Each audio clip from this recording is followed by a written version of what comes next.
What's up?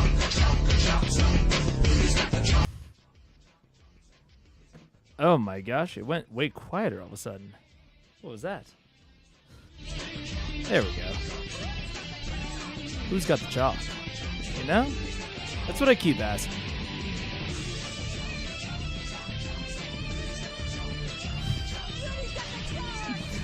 What up? Great timing, thank you.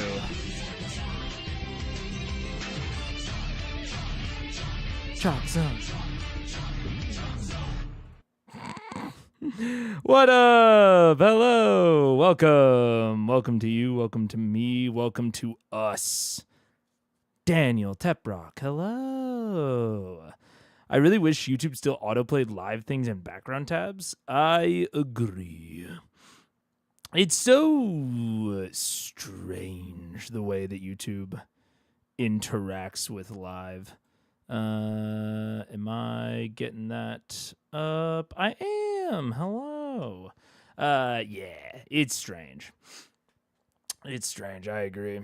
I open the tab background it to spend time until you go live, and then if it wasn't for Discord, I'd miss the start. Yeah, it's why like I feel somewhat bad about like I really should make Notif Squad. Maybe I should distinguish between the automatic notifications and the manual ones, because I think that the automatic ones are very useful for like pinging when I'm exactly going live.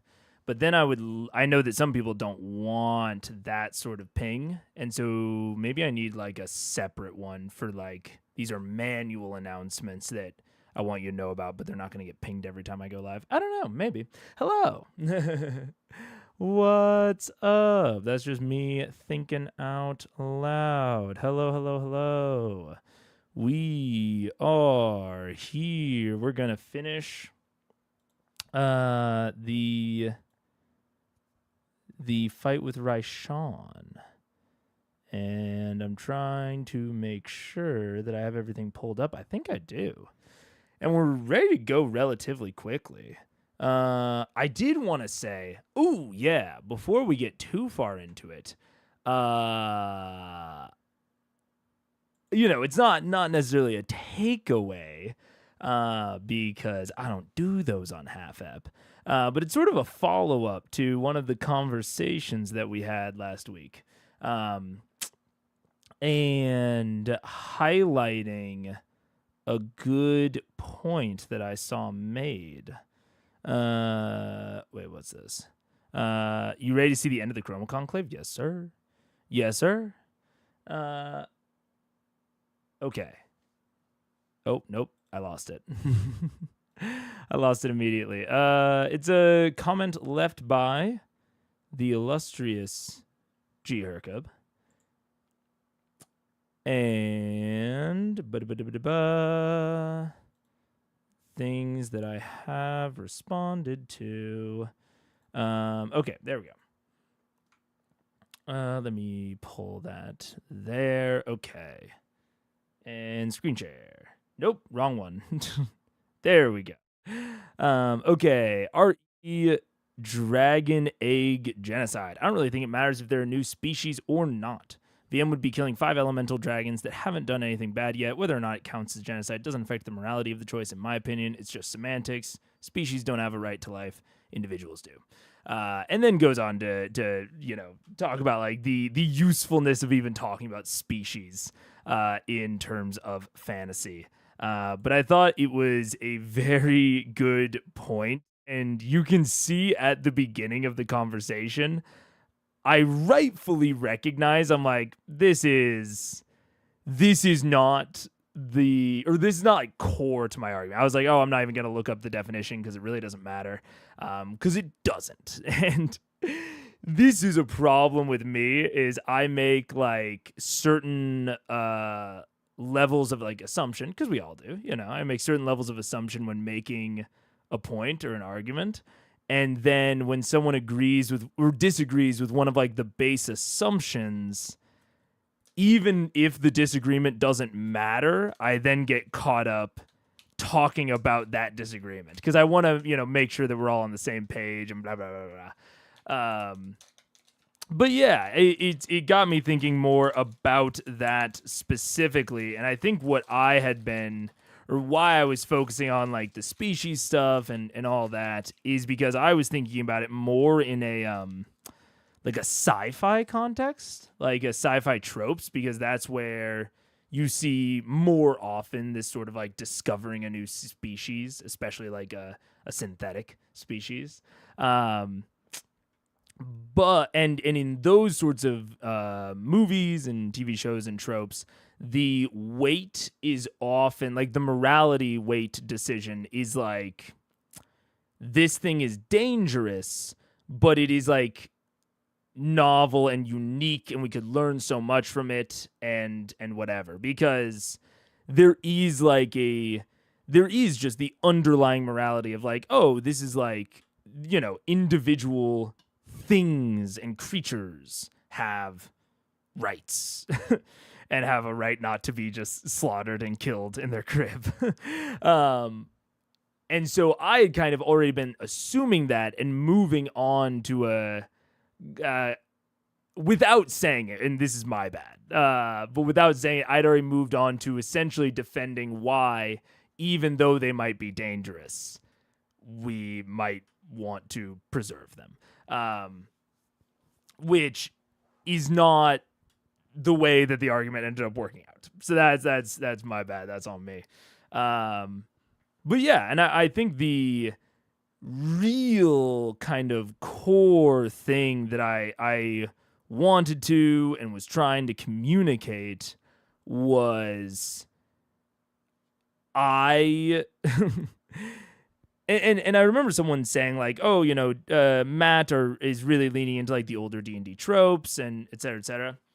And while that is true in a lot of ways, older D&D tropes can still be bad.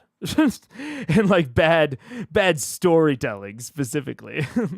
And he's clearly willing to change some of it. We have the entire Chroma Conclave arc is predicated on subverting old D&D lore. And I think the thing that especially bothered me about the way that they are handling the eggs is that there is no decision making. There's no like hesitance at all of just like, yeah, these things are clearly evil. And that, I think, is very flat storytelling. I think that is like a bit of D&D lore that we should discard. Is that these things have done absolutely nothing wrong.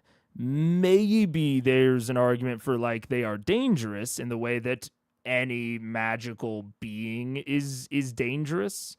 But does danger warrant extermination? Does potential danger and potential risk warrant ending them now?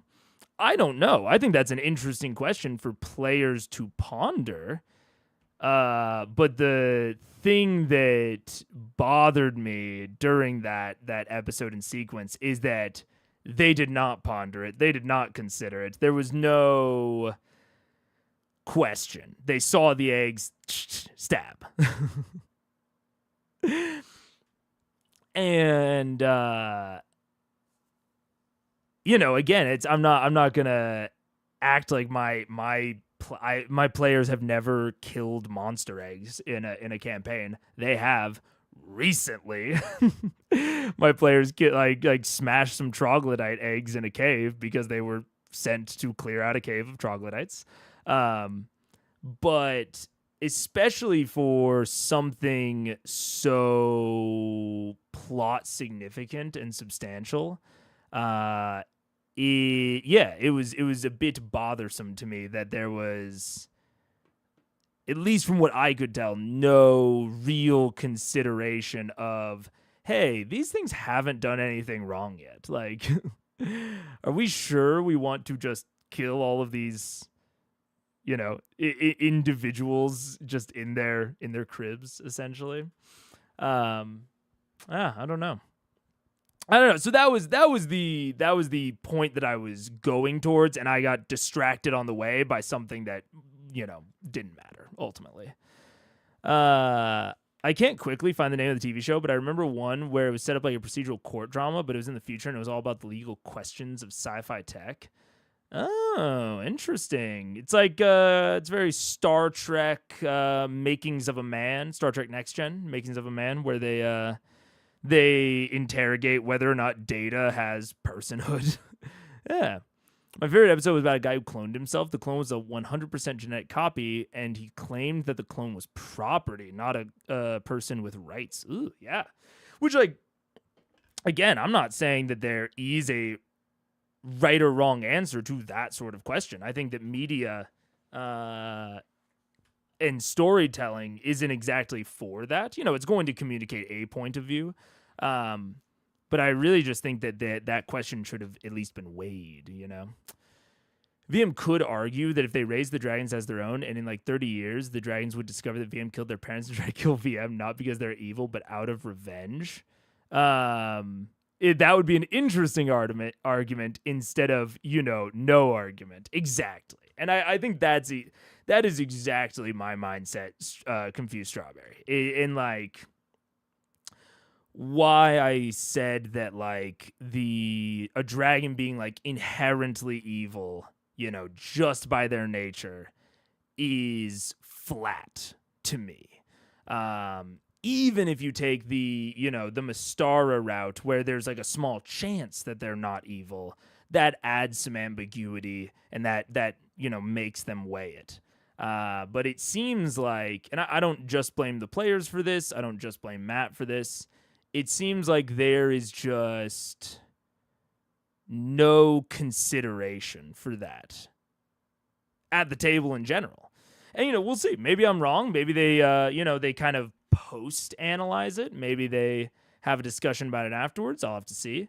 But yeah, I think that's, as a table, they are not really considering whether or not there's any nuance there.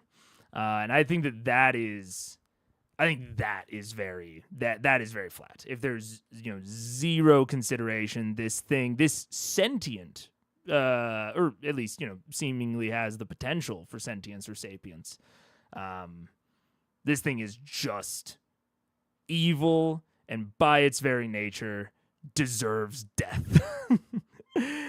And for there to be no argument of that, no consideration, that's very flat to me, and that kind of stinks. I'd like to see something a little bit more, but yeah, I want because I thought about it afterwards, and I was like, I got way too caught up on the whole species and genocide thing. It's like that was ultimately very unimportant to what we were talking about in the overall point. Yeah. But very Greek argument for sure. Yeah, exactly. Yeah. A TV show called Century City, and I misremembered it slightly. He made a fully aged up clone of himself to get an organ transplant. The clone refused to donate. Whoa. That is crazy. That's a little wacky. The clone refuses to donate. I mean, it makes sense. No. Let's see. I don't got anything else to talk about, really. I guess in terms of small channel updates. I mentioned it in the talking about the video stream. That I'm going to be, kind of trying to focus on the existing series, on Fantasy High, on Critical Role, those sorts of things. And I'm not going to say exactly what the plans are, but I do have some maybe extra plans for the Critical Role heads and for the Bleem heads. But I'm not going to leak them right now. And they're not too big. But I am working on some bigger things behind the scenes, but none of them have deadlines, unlike Dragon Week. So, I'm going to be taking my time, going slow with them, making sure that they're good, and making sure that they don't disrupt the current series. And I think that's kind of it. Yeah. That was the maybe halfway point right there. I'm excited to see how my predictions play out. I'm trying to remember what my predictions were. It was someone steals the egg, either Devosa or like Drake or Braum. Someone steals an egg, goes off to Glintshore Viscan. I think I said Viscan. And then that's like the next arc is Vox chasing after them.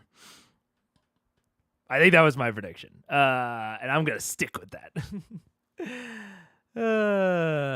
What's we'll begin in like 2 hours and a half. I'm really excited to see your reaction. Hell yeah, Belphegor.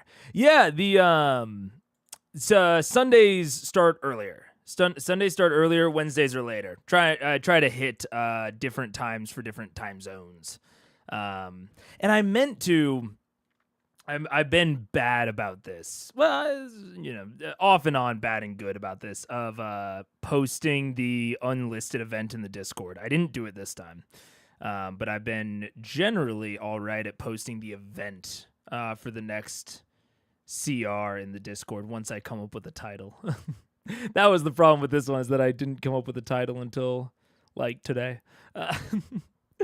But let's do it. I think we're good to go.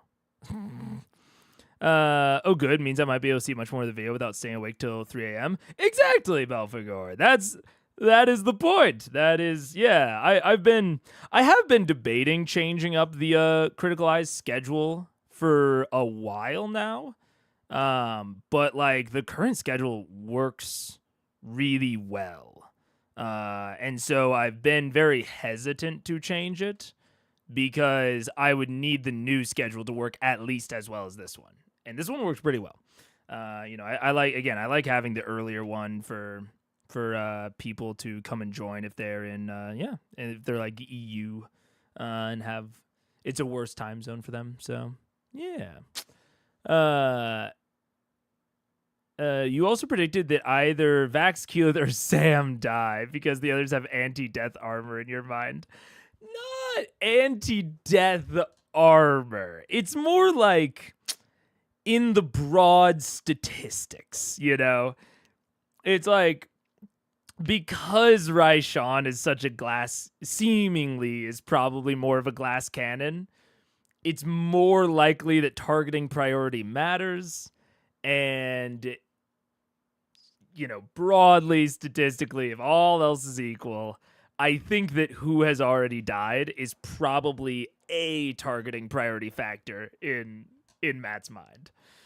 So not armor, but I think it's more likely that it's Vax, Keyleth, or Sam than any of the others. And I think I said Sam because shit's been going too well for him. I don't know. Vax is easily the closest to death, so it also could be Vax, but we'll see. I forget if any of those three were more likely than the others in their mind, or if they all got equal weight. They don't get equal weight, but they do.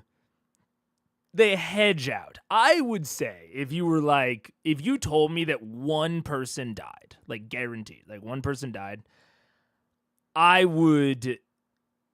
If I already knew that one person was going to die and I had to put money on it, I would put money on Vax, Keyleth, or Sam. But I think it's they edge it out. It's not that crazy. Plot armor, basically. Plot armor sounds more. Not impervious. What's the word? It sounds like I think there's no chance that the other ones will die. I think there's a decent chance that they die. Just not as good of a chance as the others. DM armor. I think or how do I say it? I think that implies too much intention behind it. I think it is a little bit less intentional and controlled than that. I don't even know if the DM is looking at them and thinking about that sort of thing. I think it's just like happening back here, you know, in the back of the head, back of the mind. But anyways, I think we should just get into it. Because my voice is a little weak today. So if the stream's on the shorter side, that would be okay with me. Because the voice is a little tough. I went to read the synopsis for this ep and got real confused that there was no break. Yeah. I like the wording of it. Non-Scanlan, but Sam. Like, Matt is going to stand up and punch him. Yeah, just deck him right in the face. Yeah, exactly. What's up, G-Urka? Hello. Okay. Let's get into it. I want to see. What's going on. Alrighty. Early. You watch. No. As Raishan over in the edge. Her front claws begin to form this strange geometric sigil in the middle of the air, and each corner of it is a different color: green, orange, yellow, red, purple, blue. And suddenly, this giant burst. Can I try to counterspell her? What's the range on that? 60 feet. Am I just Come there? on, Scanlan. Oh God, What is she Scanlan. casting? What is that? Okay, wait. I'm gonna rewind slightly just to like see a little bit more description on that, because I think I watched like a couple seconds too far. You could have been so careful. You could have moved him further, but he would have been ignited in the process. So. Oh my god. I got extension so bad. Okay, so then your turn. I'm gonna then take a few steps back away from him now. Okay, back this way, back you were. Yeah. You would have turned into a vestige. I'm a bird. I don't have to pretend I'm already like. There also might not be more description than we got, and it might just have like somewhat come out of nowhere. Okay, then it's your turn. Yeah. Okay, at the end of your turn, Raishan's going to go ahead and cast a spell. Oh yeah, just still overhead. She's casting a spell. Okay, never mind. Duval. Alrighty. You watch. No. As Raishan over in the edge. Her front claws begin to form this Good strange wing noises. geometric sigil in the middle of the air, and each corner of it is a different color: green, orange, no. yellow, red, purple, No. blue. No. And suddenly, No. this giant Can I burst. try to counterspell her? What's the my range God. on that? 60 feet. Am I just Come there? on, Scanlan. Oh God, What is she Scanlan. casting? What is that? From my She's range. within range. Oh God. Please. Go ahead and make your roll. D20 at 6. 18. You rolled an 18? No, I rolled a 12. Rolled a 12. It's an 18 total. It is a... Hold on a second. God, I can't I'm pretty sure... As the... I get a +2 for... Right, oh, I know. The sigil, as the burst of colored light begins to spray forward, you watch as it just...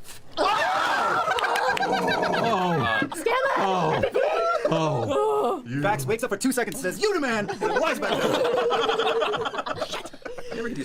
One of the classic Scanlan counter spells. I remember the first time that we ever talked about counterspell, and I was like, I don't like counterspell. People were like, oh, just you wait until you see all the ways that Scanlan uses it. And the first one was the Briarwoods. There's been a couple of others, but this feels like the other really big one. What is Prismatic Spray? I actually don't know off the top of my head. Prismatic Spray. Because I do not run... I don't DM high-level casters very often. 8 multicolored rays, each creature in a 60-foot cone. For each target. Oh, boy. Oh, Jesus. So, okay. God damn, Raishan is a powerful caster. You know what's really interesting about this? That I have never quite connected before, because I don't generally love high level monsters that are also casters. Like if I can help it, I will remove some of their spell casting and like turn it into features or just give them a feature and remove some of their spell casting. Like if I can make it make sense and reduce their level of spell casting, I will do it. But there's something very interesting here that I don't exactly know what, like, I don't know what my conclusion is. It's just something that is standing out to me of the reason that adversaries like dragons need legendary resistance, need LR, is because of really high level casting. Like, you know, they need LR to protect from banish, or even maybe something like meteor swarm. I don't, you know, like they needed to protect from those really high level spells. And one of the times when counterspell has been most useful is when contesting. Like, obviously, it's useful against spellcasters. But because it's counterspell. So, like, it's, you know, it would have to be. But it feels so impactful right now in a similar way to like it gives me a similar like feeling of its place in the spellcasting ecosystem as legendary resistance. It's like, oh, this really high level spell is, you know, countering the effect of the enemy spellcaster. You leaving? Yeah. Okay, have fun. Yeah, I think that works. Love you. Yeah, that's interesting. I don't know. I'd never thought about it in that like vein or in those terms.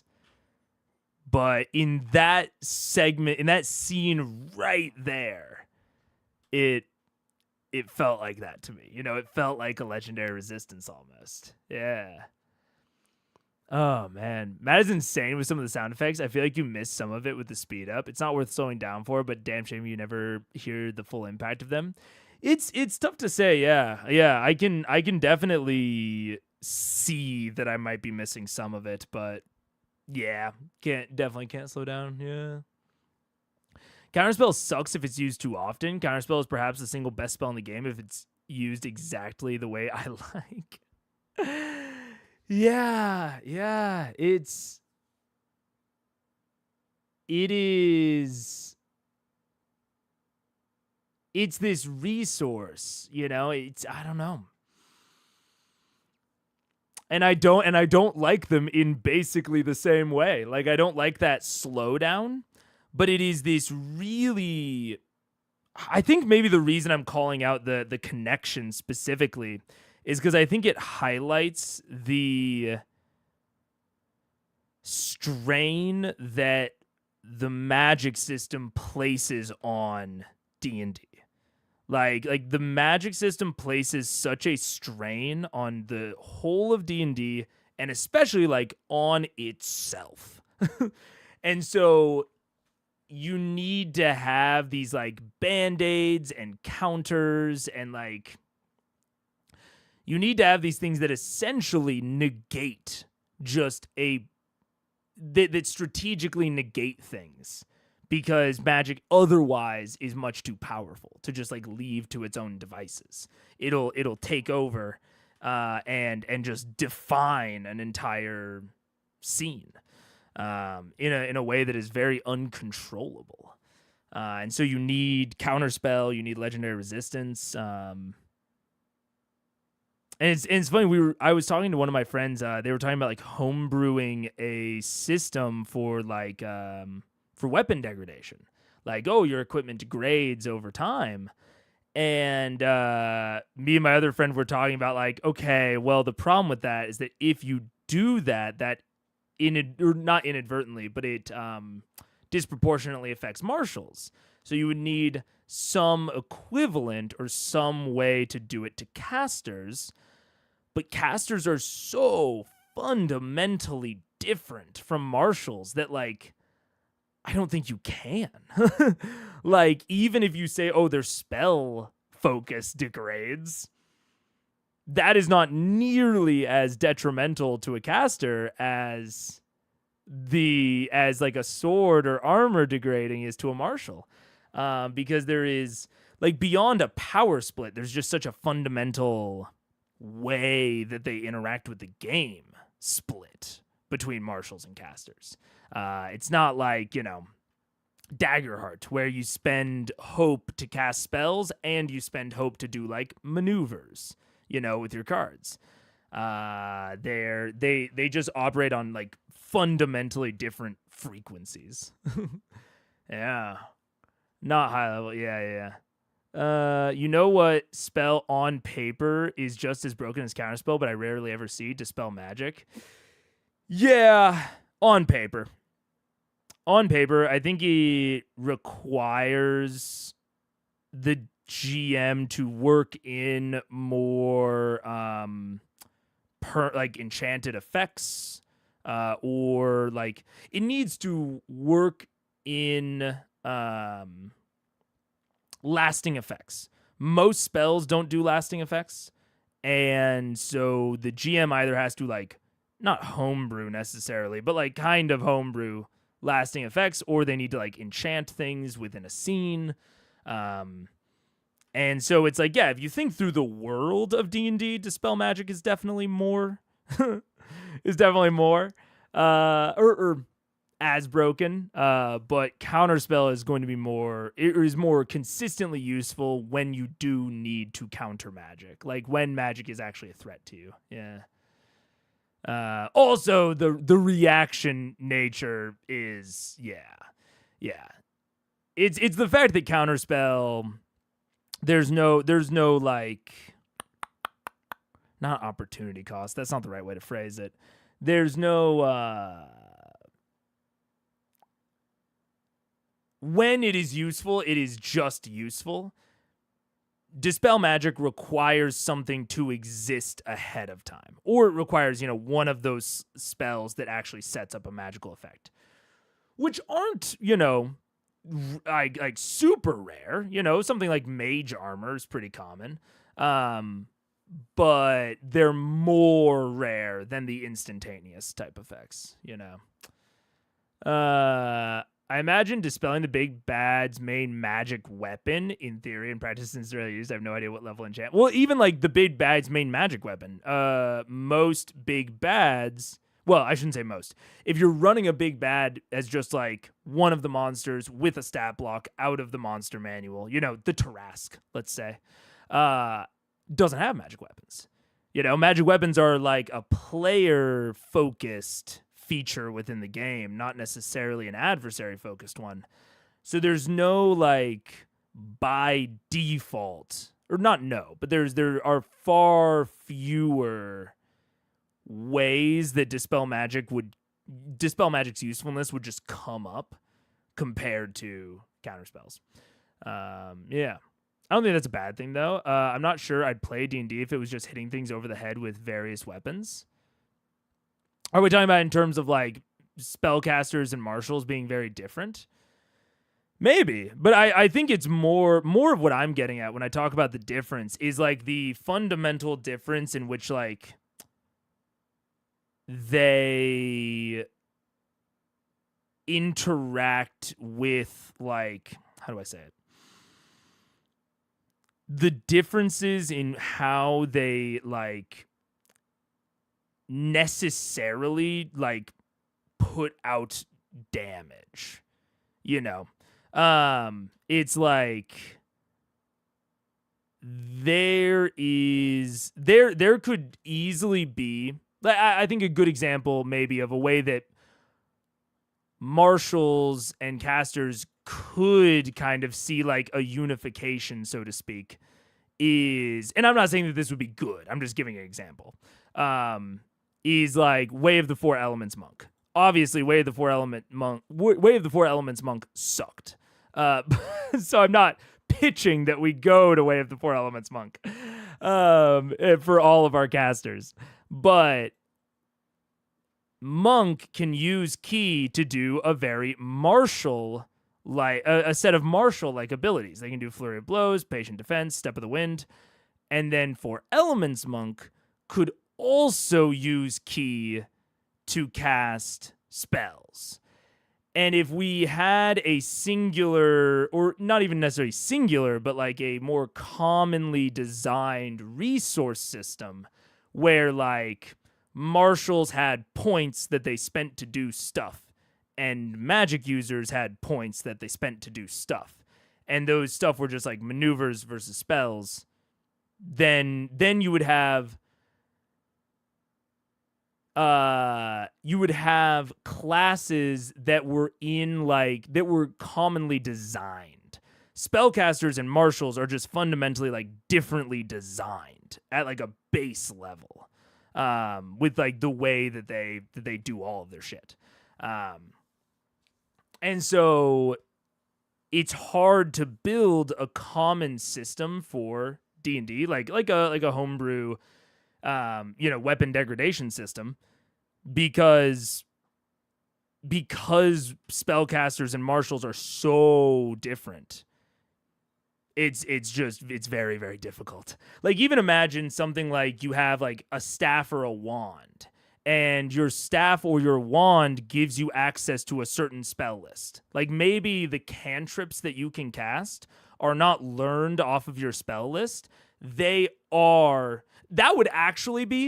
would be much more similar to how marshals are designed. Because you can even talk about like marshals have class resources, they have rage, they have key, whatever. But if cantrips were tied to the weapon that the magic user was wielding, that would be much more unified with how marshals are designed. Because marshals, in order to like really get off the effects of their class, like use something like multi-attack, they need a weapon. They can't just be unarmed attacking, even if they have fucking Tavern Brawler where you get a D4. Maybe then, but unlikely.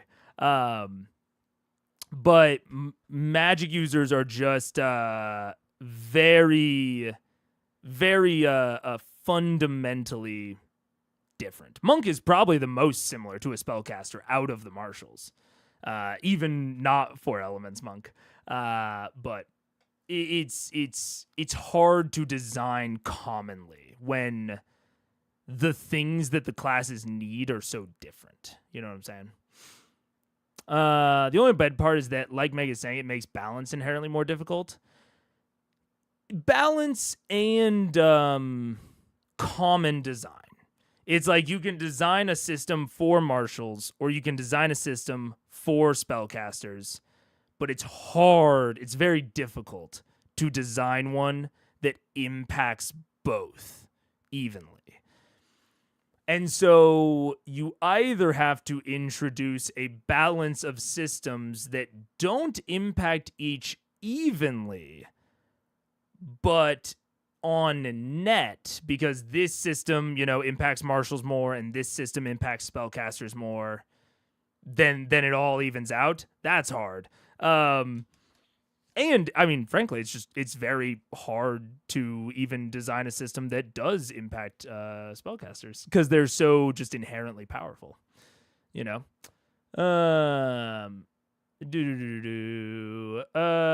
example, you only dispel spell effects. In my mind, you can dispel a flame tongue dagger, though admittedly the book doesn't tell you the details to make that work. So GM Fiat. I've never had someone have dispel magic, so I've never had to actually consider that. And I'm going to continue not considering it until I have to. And that there is a need to balance things. I don't see how having a common resource pool would change the need to LR or counterspell.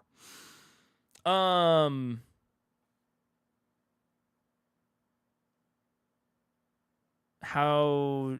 Okay. Let me. I need to organize my thoughts on that. Basically, it wouldn't. It wouldn't. But you could have things that interact with that common resource pool. Well, it might. I guess the overall thing is that it might. We don't know. LR is something that has to exist, and it has to only target casting. It has to only target magic, right? That's not technically what it does. It targets saving throws. But because there are so few things that marshals can do that proc saving throws, and so few things that would be useful to do with that, it is not even worth considering, really. The things that really proc the important saving throws are spells. And they do that because of the way that magic is designed. Magic is designed with this very high effect, but this limited resource pool in a way that marshals don't have. Like, even when if a marshal runs out of their resource pool, say they run out of rage or action surge or key, smites, I guess. If a marshal runs out of its common resource pool, its baseline is much higher than a magic user's, but each of the magic user's resources is more valuable. So they have it's this essentially, it's like a glass cannon conversation, kind of like each of their resources is more valuable, but once they run out of resources, they are less powerful. And the reason that presents an issue in my head is because of the way that resource regeneration is implemented, right? It's not that you regenerate resources in conjunction with the amount of combat that you do. You know what I'm saying? You regenerate resources on long rest, and the game gives recommendations for how many combats and how much challenge to have between long rests, but that does very often doesn't fit the story. And the amount of combat that you need to challenge them in that way is a lot, and it sucks up a lot of time. So there are absolutely ways that this stuff can work and that it can all feel balanced, but it's very delicate. And I think the ultimate kind of, quote unquote problem, it's a problem depending on how you look at it, I guess, is that the balance of the classes is determined by the pacing of the story that the GM chooses to implement. So the pacing of how much challenge is there between long rests. Because if a magic user isn't getting pressed on their resource usage, if they're not running low on spell slots, they're more powerful. They're just more powerful. And so there's this weird dichotomy, or not dichotomy, but there's this weird situation that then arises, is that D&D kind of knows that.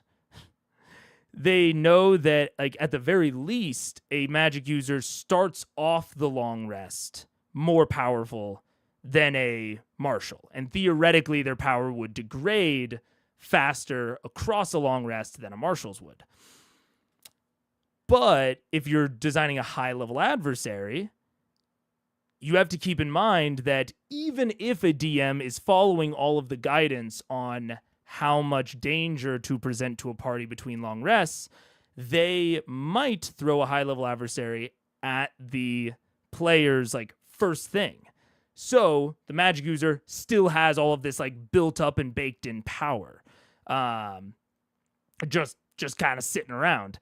And so you have to bake in some defenses against that high level power into the monster, because you don't know exactly where the magic user is like going to be in their power level. Like when you design a monster, you don't know where in the magic user's power rating over the course of the day they are going to be. Even from the aspect of like, you know, I've been talking about like higher value class resources or like, you know, differently designed, whatever. All of the martial resources are like of a category and they just have an amount of them. Like barbarians just have an amount of rage. Monk just have an amount of ki. Kind of, I guess fighters technically have more than one, where they have like action surge and second wind. But like second wind is more like Wizard's Arcane Recovery, so I'm kind of ignoring it. But like all of the martials have a type of class resource and they just have an amount of that. The magic user's scaling class resource is also incredibly different, of like having levels of spell slots. And my overall point, why I'm talking about like, you know, something like a common class resource, something like say hope or something like from Daggerheart, something like that, is that if everything was based on a common class resource, you could design the adversaries and the resource recovery in a common way that is much, much more predictable, right? You know, you can design the classes in such a way that as they use their resources, they, you know, they scale down to an amount of power and then they have a baseline amount of power. And, you know, you could play around with that a little bit, but it is extremely different in D&D, especially 5e. It's very, very different. And so that means that monsters have to take that difference into account. They can't just, you know, be designed one way. Like an example of, you know, when I'm talking about like this resource recovery over long rest, an example of a system that doesn't really have to deal with that is Blades in the Dark. Blades in the Dark does not have to deal with this whole issue because of its gameplay loop. You have downtime, and that is where you recover resources. You recover health, heal stress, work on projects. Like, downtime is where you recover resources. And you have a certain amount of actions, or a certain amount of, like, things you can do during downtime to recover those resources. And once you have done those things, that's it. You cannot recover any more until you go on another score. So, like, Blades in the Dark has essentially a forced, like, balance and pacing to it. Like, it is required that everyone is going at the correct pace, which is not the case with D&D. D&D does not have that baseline kind of requirement that everyone go at the same pace. So that's a way to handle it. I'm not saying that that's how D&D should handle it, but it's one of the issues that is presented with that sort of system. Does Bitdy have magic users? Yeah. It has the Whisper. Here, let me see if I can pull up let's see, Bitdy Whisper. I wonder if there's just like a sheet for it. Yeah, okay. These are all of the Whisper special abilities, so you can see like some of the things that they can do. But it's like everyone in Bitdy technically can cast spells, but the Whisper has specific like special abilities to do so. So like Compel, you can attune to the ghost field to force a nearby ghost to appear and obey a command you give it. You are not supernaturally terrified by a ghost you summon or compel, though your allies may be. But it doesn't have spellcasting in the same way. Like the Bitdy spellcasters are just inherent. they don't Bit.D doesn't really even have a concept of like class resources. It's not a resource-based game in the same way that D&D is. It's a much more like inherent abilities sort of game. And some of those abilities do cost stress, but stress is simultaneously like a resource for class stuff, but it's also just a resource for like common actions. So like teaming, like using a team up might cost stress. Doing a flashback might cost stress. So stress is not only a class resource, but just like a character resource. It can do so many. It does kind of everything. So yeah. But the kind of, so I guess my overall point is just I don't know what the overall point is. My overall point is musings about legendary resistance and counterspell, and how they show the difference between magic and martial. You know, things that are theoretically supposed to be in parity with each other, but martial does not have anything equivalent, right? Like an equivalent might be something like a parry, right? And there is no actual parry mechanic in D&D. I think there's like a battle master maneuver that is a parry, but that's just flavor, you know. That's not it's not to the level of like counterspell or legendary resistance or stuff like that, and it's certainly not as necessary. You don't look at, you know, a dragon or a vampire and think, God damn, they need parry, otherwise the fucking 15th level fighter's gonna hit them with the Hadouken and really murder them. You're not afraid of that sort of thing. Yeah, it's very interesting. It's very interesting. And I think if there is any sort of takeaway, it truly is that, like, as a DM, you do have to think about the long rest cycle and the resource regeneration cycle, because it does really make a difference in how marshals and casters feel. Because if a caster just constantly has their resources available, if they're never worried about running out of spell slots, then they are going to feel...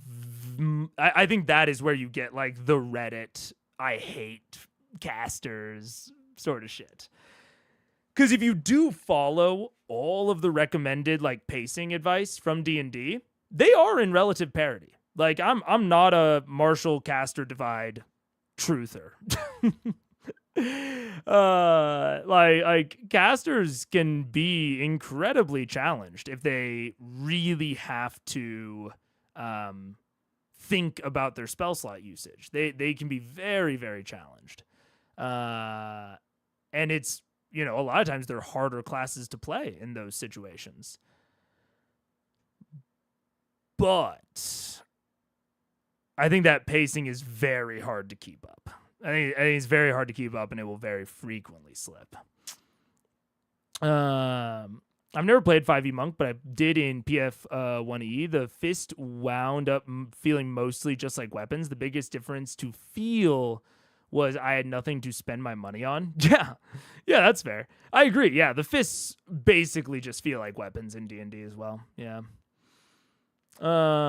Sentinel. Yeah. But it's very interesting, right? Because Sentinel is very impactful. Especially, you know, Pam plus Sentinel. And it's very interesting that, you know, they didn't build in enemy mechanics to counter Sentinel Pam. And also those are feats, which is, kind of a separate thing. They didn't build in enemy mechanics to be like, oh, I ignore,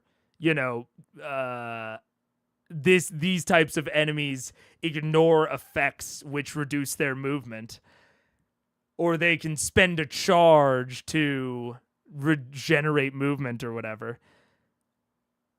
They did not build that into adversaries. They just broke Pam Sentinel combination, right? They just reworked those two features in 2024 to not allow that interaction anymore.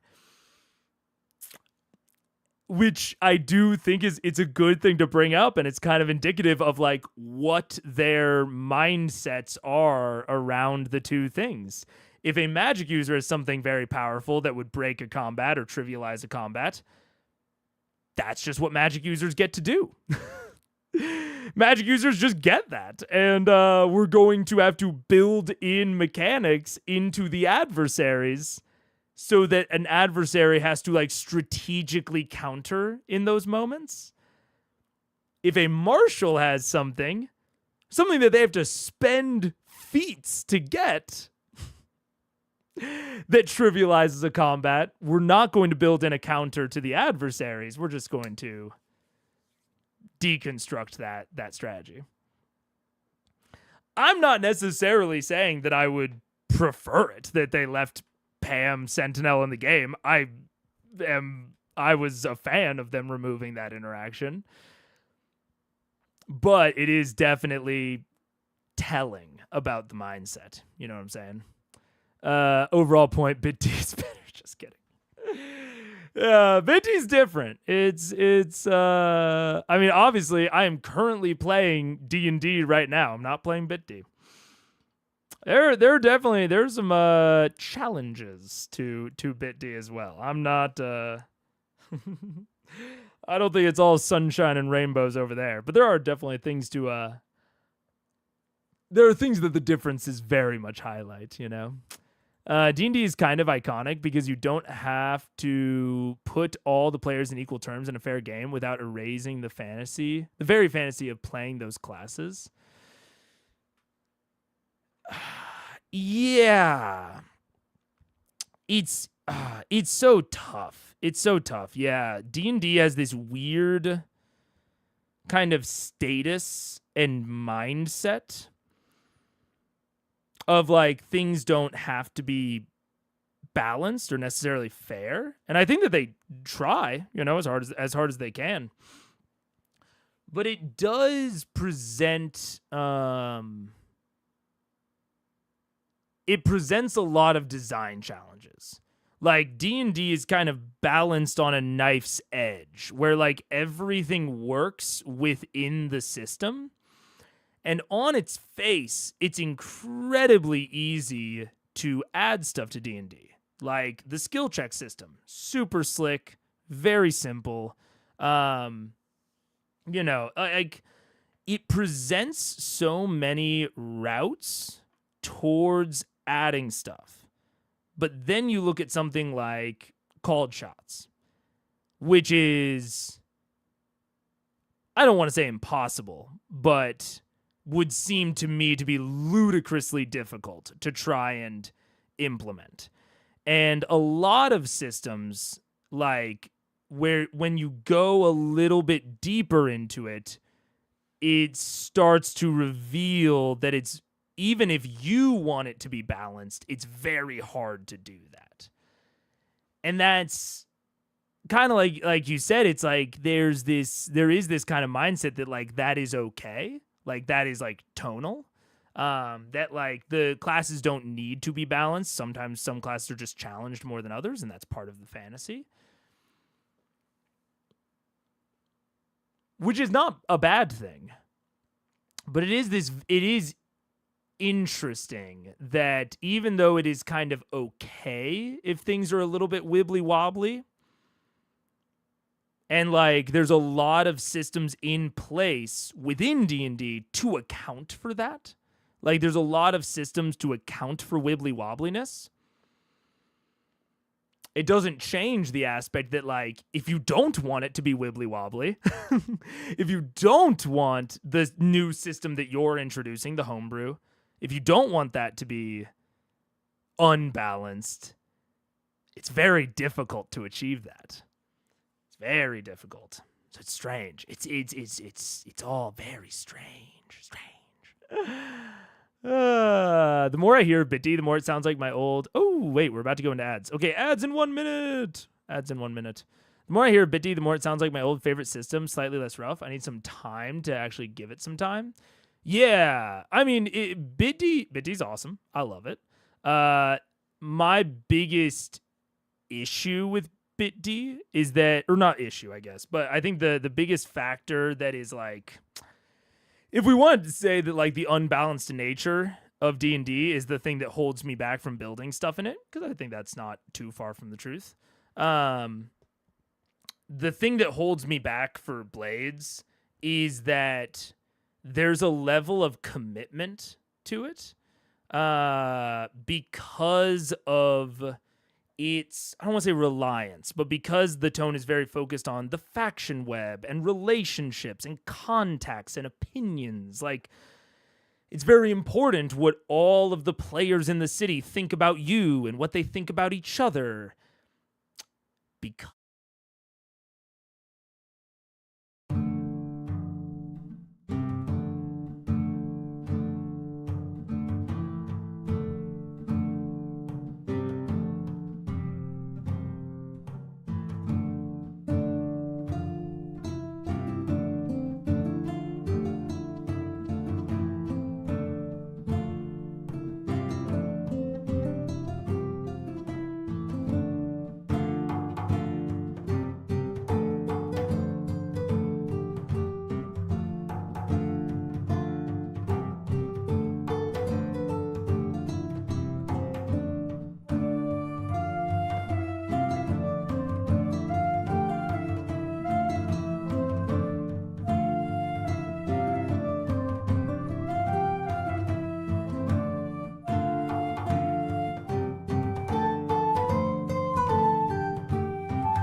what's up? Hello, we're back. Okay, I'll finish saying what I was saying about binting because I talk a lot about the things that I like. I don't want to leave out the things that I don't. Blades has because of everything I was just talking about, the faction web, the opinions, whatever. It's really and because everything is very consequence oriented, like it is like part of the fabric to like have the players accomplish something but have there be downside or risk. It's very rare for the players to get a clean win. And part of the fun of it is watching things ripple, right? So the game makes it really, really easy to set up a system of like interrelation where a single decision ripples out through that web, a single consequence.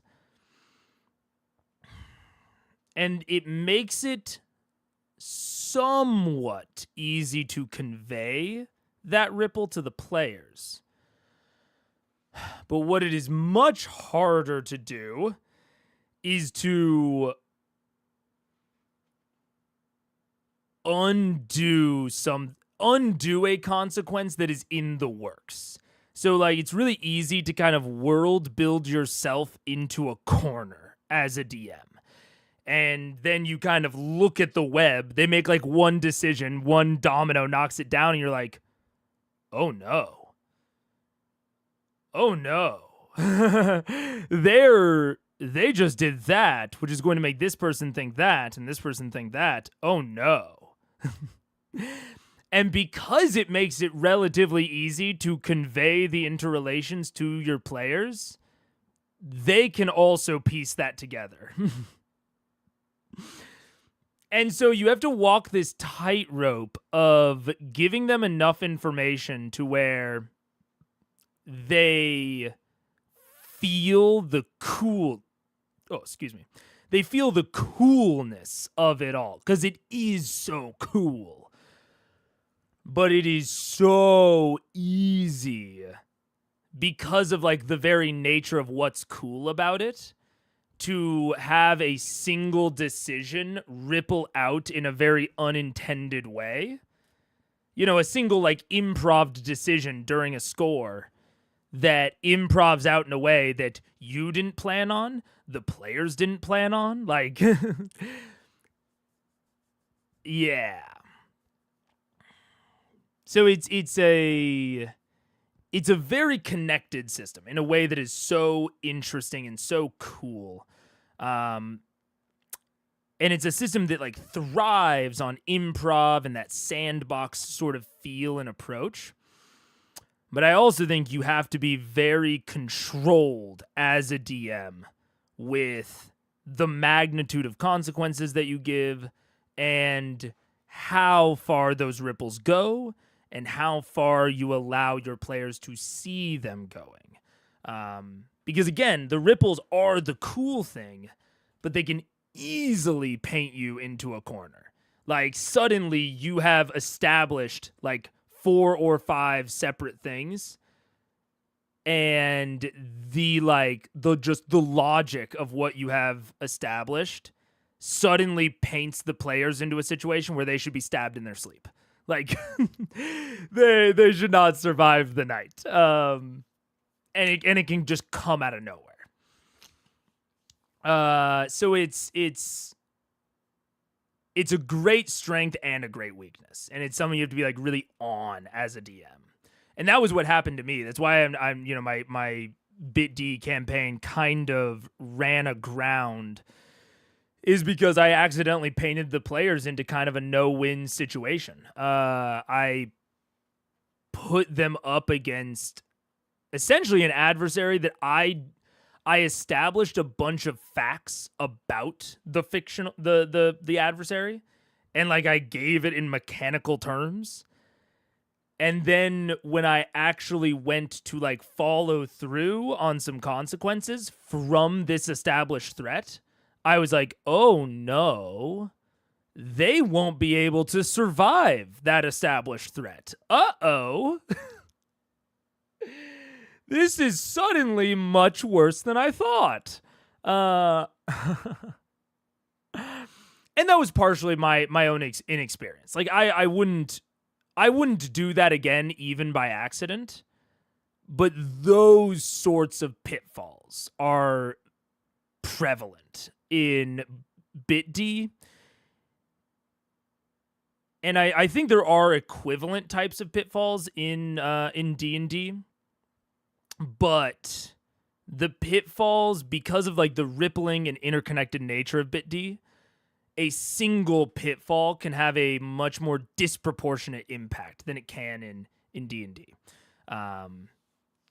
It's one mistake in D&D is not going to ripple and affect the entire campaign quite as much as it does in Blades. That's one of my least favorite parts. I also don't like the wound system. Wounds or whatever they're called. Basically, like the equivalent of HP. I'm not a fan of them. I've talked about it in D&D as well. I don't like systems that apply, or mechanics in general, that apply a debuff to a character that is semi-permanent, or at least it's not temporary. Like, it's not only there for like a turn or two. That they have to remember to apply to themselves. I hate asking individual players to remember to debuff themselves. I find it incredibly difficult to manage. Everything else about, honestly, those are my top two complaints about BitD. Most everything else in the system, at least that I can think of off top of head, I am neutral to positive about. And the interconnectedness is a mixed bag. It's not straightforward like or dislike. It's just kind of a consequence of what makes it cool. The only thing that I really just actively don't like in Blades is the wound mechanic. And it's, partially probably because it's hard for me to manage with my personal brain. But that is what it is. Get Mega to admit a bad thing about BitD. Let's go. Yeah. Oh yeah, it is the new-ish YouTube ad break thing. And it's combining with my own internal system for how I switch to the break screen. So it doesn't appear quite as smooth. I want to work on it more. I shouldn't say I'm working on it. I want to work on it more to make it a little bit smoother and a little bit better. But haven't yet.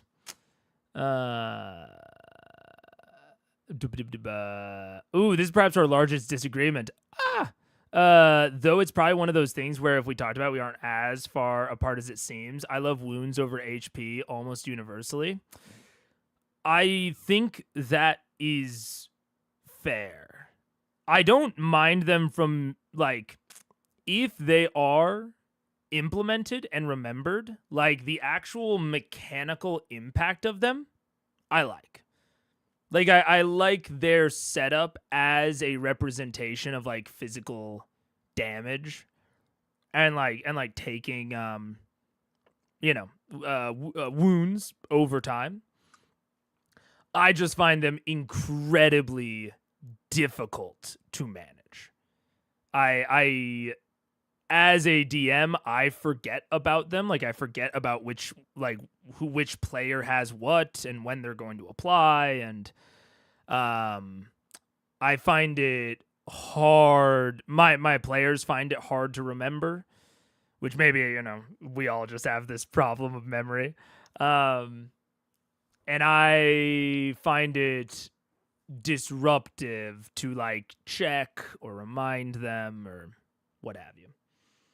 So I don't mind them in terms of mechanical design. And if we were in like, say, a video game where the video game remembered for you, I'm big thumbs up. But in terms of a human brain remembering it, I find it tough. Counterintuitively, I think the way you make wounds work is to make them more impactful, mostly narratively.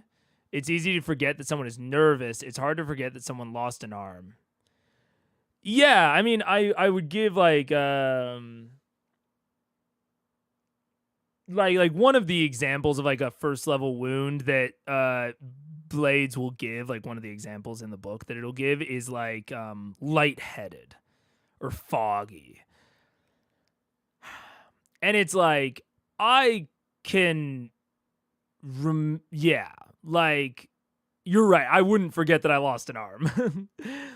But anything that can be healed, which all of the levels of wounds in Blades are meant to be able to be healed and meant to be able to be treated. Anything that is treatable, I find hard to remember. Even like someone got like electrocuted and it was like, yeah,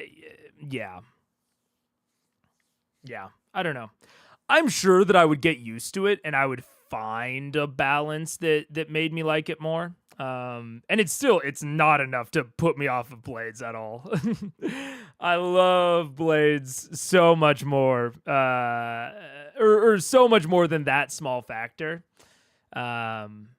But yeah, I find them hard, especially when they are like, it's not just like, oh, you have a slot filled that gives you this static debuff. In Blades, it's like, okay, you have this thing that describes damage that you have taken, and it will only apply to rolls where that thing would matter.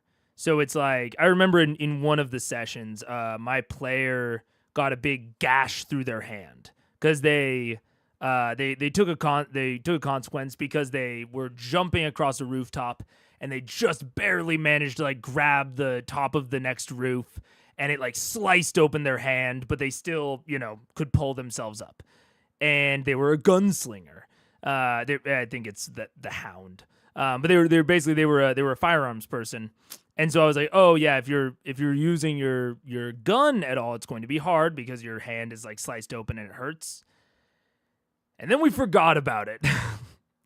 Because, like an hour or two real life went by, and then the next time he went to shoot his gun, I forgot that I'd given him a consequence earlier.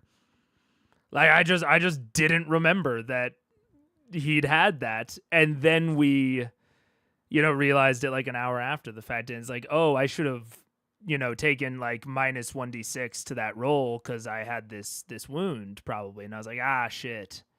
Yeah. Fuck. So I don't know. That's currently my least favorite part, but I might get over it. One of the reasons I love wounds is the reason that people intuitively dislike it, the debuffing aspect. If you make sure that failure state isn't always death, a mechanic that snowballs and ends combat quickly is a great thing. Yeah, I don't mind that it debuffs. I find the conditional debuffing just to be hard to manage. Again, if it was a video game that managed it for me, I'm chilling. But I just find it literally hard to manage in my brain. Yeah. We managed to get through a whole half a turn. Yeah. Yeah. Anyways. Let's get back. Prismatic spray. Oh. That was a Bay Ruiner, right? A Bay Ruiner? It would not be Jeffrey and I, we're gonna be good. bad. There's no chance that was like a healing spray, was it? Probably not. Yeah. A gesture of surrender? It was colored like rainbows. I mean, It's like it's the angriest Captain Planet on it. It's just Worse. Got you. Like the most fucked up cougars basically. there. Children burning trees. Yeah. All right, so as the spell dissipates, Raishan angrily. you got eggs, and you gonna lose them. You got eggs. Oh god. All right, so that ends Keelan's turn. That brings us to Gilmore. Gilmore over here. What else does he have left in the tank here? He's gonna do a level 4 lightning bolt. chromatic spray. That spray could have been many things, though. Yes. But they're all Switch bad. It's a wheel of death. They're all bad. Oh, yeah. One of them's like 70 points of. Oh, yeah. Yeah. Of just each goop. color is like bad. Yeah, Gilmore is going to it's a great way of dealing with people who are attuned to deal with you. 30. What? What happened? Oh, were you guys seeing the Twitch.tv thing when I took it onto the other screen? I was checking to make sure that my title was correct. There was a fish? Oh, the fish in the background. Oh, I didn't know that it would flash you guys. Yeah. I had to minimize for a second to pull up twitch.tv, make sure my title was correct on Twitch. So you guys got jump scared by the fish.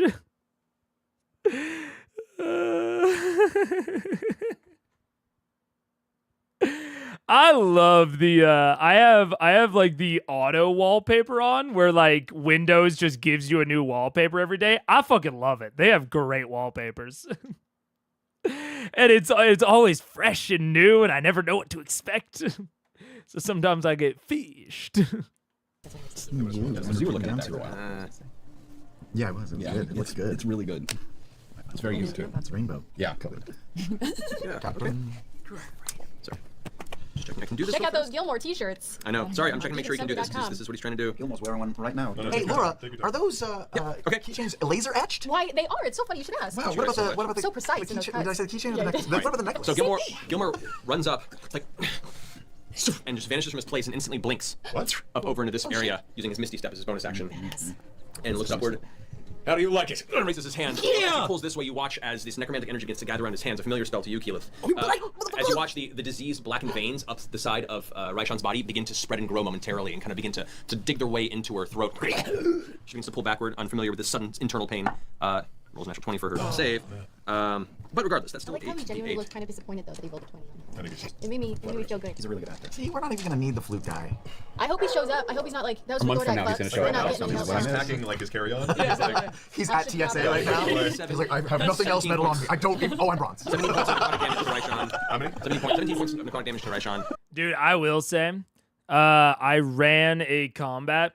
You know, I've talked a lot about Matt running NPCs and you know what to do or what not to do and what I'm thinking about.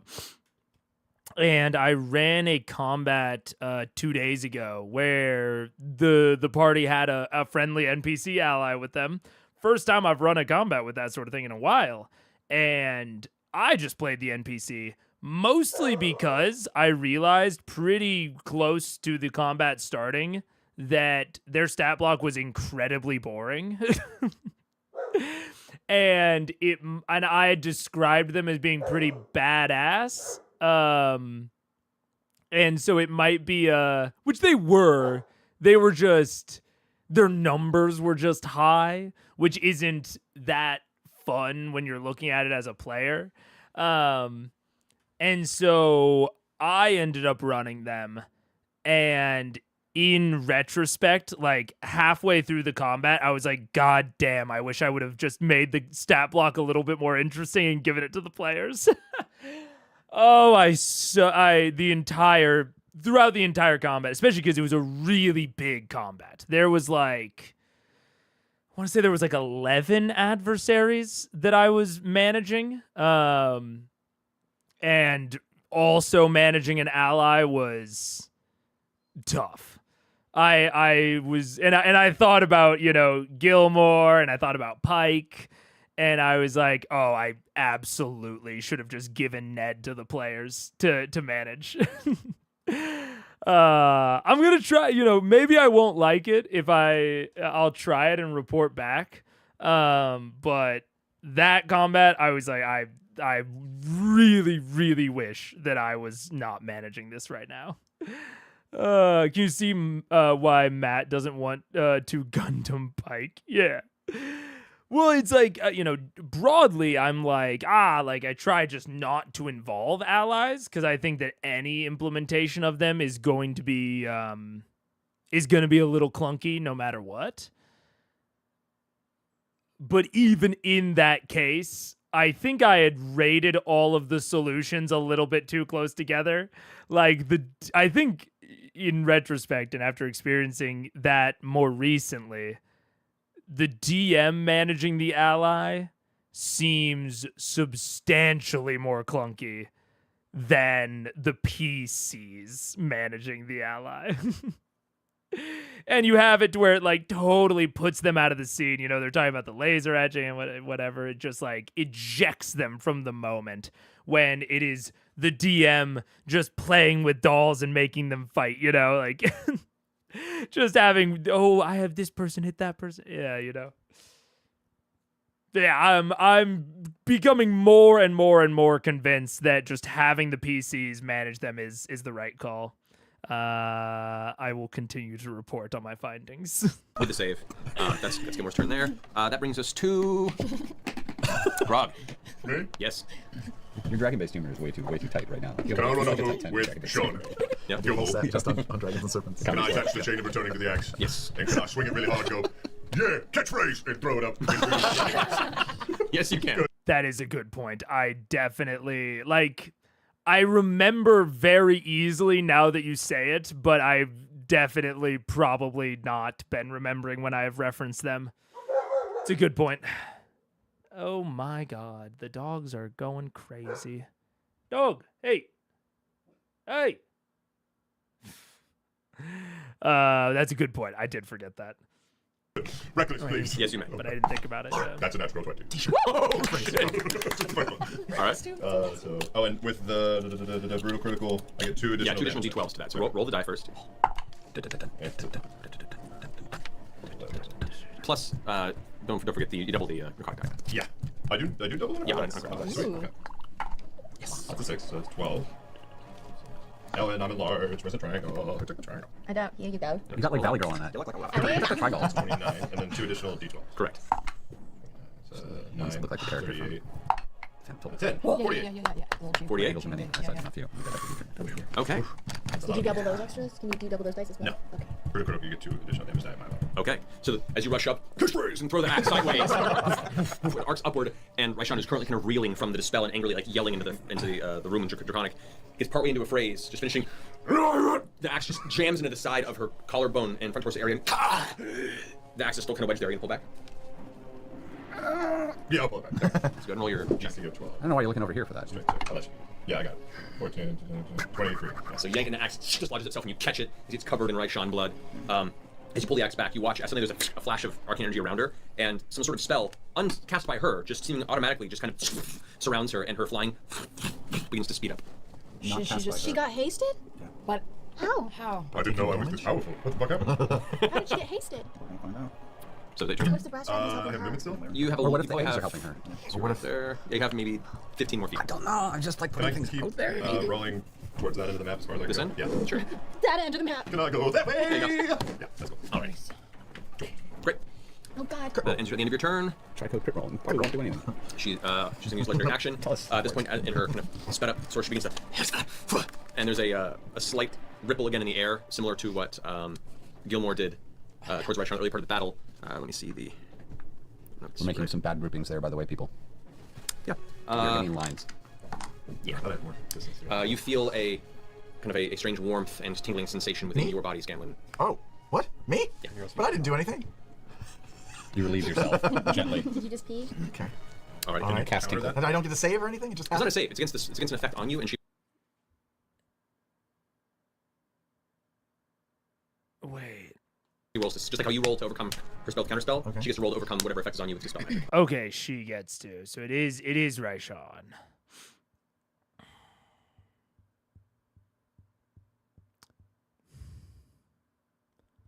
What is going on that she got hasted?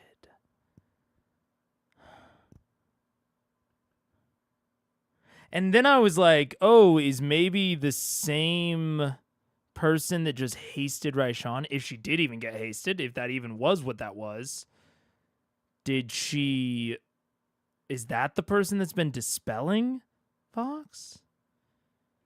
Who else is in the room? It's like Gilmore. I don't think Kima's in the room, is she? Kima might be in the room, but Kima can't cast haste. Can she? Okay. So, that's going to be the last of her legendary actions. She's just dispelled There. all of them. All right, Can we bust out a feast right now? Just like sit down. We can make eggs benedicts. Yeah. We have the makings for eggs benedict.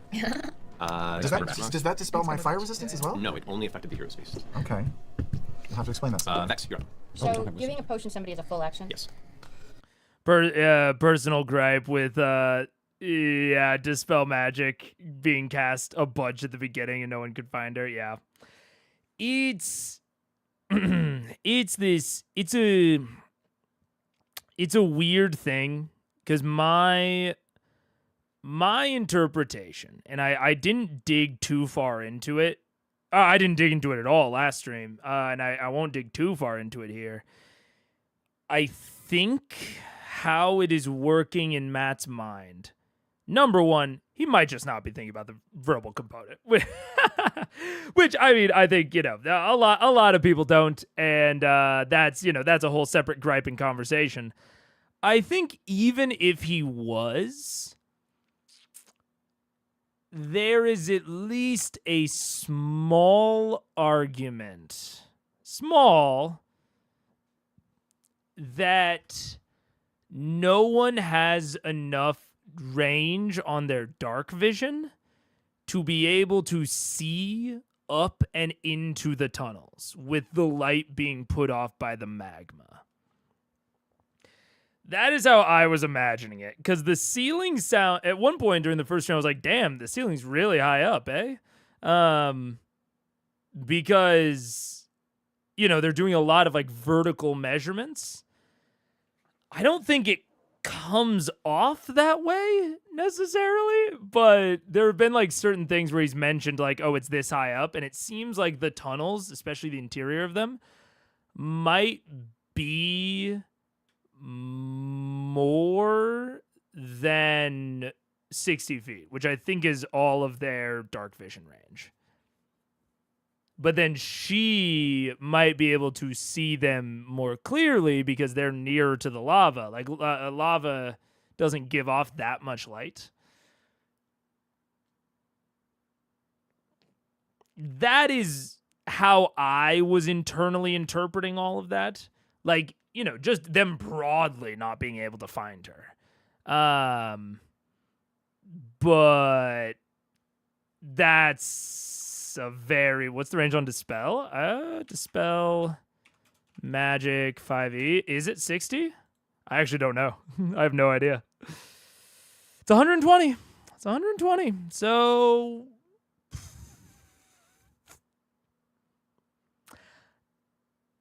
I think that's an explanation to that. It's not an explanation that Matt ever gave. And I think the more realistic explanation is that he just didn't think about it, because people don't think about verbal components a lot. Speaking of another thing, I'm not going to go for. I'm not going to dive back into the well. But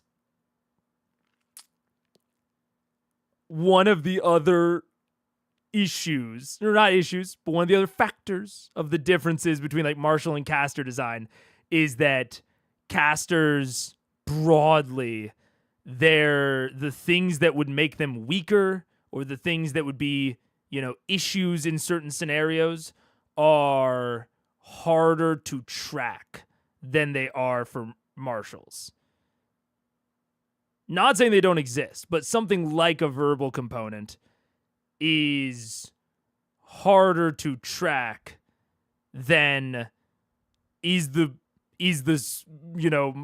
fighter holding a sword or not. You know what I'm saying? Same thing with like, a wizard's spell book is supposed to be one of their weaknesses. Like if they lose their spell book, they lose all of their spells. That sucks ass. It feels really bad if you ever do it, but that is like part of their design. And that's like a pretty consistent thing, is that like caster design builds the weaknesses in more strange, or not strange, but like more complicated ways and like less consistent ways. Each spell is its own little bespoke thing and has its own little weaknesses, and the weaknesses of casters is that their abilities might have their own bespoke weaknesses. That's like part of it. But if you forget to track those, then that can also balloon the power of a caster. Because again, I will fight for the fact that like run as intended, casters and marshals can be at parity in terms of power. They can be balanced if everything is run as intended. But I think when you get out of the realm of intended, it starts being more and more caster favored. Anyways, verbal components get missed a lot. They get missed a lot. They do. I try to be super on them. But yeah. Raishan could be whispering and bubbling lava could cover the whisper. Bad explanation. Bad explanation. I will also say I am definitely, and I think this is good. Like, I think this is a good way to run it. I don't even necessarily think it's just stylistic. I think verbal components are fucking loud. They are loud and they are very noticeable unless they are actively hidden. And actively hiding them is difficult. I'm not making that an easy stealth check or sleight of hand check or whatever. I do like the fantasy of a caster like muttering under their breath or like trying to hide the somatic components. I like that. But I don't think it should just be allowed. I think it should need a check and it should be a difficult check. Because while that fantasy is cool, I think that it should be like a specialized type of caster that needs, so like if you want to do that, if you want to be able to be good at hiding your somatic components, you need like sleight of hand proficiency or to get very lucky on your rolls. That is absolutely how I view it. Because I think that verbal and somatics are cool as well. Like, beyond all of this, I think they're interesting restraints. I think it is doing the game a disservice to ignore them. Especially in social scenarios. Like, it is one of the things that makes running a social manipulation caster, like, an interesting challenge, right? Like, otherwise, I mean, honestly, I think it's too easy. It's just too easy. So like, I think that is like one of the interesting parts about it, and I really like that part about D&D, like casting in social situations. So I think it's a shame to ignore them. But I also think that like it shouldn't be easy to hide. Casters broadly are too extreme to easily balance. For example, taking their books, focuses, etc. doesn't make them just slightly weaker. It makes them babies. It's harsh to do to them. Exactly. Like I hate that. I hate that built-in aspect of wizard. I think most people ignore it very obviously. I think it should be ignored, and I think it just shouldn't be considered, really. Yeah. It also applies to me. I don't think it applies here because Thordax Lair, not Raishan's, but could the dispels have been used as lair actions as PC enters certain areas? Yeah, I think that could be cool. Especially in a, like, green dragon lair, you know? It's like, yeah, imagine they're fighting Raishan in her lair. Or even, like, Umbrasil's lair. You know, he had, like, all the magic potions and shit. I think it's super interesting to maybe have like a puff of gas come out of like a vent, you know, or like a rock vent. And it, like, the players are expecting to, you know, get poisoned or get damage done to them or whatever. And instead it's like a dispel magic cloud and it only comes out in certain areas or, yeah, I think that'd be a really cool lair action. I love the idea of a dispel magic lair action. I like the idea of even like a cloud of gas that auto counterspells you if you try to cast inside of it. I think that's sick.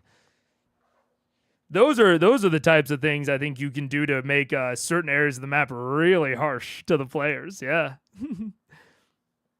Now you have to use that carefully because that's pretty tough. But I think it could be cool. Sorry for extending the tangent. Yeah, no worries. I can. Well, I almost said I can handle it. It's my stream. Whether or not I can handle it, it's on me. Good to me that caster should have been able to contribute to Grog v. Kern fight because the audience would have been yelling and cheering. Yeah. Which, like, oh man, again, it's like I like casters. Obviously, my favorite class is Warlock. And again, I will defend their parity. And I like the idea of something that is like more flexible and like has access to all of these essentially like different features embodied within the different spells. I think maybe it's just spell slots that I don't fuck with. And that I think make everything really difficult to like really compare, I think it's spell slots. But also like I don't foresee spell slots going anywhere. So what are you gonna do? Yeah. It's reminding me that scared the D&D party sneaking up to the camp, being all stealthy, and the magic user caster buffs the road with a loud spell. I cast invisibility. Yeah. Yeah. Oh yeah. The Dale's also true. Subtle spell is one of the coolest things a sorcerer can do. Yeah. What would that layer action dispel? Like magical objects would love their abilities. Oh dear, guaranteed TPK. You could also just have the layer action, the gas, just be a dispel within the gas. So it could just be like a suppression aura, essentially. So it doesn't like permanently dispel the effect or permanently dispel the magic on the magic item. It's just while they're standing in it. It's almost like a wild magic aura, but the opposite. It's like a null magic aura. I think there's a, what is it, anti-magic cone? Because anti-magic cone doesn't dispel, right? Anti-magic cone. Or anti-magic field. Anti-magic. Within spells can't be cast. Summon creatures disappear until the spell ends. The sphere moves with you. Targeted effects, areas of magic, magic items. Yeah, the powers and properties of magic items are suppressed. Yeah. I think a suppression field would be super, super cool. Yeah, any active spell or magical effect in the sphere is suppressed while the creature or object is in it. Yeah. An anti-magic field as a layer action, super fun. Super duper fun, especially if it doesn't move around. So it becomes a piece of the map, right? It becomes like a part of the fabric of the fight that like in that area, it might like occasionally like clock you with an anti-magic field. Not saying that would always be good. They could also be very annoying. But I think it could be very interesting. I think it could be very cool. Because you have to basically get there, open it, grab them, and help them swallow it to have the effect take place. So it's pretty involved action. Okay. Oh, and that means we don't have advantage on death saves either, right? Wait. Did we ever? Yeah, we did. Oh, that was from Beacon of Hope. That's gone. Is that gone? Okay. Yeah, that got eaten. Okay, then I'm gonna fly down to my brother. And I'm gonna cast Cure Wounds on him at 4th level. So that's 4d8. Okay. 4d8? Look!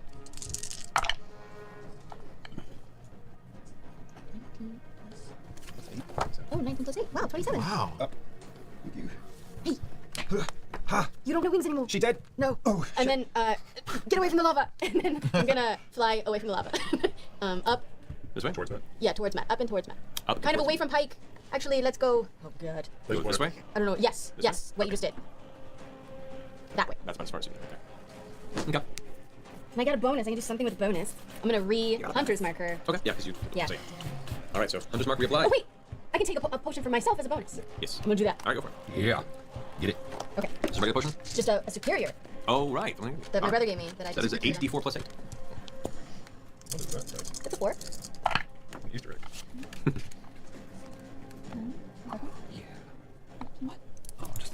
I've got a great idea. 17 plus 8. You have one more dice as well. I do? There's like 7 rolls. Yeah. So 21 plus 8, so 29. Is that nice? You healed yourself that much? Jesus, it's a big potion. Otherwise, I rolled really well. I may make one for the table. I didn't trust that I would work out. That ends your turn, Vex? Yes. Back, you're up. Okay, so half my movement just to extend, correct? Okay, I'm gonna throw Whisper Flame Tongue. Raishan, I should be within 60 feet, yeah? Yeah. First one's called 17 for the first. Fails. Second is 22. 22 just hits. No, maybe it's just a column. That's it. That's Raishan. That's That's the one 22. right there, 10. 22? Yeah. How much damage? 10. 10 points damage, alright. Flame Tongue. And I'm gonna use my remaining 15 of movement to go You make sure that's check. diagonally away from Raishan. Diagonally away this way? Away from diagonal. Here? Yep. Okay, that's as far as you can get there. Okay. That ends your turn. That brings us to Kima. Let's see. Kima rushes in. Holy Venture looks over at the distant giant and goes, oh, shit. Who's hurting? Everyone. I'm fine. I am. I don't want to say anything though, but I kind of am. I feel kind of shitty. Sorry. Hi. Hi. I feel like shit. Kima. I'm kind of bleeding from my ears, but Kima's in action is going to cast a... I can deal with it. It's no big deal. Cast a third level Cure Wounds. This is this right here. It's not too bad. And Matt, my wings are toast, right? Yeah. That's 17 points of healing to Pike. Okay, thank you. And Kima's just going to go in full run. Oh, it does. It's there. Alright, then it's Kima's turn. There is a flash of light in the tunnel behind you guys. What? That's a sudden burst of kind of a whitish, orangish energy that kind of briefly halos Kima, Scanlan, and Pike's forms as you watch a brass talon. A brass talon that, since it was used as the top of our tree, I forgot to bring its base, but we'll be acting there. It was a beautiful tree. Hey, look, he's standing. You've been drinking Brass Dragon. Oh, Jamon, you looking good. Jamon. Have you been working out? You look like you've been working out. He watches as they arrive and kind of bully their way past the entrance. I was wondering when you called. Glad you came. Nothing cool. Nothing cool. Swipe right. Shelly's glad you're here. We're happy to see you. No court speak here. How was the flight? I actually broke my platforms, so I'll just have to use my imagination for some of this. We need modeling clay, quick. Fishing wire, we can just string it from the top of the set. Yeah. Just attach it to a string. There you go. Jamon, they kind of stomp their way into the room, stepping over you, Scanlan, stepping past you, Vax. Nestles in, kind of surveys the territory. A different color than I was expecting. And releases a blast of fire breath upwards in the direction. Smoke him if you got him. Come on, come on. That's a 23. Okay, makes a dex save. So, Raishan pulls out of the way with the benefit from the haste spell. However, it does still take damage, half damage from the spell instead. That's 16d6 damage. Wow. 16 d6. Oh, that dice might actually help. Nobody expects the marketing position. That is 58 points of fire damage. Half of that to 20. 29 points. I Did you just 29 points of fire damage to Raishan from Devosa's Flame Breath, or Jamon's sword, as you know. Wow. So he makes a concentration check. Succeeds. Damn it. So the ace remains viable. Okay, that ends Jamon's turn. Pike is up. Okay. Pike. I'm just like, she's gonna cast mass healing word. Can she get the most people in her radius? What's the range on it? It is a 60-foot radius. Oh, Run radius. her out. Yep. That's the biggest radius, be right there. This is kind of just under Jamon's giant brass dragon wing. Okay. That's not gonna heal Raishan, is it? No, No, the it's only people she wants. It's up to 6 creatures. The 6 creatures, who you choose? Who else? Raise your hand if you would like to be. So that's Grog is within range. Grog and her. So that's Grog, Pike, Vex, Vax, and Percy. Well, hey, if you can do 6. And I mean, Scanlan. Oh, sorry, Scanlan. I'm not gonna say no. Well, I'm behind a dragon, honey. It's okay. That has one. Oh, he's gonna dispel this shit. That's. I don't think she can. Okay, she's gonna do this. Wait, can she do it on herself as well? Yeah. Okay. 9. 9 points. Yeah, that's a bonus. I know. Okay. 9 is good. There's not really anything else. Technically, right it's now. 9 times 6, so you All did a of lot her of major healing. spells Yes. were used. Still in the game. 9 times 6 is a lot. Has everyone got right. 9? 9 points, okay. That brings me up into the 60s. Just a nice Southern California day. Giclée. 50s. We've been in the And then, does she have any movement left? Yeah, average. I'm sorry. No, that was her full movement to get there. I don't know what are we thinking. I haven't taken any damage from fire. No. That's true. She's gonna duck as much as she can under Jamon Okay. for protection. and say, "Oh, you look very nice. Thank you. There you go. Thank you for helping us." Rub and buff. At this point, I feel like you guys are better at Ashley than she is. No, shut up. Alrighty. It's a cast of thousands it takes to play Ashley. Any Pike's turn, Scanlan, you're up. It is funny because their Pike also doesn't sound like Ashley's Pike at all. Much like Matt's Pike didn't sound like Ashley's Pike. I think they're all just playing Ashley because this sounds more like what I understand Ashley to act like in real life. But Pike is a little murder gremlin. So it is very funny. It's like the idea of Pike apologizing like that is so... It does not mesh with my internal perception of Pike. But I think that they all just love Ashley, and that's how Ashley acts.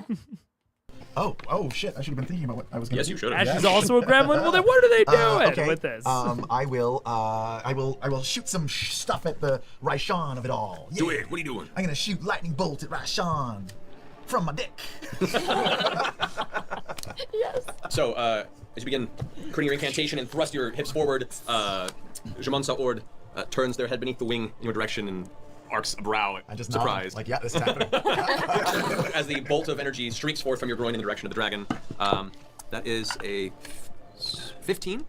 Is going to use one of Raishan's legendary resistances to resist it, so half damage. Okay, fine, whatever.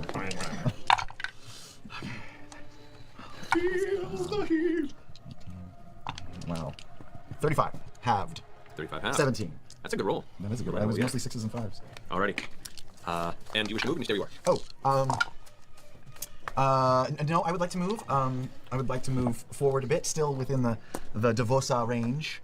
Like by Pike and Chemo? over Yeah, here? can I move to the other side of Devosa? Yeah, you can move just underneath, kind of running between the legs and get about there. Yeah, shoot, is anyone else? How's Gilmore look? Gilmer is standing and seems to be doing all right, but has seen a lot of struggle from the last battle and is currently about... You can see like a little bit of blood kind of dried and curling from one side of the mouth, hair's mussed up, and looks to be a few burn marks across the skin, and it's kind of, a little out of breath, but is standing. It's like the level 2 Mike Tyson's punch out. Gilmore's roughly half up. Okay. I knew that would break you. I love that reference. So I'll use a healing word on Gilmore. Why not? Because I don't want to use any. I got one more inspiration, so I'm not going to use that yet. So yeah, I will heal Gilmore. Okay. Oh yeah, sorry, I can roll. 9. Total 9? Yeah. Great. Alrighty. Betty's turn. Yes. All right. Percival, you're up. Okay, I don't have it marked down that I burned my action surge, but I think I burned my action surge last game. But I still do have 2 points of Cabal's Ruin, if I recall. You do, yes. Okay, just making sure. All right, so I'm going to, from my little vantage point, take a shot with bad news. See how this goes. And I'm going to burn a grit for advantage. Let's do this. Yeah, I mean that would be fine, but we can do better. Yeah, that's already better. Come on. 30 points, 30 to hit. 30 does it, yes. All right, so let's use these. They're sparkly.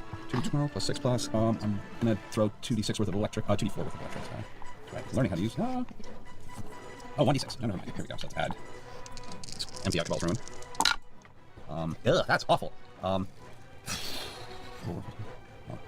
10 points of damage plus 6 points of lightning damage. That's not terrible. That's terrible. For me, Against concentration. So that you watch them as you send the last bit of the charge through the cloak as the energy shoots up your arm into the gun as you fire. It travels with the bullet and bursts into this kind of weird, kind of reverse shockwave. The energy returns and slams for a second time into Raishan's body. nice. I have one more shot. So I'm gonna take my last shot, although there's no more electricity.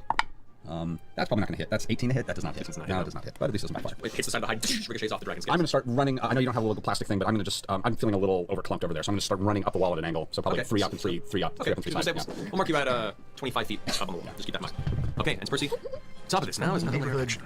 Royalty. He crawls in and put his hat. Do the magma direction. No, he could do that. Alright. So that's It's like watching someone play like complicated. Alright, another the magma over here begins to bubble, and you watch as one of these strange protrusions from the rocky ground begins to bow upward and then crack open as another familiar cloud of gas begins to spill out in this area. Be totally immune. Vex, Scanlan, I need you guys to make Constitution saving throws. This is just the That was worst. terrible. Jamon Shut up. does yes. 4. No. It's funny. Matt's really good at narrative and like flavorful descriptions.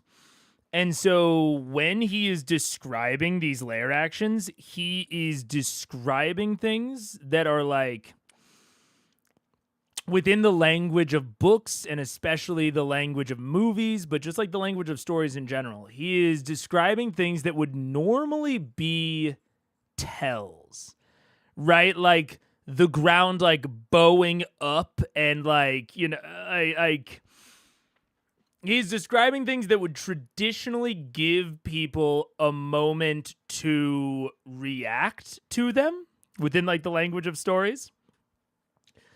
But then the mechanics of the lair action tell him that they happen immediately. So I don't know. And I don't blame Matt for this at all. Like that is just how that's just how, you know, lair actions are described. But speaking of things I'm becoming more and more convinced on, the idea of foreshadowing the lair action that you're going to use next round, the previous round, or maybe not even the previous round, maybe on like initiative count 10 or something, whatever, you know, at some point beforehand, I think would make the entire system feel substantially more dynamic. And again, no shade on Matt. This is not something that I've ever done in the past. This is, you know, just something that I am coming to realize, and seeing him so flavorfully describe it is just convincing me even more. It's like, oh shit, like I don't think most DMs are describing it like that, because they're not thinking about it in that language. Like Matt is thinking about it in this sort of, you know, in these stages of language, and he's in these stages of like threat that counterintuitively doesn't really mesh with how the mechanic is actually implemented.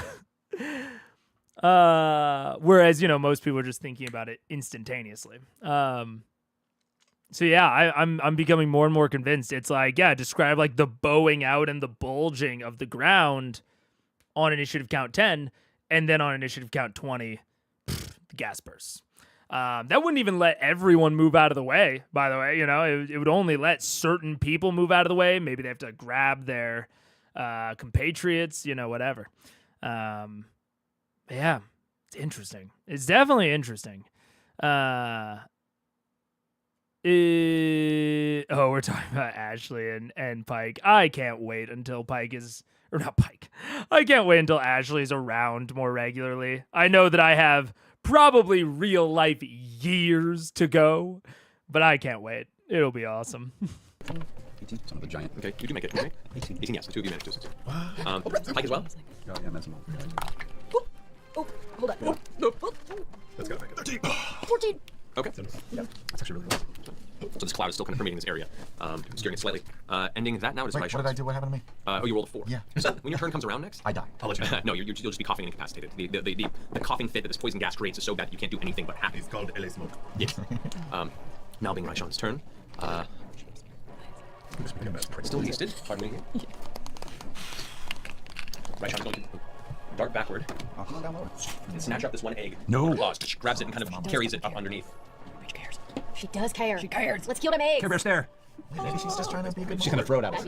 Let's go full Donkey Kong. She could go all Donkey Kong. Across the lava. Down over here. So that's 20 to get there and back to grab that. She kind of swoops down, grabs it, moves forward ever so slightly this way, She and actually escaped though. releases. Actually, not back here. It's going to release a giant burst of poisonous breath Oh. outward, affecting. Kima shrugs it off. Pike shrugs it off. Grog, you shrug it off because the dispel didn't work earlier. Gilmore ate the feast earlier and was also unaffected. However, I need... Gilmore didn't get the feast. That's right, because you only have 3 people to eat from it. All right, I need Gilmore, Vax, Vex, and Scanlan to all make Constitution saving throws. This is a different poison than what just spit out of the ground. Yeah. Yes. It's her breath. Wow, that's not happy. This is so rubbish. Such a pretty guy. Did you say Pike? Did you say Pike as well? Pike didn't get the spell. So Pike isn't... I got a 9, Matthew. You got a 9? Constitution? Yes. 9. Not you personally. I didn't have to. No, I'm just mocking him. Vex. 14. 14? Yeah. Okay. You guys and Scanlan all suffer 83 points of poison damage. Oh my god! How many? 83. Gilmore makes his save, rolled a 19 plus 3. So he has 40. That's 41. Thanks to your heal earlier, Gilmore is still standing with 2 hit points. That makes 2 of us, friend. I'm at 2 hit points as well. Wow. How y'all doing? We're unconscious. I saw y'all drop your Did our You, bronze brass dragon get hurt at all? No. Brass Dragon better do his here in a minute. Rolls a 1 on a saving throw. Can you use legendary resistance to make the save? Yeah. So he only takes. Block it, but Ross, so they only take get that. Can you argue that? 41 points of damage. Okay. What do you mean? So as this egg and her. billows forth, If I drop it into chain lightning. Twins got together. so Vex, you fall unconscious. Vex, you fall unconscious, fall off the broom, hit the ground, taking 4 points push damage. You suffer a death saving throw from the Oh, from like a teeny little 10-foot Has fall. a drop on your head. That's fucking stupid. It's only a She was sitting D6. It's only a stupidly. D6 of bludgeoning damage, but when you're unconscious while falling, you now realize the downside of flying all the time. Damn Did you it! put airbags on that thing? I did. I have a helmet on. Did you? I put airbags in the. That's what that witch hat does, right? It's magic. It Yeah. goes, Yeah, I forgot to tell you the witch hat is magic. Little balloons. As the poisonous breath billows out and everyone's coughing and falling over, you watch the twins fall unconscious. Raishan kind of grins. You've got a few surprises, I see, but you're not the only ones. No, does she have more surprises? I think that's what she meant, yeah. Is there more? I hope that's not. Oh man, there's a an ad in a minute. Okay. So Raishan could escape here. Raishan could escape here. How would she even do that? I guess dimension door. Can she fit through a dimension door? Probably not. A gate? Maybe a gate. Classic gate. Interesting. Interesting. I honestly thought that this combat would end with Raishan dead. I didn't see her successfully escaping at all. So we're gonna see. Is Dimension Door limited by size? I thought so. I thought Dimension Door was a set radius. Is it not? I don't know, actually. Dimension Door 5e.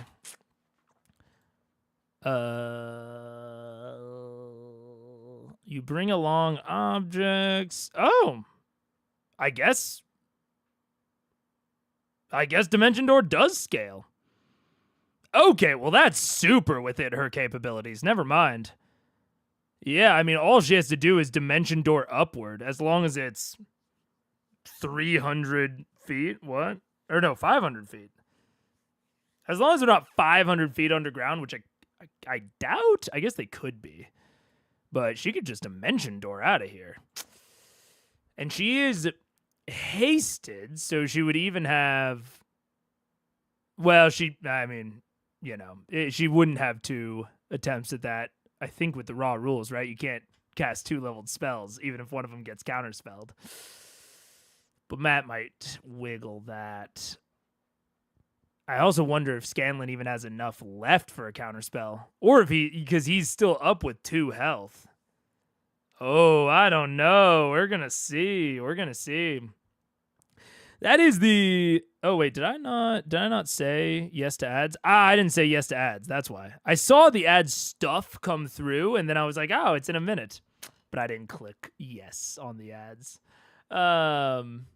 They use homebrew for multiple spells per turn. Yeah, isn't it, though, like, it has to be, like, under a certain level?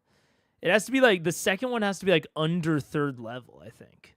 And Dimension Door is 4th. I could be wrong, though. I don't remember their exact homebrew. It's a good example of how homebrew can complicate things. So yeah, I don't remember the homebrew for that at all, or I don't remember the details of it. Only spells 1 and 2. Gotcha. Yeah. Interesting. I mean, this is like a way. I not make fun, but I point out the lack of things running, or maybe that they're not so good at running, and a Dimension Door is an easy way for them to run.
what's up?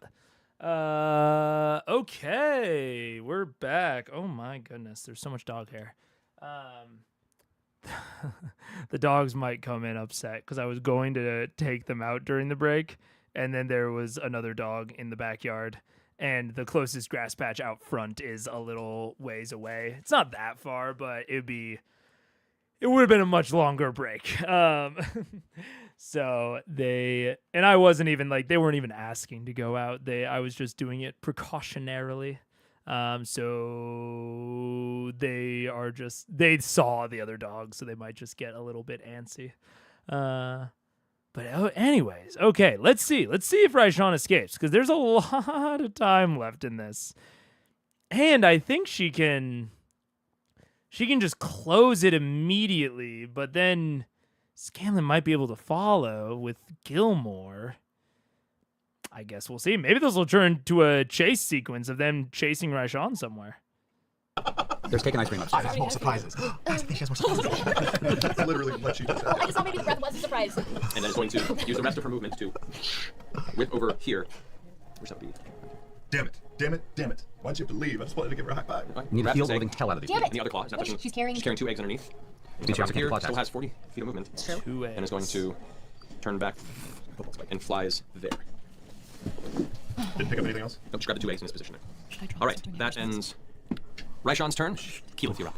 Can you heal? Not yet. I'm wondering if I should drop this. And Oh, I know, Crazy Smith. They just didn't really need to, and the dog was out back. It's so much easier to take them out back, and they go to the bathroom more consistently in the back.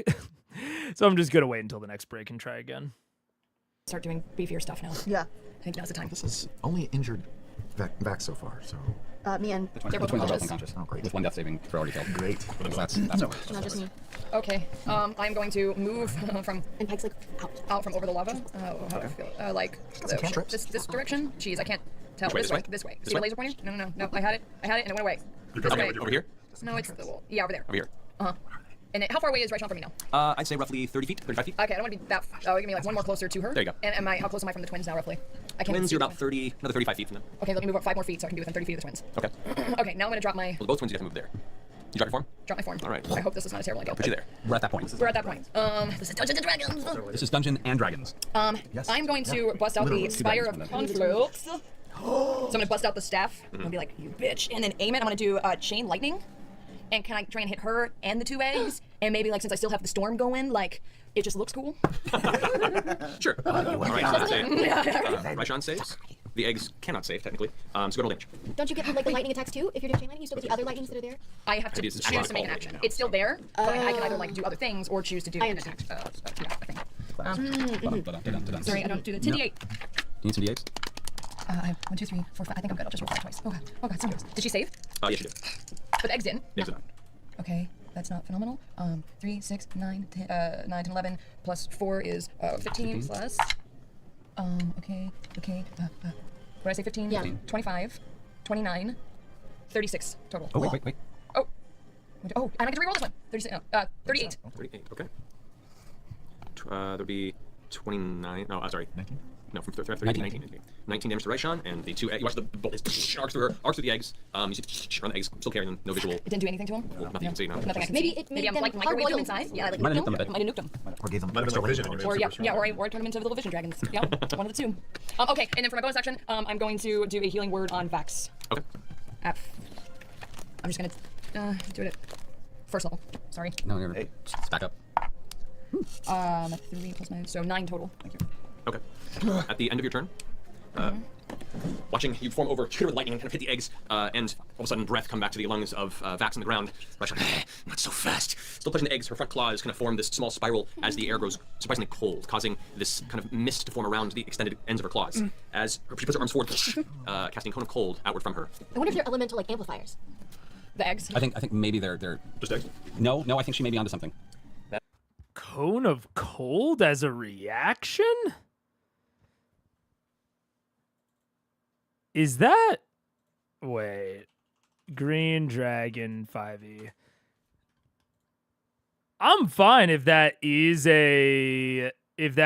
like a legendary action that it has. That's crazy though. Ancient... that makes me want to see the Green Dragon stat block. Because I did not know that they were like they could reaction cast spells. Legendary action. Detect, tail attack, and winged attack. What is okay? So okay, it must be something that Matt worked in, or is it like the is it possibly like a variant? Because I'm not seeing. I think it's a custom stat block with spellcasting. Okay. Because it was the end of Kiki's turn. No, sorry. To be clear, I understood that it was a legendary action or reaction or whatever. It's more that I didn't know exactly what it was doing. Variant Dragon 5e. So I know that there is variant spellcasting. Yeah. Adult Green has greater 3/5 or lower. Okay, so it doesn't actually like specify. I mean, that was on a forum, but I think that's about as quickly as I'm gonna find it. Interesting. I mean, I could definitely see implementing a legendary action that essentially utilizes the like sorcerer meta magic. Like if you wanted to make a dragon or any adversary that's sorcerer themed, you could work in legendary actions to replicate some sorcerer effects. The only thing about that is that like no sorcery effects can transform it into a reaction. That's a little nutty. I'm trying to pin down exactly how powerful I think that is. I'm not entirely sure. Yeah, it's tough to say. I don't know. Because assumingly it's still using a spell slot, although it's hard to know how many spell slots she has. Huh.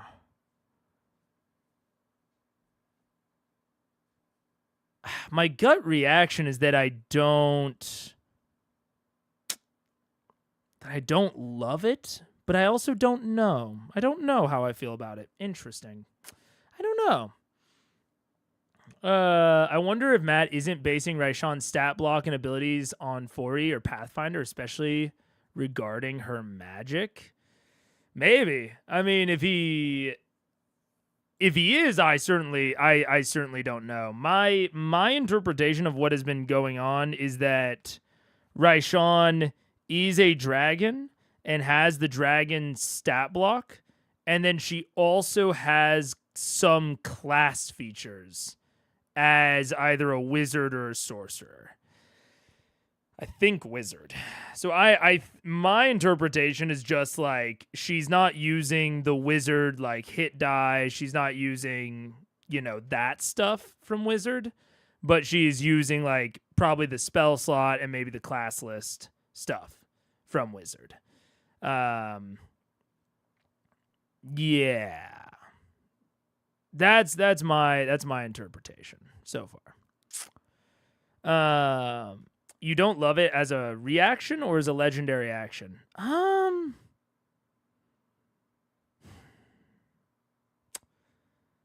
Kinda either. I don't know. It's tough. I like.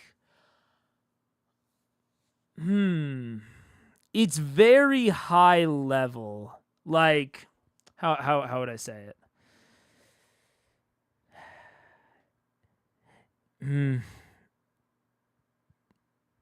It's very hard because, like, broadly, I don't love adversaries with a bunch of spell slots.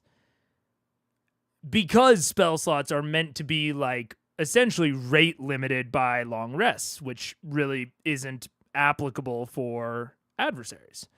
Like, adversaries blow their entire load in one combat, and then we don't see them again. They either die or they run away, and we almost certainly see them at least one day later. So an adversary can always blow all of its resources every combat. They don't have to think about, when's my next long rest going to be.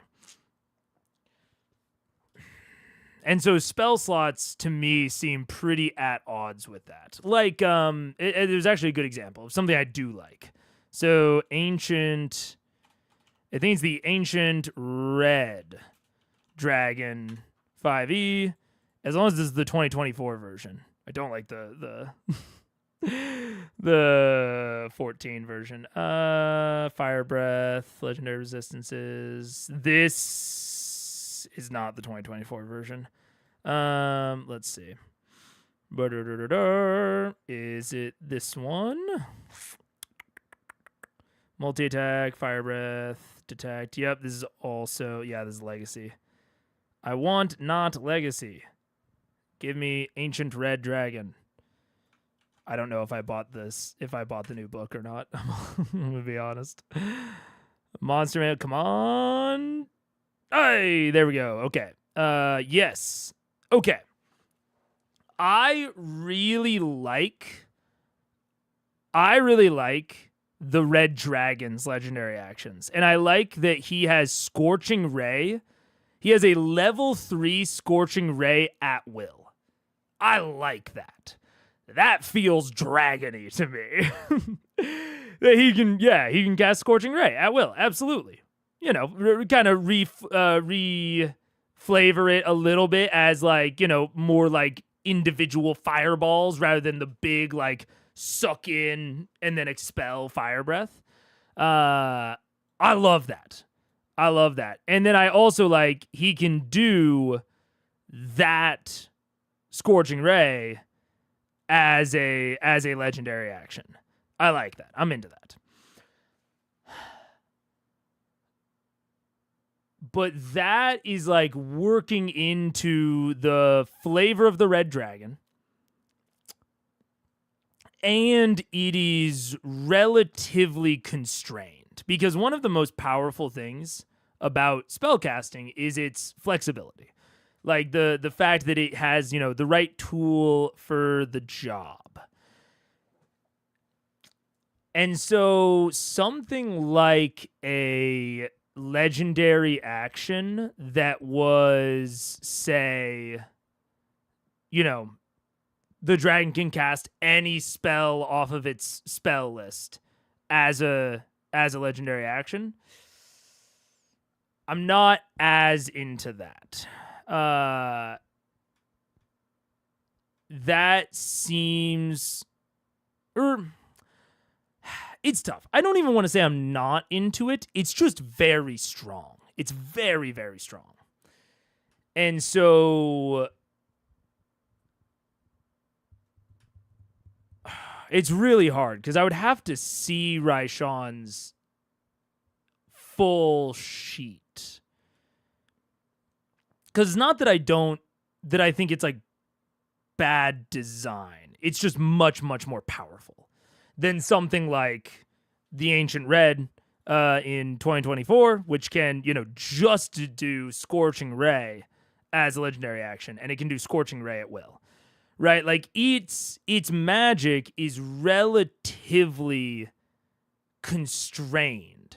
So you get the benefit of spells with their, defined rules text. They've been kind of pre-balanced, so you kind of understand their power level going into it. That can be really, really helpful for defining a spell block or a stat block with some nice variability and some cool features.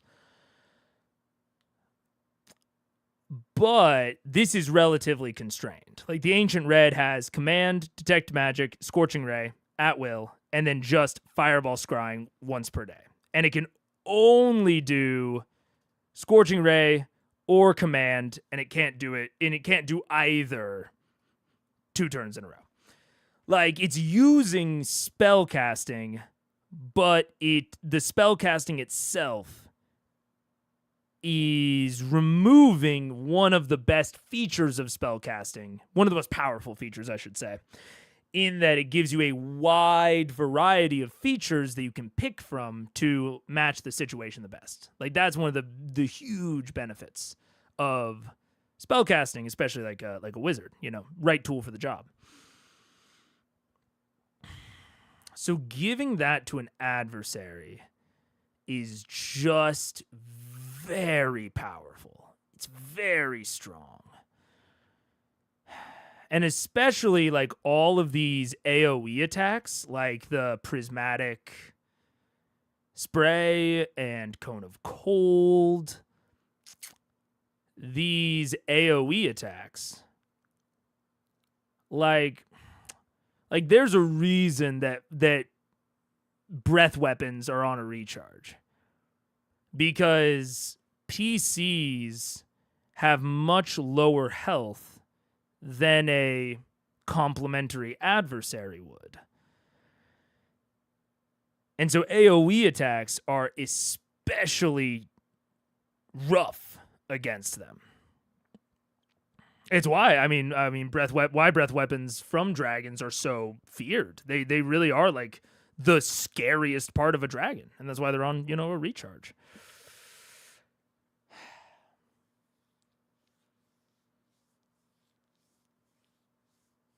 I don't know. I'm conflicted because there's nothing like wrong with like, yeah, the Cone of Cold doesn't match a green dragon, but Raishan is more than a green dragon. She's more than just some generic green dragon. She's Raishan.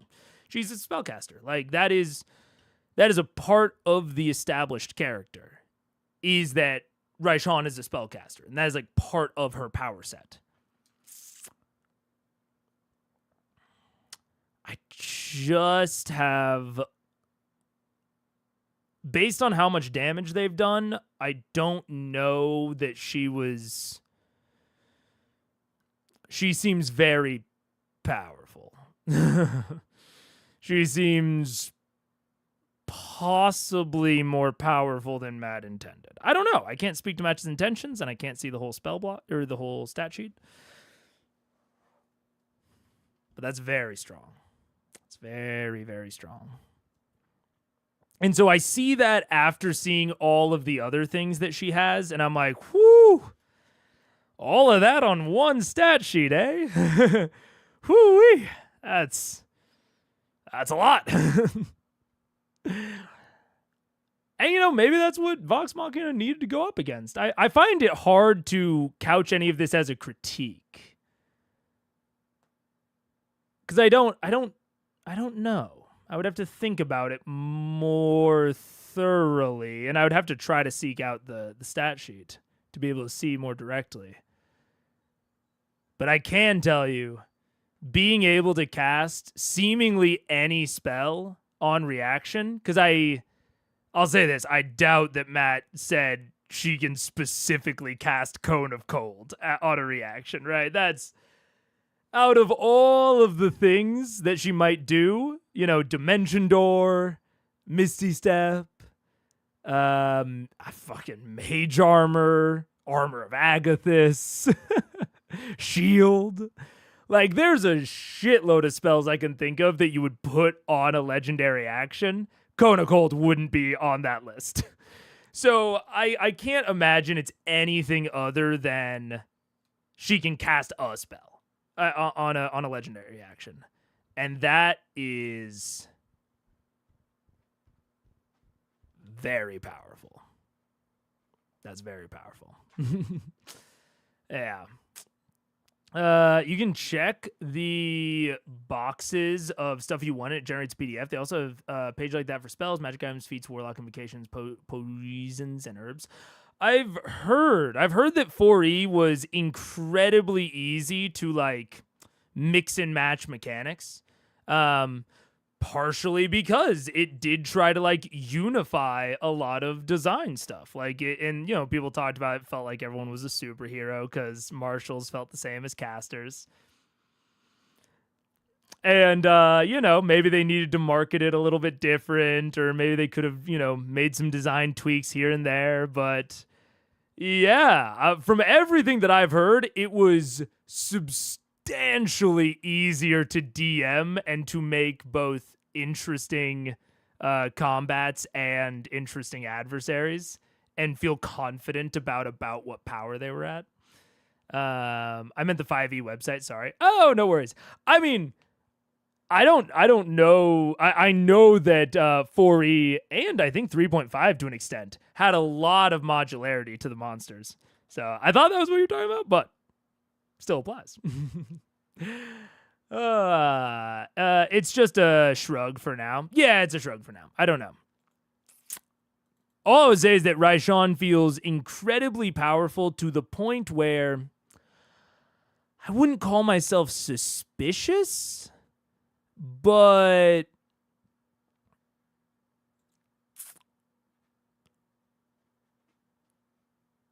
Raishan is either just very, very, very powerful, or Matt is maybe playing a little bit fast and loose with the legendary actions, which, you know, I won't say I've never done before. I'm not gonna get on him for that.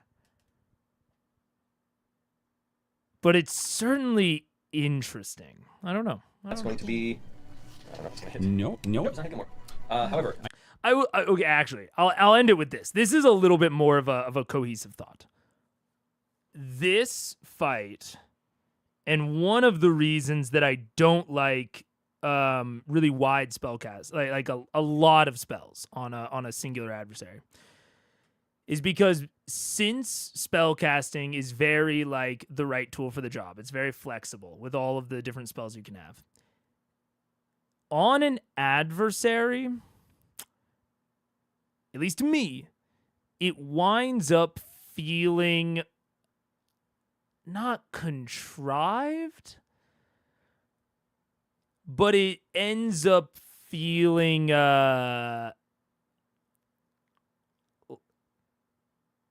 I think it can give some feeling and some impression of the GM is just doing whatever they need to do to make sure the adversary wins or survives.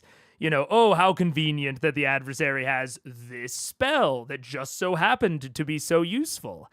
And, like, the thing is, that's just how wizards are. That's just spellcasting, is that feeling. But I think that feeling is a little bit stickier when it's behind the screen. Because when it's on the players, right? The players, you know, their character sheet's public. You know, we know what spells they have access to. We know what they've prepared, theoretically. But no one except for the DM knows those same things for an adversary. And so I think it can give too much of the feeling of convenience and a little bit of contrivance. Because that's what I've kind of been getting a little bit over this combat. Is like, oh, wow, Raishan can do that, huh? Oh, she has that prepared. Interesting. And it's like, I don't get the sense from Matt, and, you know, this is purely a vibe check. This is speculation. But I don't get the sense that Matt is the type to improvise her having Cone of Cold. I get more of the impression that however he just did that, it was written down on her sheet ahead of time. But spellcasting just kind of gives that, it lends itself to that impression. You know what I'm saying? So I don't know. This is I had an existing hesitance about like full or mostly full casting on adversaries, and this is strengthening that hesitation. Because I don't love the impression of Raishan's abilities and capabilities in this combat. Her capabilities feel too flexible, really. Would I be able? In like a potentially like fudgy sort of way. Even though I don't think Matt is fudging, it just kind of feels like that. To counterspell this, or Or am I already in a cloud of smoke and coughing? Oh, you can't technically move because you're headed over. I'm already in the cloud, right? Yeah. Okay. You're Sorry. in the cloud, but you can be restored. Because you've been backed up. Can Gilmore back to spell? Backwards? That sucks. Just Slowly putting it out there. becoming me tonight. I know you're That's not right, playing a lot of hands here. He's so handsome and charming all of a sudden. What's the range on that? Let's check. Unfortunately, Gilmore's have just out of range. God damn it. range. Okay. That's good looking out. Good looking out. No, I'm trying. So that is Kima, Pike, Jamon, Scanlan, Vax, and Vex. All make Constitution saving throws. I'm unconscious. So you take another death save. Cool. God damn it. We need to fix that. I've got 1 save left. Please, we gotta fix that. Did I... Wait. Vexy Poo. Did I give you my cold armor? I'm Yeah, Vexy Poo. Yeah, you did, but it's not attuned. You're not even using it? Even then, even half damage. Well, I am. I'm just fucking cold. Okay. Yeah. So you're 2 death saves. The impact. Yeah. You're unconscious against 0. You take I rolled an 11. 11. Yeah. So you take 43 points of cold damage. I'm so dead. No, unconscious. Unconscious. You're unconscious. Negative 41 now. Roll for Pike. It doesn't matter what you're negative. Oh god. Unless it's your total hit point. Yeah. Roll for Pike if you could, please. Well, that I can count it, but yeah, that was fine. It was better when I. No, not anymore. What is this? What is this? Constitution? What is Yes. this? 5. Because I suck. Pike takes another 43 points of cold damage. Pike is unconscious. The gnome's down. Well, Everyone's we still got Kima. Whoa. You're still up, The right? the twins and the gnomes are out. Yeah. Whoa, we're All down of you. 4? We're down 4. Whoa! This is serious, you guys. Don't worry, Devos is here to give 1 Kima does shot not of make it. 28 points of damage. Come on, Devosa, do something. I would hit the dragon because it's low enough, but it's on the other side of the map. Alrighty. So that's the end of Keelet's turn. It's now Gilmore's turn. Come on, Gilmore. Have some Do you have healing mass cure, Gilmore? Gilmore does not cure, unfortunately. That's not his specialty. He's used a lot of spells. Dude, before it even gets there, another reason that I'm becoming more and more convinced of like PCs controlling allies. Imagine if Gilmore killed Raishan and the players aren't even controlling him. Matt asks himself, how do you want to do this? Imagine how ridiculous that would be. At least if the players are controlling him, there's an amount of like, oh, they get to have fun and do that. But that'd be whack if Gilmore got the final blow here. I have Can we nothing. cast like Carnival? Oh, wait. We need to start taking out this bag. Shit. No, it was poison. He shot... Gilmore's turn. Raishan shot poison at us, right? Not No, last cold. time. Cold. Yeah, no, the cold this time. Yeah, the previous because time it was poison. sucks. Never acid, though. Yeah. Gilmore kind of rushes around Jamon, almost as a defensive standpoint, but also kind of taking in the circumstance, watching this blast of cold air come through, kind of looks around, seeing everyone on the ground, is like, oh god. And in a fit of rage and needing to lock this down, he's going to go ahead with what he has left at his disposal to release a... I'm going to use a lightning bolt, which Raishan rolls a 1. Oh, good, good. Unless you're resistant to resist it. I have to pee so bad. I gotta get up. How do you want to do this? I know, 10 points of lightning damage. What I'm scared of is that I'm gonna be away from the table when I actually die. But I have to be. Go, Pete, go. Just don't kill me while I'm not at the table, can't I? Do my best. Hey, when she gets back, let's all be crying. Don't let her die.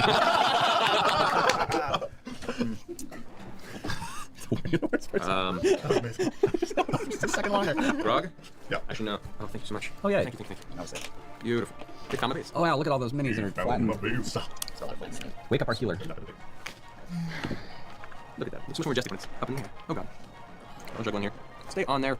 Alright. You know, there is also a piece of DM advice here. Speaking of how, you know, AoE is good is better against the party, it's, you know, stronger. In general, keep in mind, you know, AoE scales up, you know, players, AoE scales up against adversaries when there are multiple adversaries. Keep it in mind for DMs. AoE scales up the bigger your party is. You got 7 party members with 2 allied people. AoE is going to be very effective. Matt playing with his dolls. Yeah, now we're just into Matt playing with his dolls. Oh. And again, I don't blame Matt for this. I don't blame Matt for this at all. I've generally just avoided having allies that like participate in combat because I was afraid of something like this. So I don't blame Matt for how this is going. But it is definitely convincing me on how I will handle it in the future. How funny would it have been if Gilmore had actually killed Raishan just now? Crazy. It would have been insane. Insanely like like it would have been so lackluster that you wouldn't have been able to do anything but laugh. Like it's just like so like what? Gilmore? Come on. So, at the end of that turn, use 2 more legendary actions from Raishan. Just 4? Just 4. To cast a Melts Acid Arrow at Gilmore. Gilmore, I can't see. He's underneath here. Okay. No one said D&D was easy, guys. Okay, range spell attack. So yeah, that hits. So that is 4d4 acid damage against him. It's 10 points of acid damage. Gilmore is now also down. Dude, I could. Someone last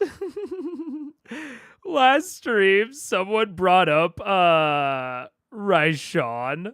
Or not Raishan. Someone brought up Hodis, I think. Or maybe we were just talking about shapeshifters. I can't remember why Hodis came up. But I was basically just like, oh, I think unless they do a big time skip, like Hodis is not going to be relevant for the rest of the campaign. I could see. This is an alternate theory from what I thought was going to happen. I could see half of the party dies here, all goes to hell. Half of the party goes to hell, and the other half has to go to hell to save them and, like, resurrect them. And they end up, like, having to go through Hodis. Like, Hodis reappears and, like, is, like, the mini-boss to getting the rest of the party out of hell. That'd be sick. That'd be a cool way to bring Hodis back. Oh, because they are looking tough here. It might be unpopular opinion, but having this fight be as rough as it is should be a lesson, Vox, that you can't bum rush 2 boss fights without at least the idea of a plan.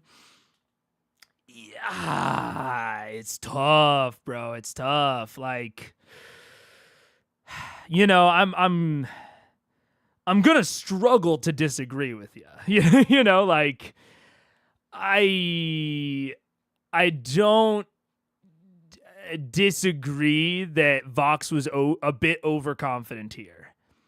But I also don't necessarily blame their overconfidence. You know, I talked a little bit about it last session of, like, Thordak was set up to be, like, the insane boss of bosses. Like, Thordak effectively kept 4 other dragons under his thumb, under his claw. At the very least, he kept 3. You know, Brimscythe was already dead.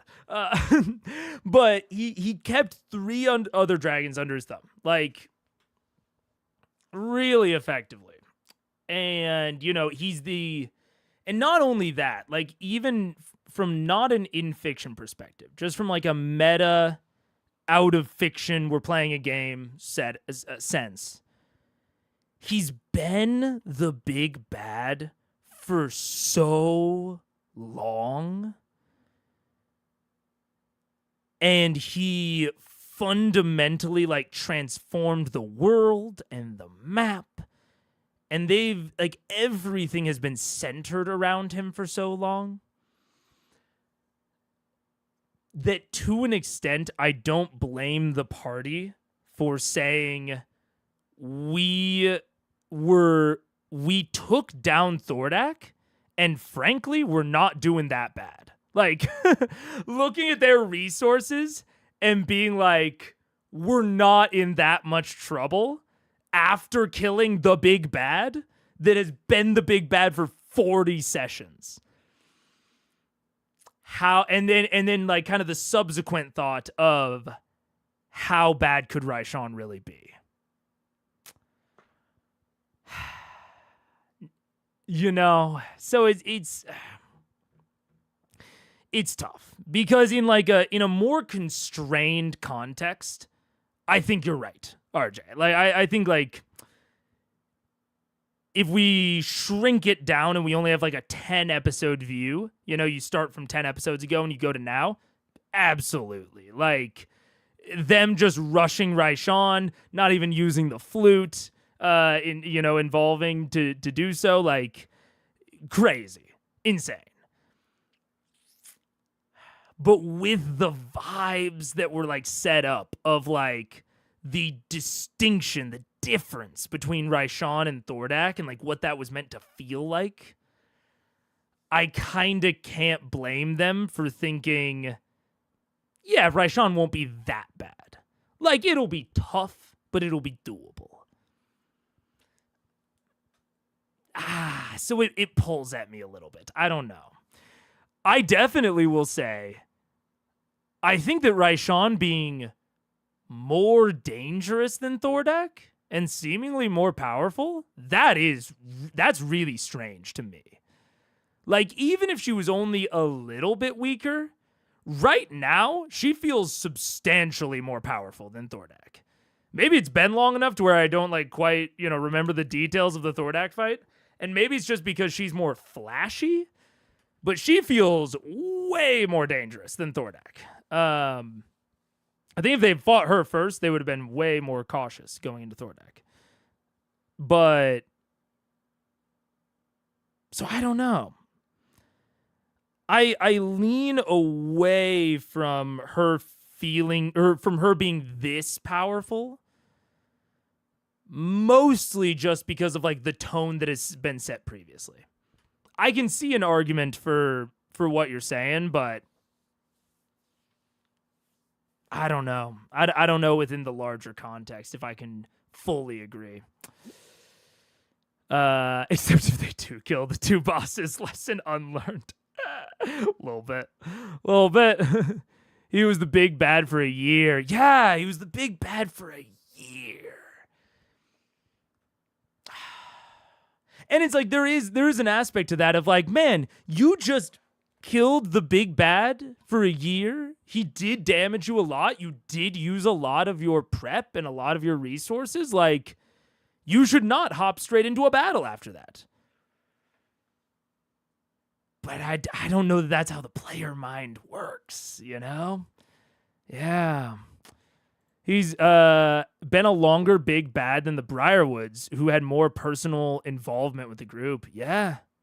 I think that Matt handled it better than this example, or at least tried to, but there are some James Bond movies where the main bad guy dies before their henchman, and it's very weird. Well, and like, I do understand, Raishan felt separate enough that it makes sense to me that she survived, which I know you're not necessarily like making a comment about this. Like, she feels like enough of like an independent and separate entity. It would have been super weird if Vorugal and Umbrasil were still around. That would have been very strange. But Raishan feels separate enough that I don't mind her surviving, but it's strange to me. Yeah, I don't know. It's a very strange situation. It's a very strange situation that like, yeah. It's all very weird. Because there's also, like, the aspect of, like, if Scanlan had blown the flute earlier, it's almost certain that they'd be doing so much better. Which is tough. There's also the aspect of, like, the lair actions are still working, which doesn't make total sense. Like, even though they're fighting Raishan and Thordak is dead, I don't think that the players would have predicted that. Like, if you had asked them, like, will the lair actions still work as we fight Raishan, like if we fight in the lair after Thordak's dead, I think all of the players would have correctly assumed no. But Matt is still doing them. So there's also like an added level of difficulty that was totally unpredictable. Like Scanlan just lost an entire turn there from that. It's very tough. Yeah. As someone who loves the Raishan twist, I agree that it feels weird. Yeah. She is kind of the true leader if you think about it. She is, but she's not described, but I think she's characterized as the mastermind. Not necessarily the strongest one. Not necessarily the one that would be hardest to kill, right? She's characterized as like, she needed to assemble the conclave because she couldn't do it on her own. So it's like now that they've disassembled the conclave, she should be very weak. But now they're fighting her and she's actually incredibly strong, which is strange. The transitive law of badassery. Exactly, Mike. That's a really good way to put it. Yeah. Yeah, the transitive law of badassery. If they could handle Thordak, Raishan couldn't handle Thordak. VM should have no problem with her. And including the fact that she is described as weaker than the other two dragons. Yeah, they knew she had some spell casting, but I think they reasonably assumed that she probably wasn't like a full-out caster, which she is. Oof, yeah. All right, the dragons being big and not having that much connection, keep in mind that the goal of C1 was to introduce people to D&D and give them a classic adventure.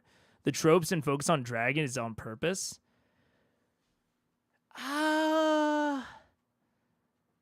Maybe. Like, I see what you're saying, but I don't know if I think that. I don't know if C1 is that much of an archetypical adventure. Like, a lot of the characters are relatively archetypical, but there's a lot of non-standard shit. Like, the Chroma Conclave in general is incredible, is like a subversion at its core. And even like, you know, something like Clarota is a pretty distinct subversion. The Vestiges, you know, debatably, they're a little bit subversive because they aren't necessarily chosen one items, but they kind of are, but they're all embedded within these different stories. I think the Vestiges are maybe a little bit archetypical. I don't know. There's a lot of non-standard stuff about C1, so I don't know. Raishan is the dragon behind the dragon. Yeah. The dragon stuff only feels slightly odd because of everything else changed around it. Maybe, yeah. Yeah. I think that's fair. Because the last time they chose to recover against the Black Acid Dragon, it was a mistake. That's true. Yeah, them recovering against Umbrasil was definitely a mistake, yeah. That's the term I've been using in the episodes leading up to this, where they keep saying we can totally kill Raishan. Yeah, which I agree with them. Like, until this battle, I thought they would be able to kill Raishan. Like, she gave chump energy to me. You know? Wait, I'm making to see the next comment. Yes, a lot of things changed as the players get more familiar and it becomes less tropey. Yeah. Okay, I'm gonna see how this resolves. But yeah, it's all very tough for me because there's a lot of aspects of it of like, yeah, like this is how you know, potentially, you know, teach your players things. But we're also real far into the campaign. Like, we're in tier 4.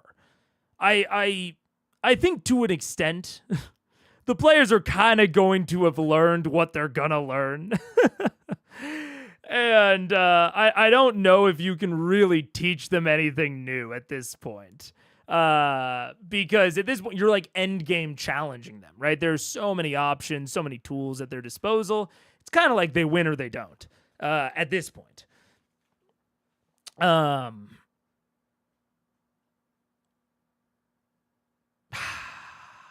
This is weird. It's interesting.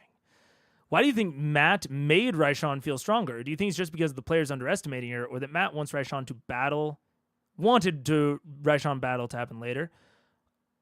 Honestly, and I obviously don't have things to back this up, but my current impression is that the players underestimated her. I think the players just strictly underestimated her. Like, straight up. I think however strong Matt thought she was, I think that the players assumed that she was weaker than that. And I think that is partially because of how she was described. I think it's partially because of Thordak, the length of the Chroma Conclave, lots of stuff.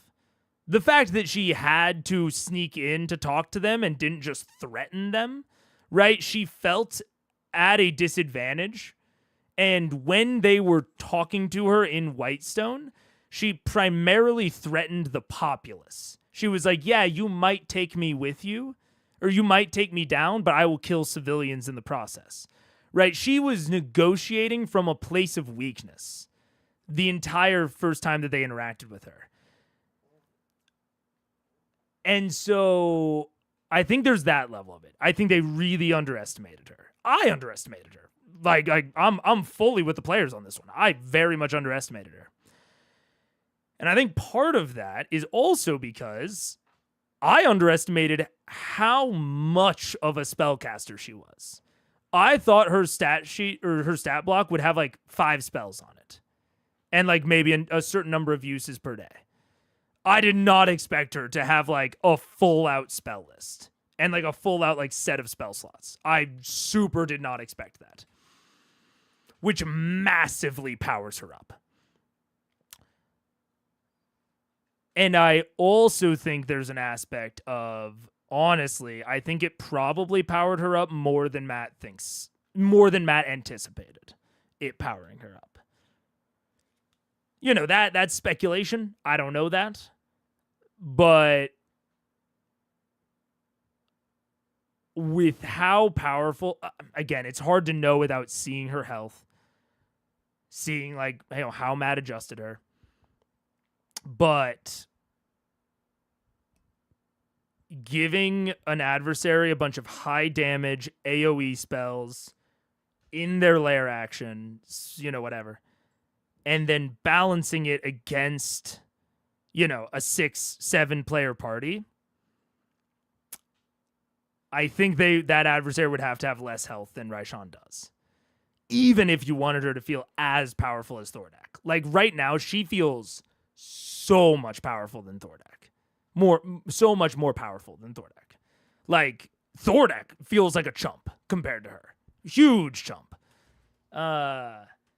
So, and I don't think that's I doubt that's what Matt was going for. I could be totally wrong. Maybe he wanted it to be a bit of a subversion. He wanted Raishan to feel much more powerful than Thordak. And if so, absolutely accomplished.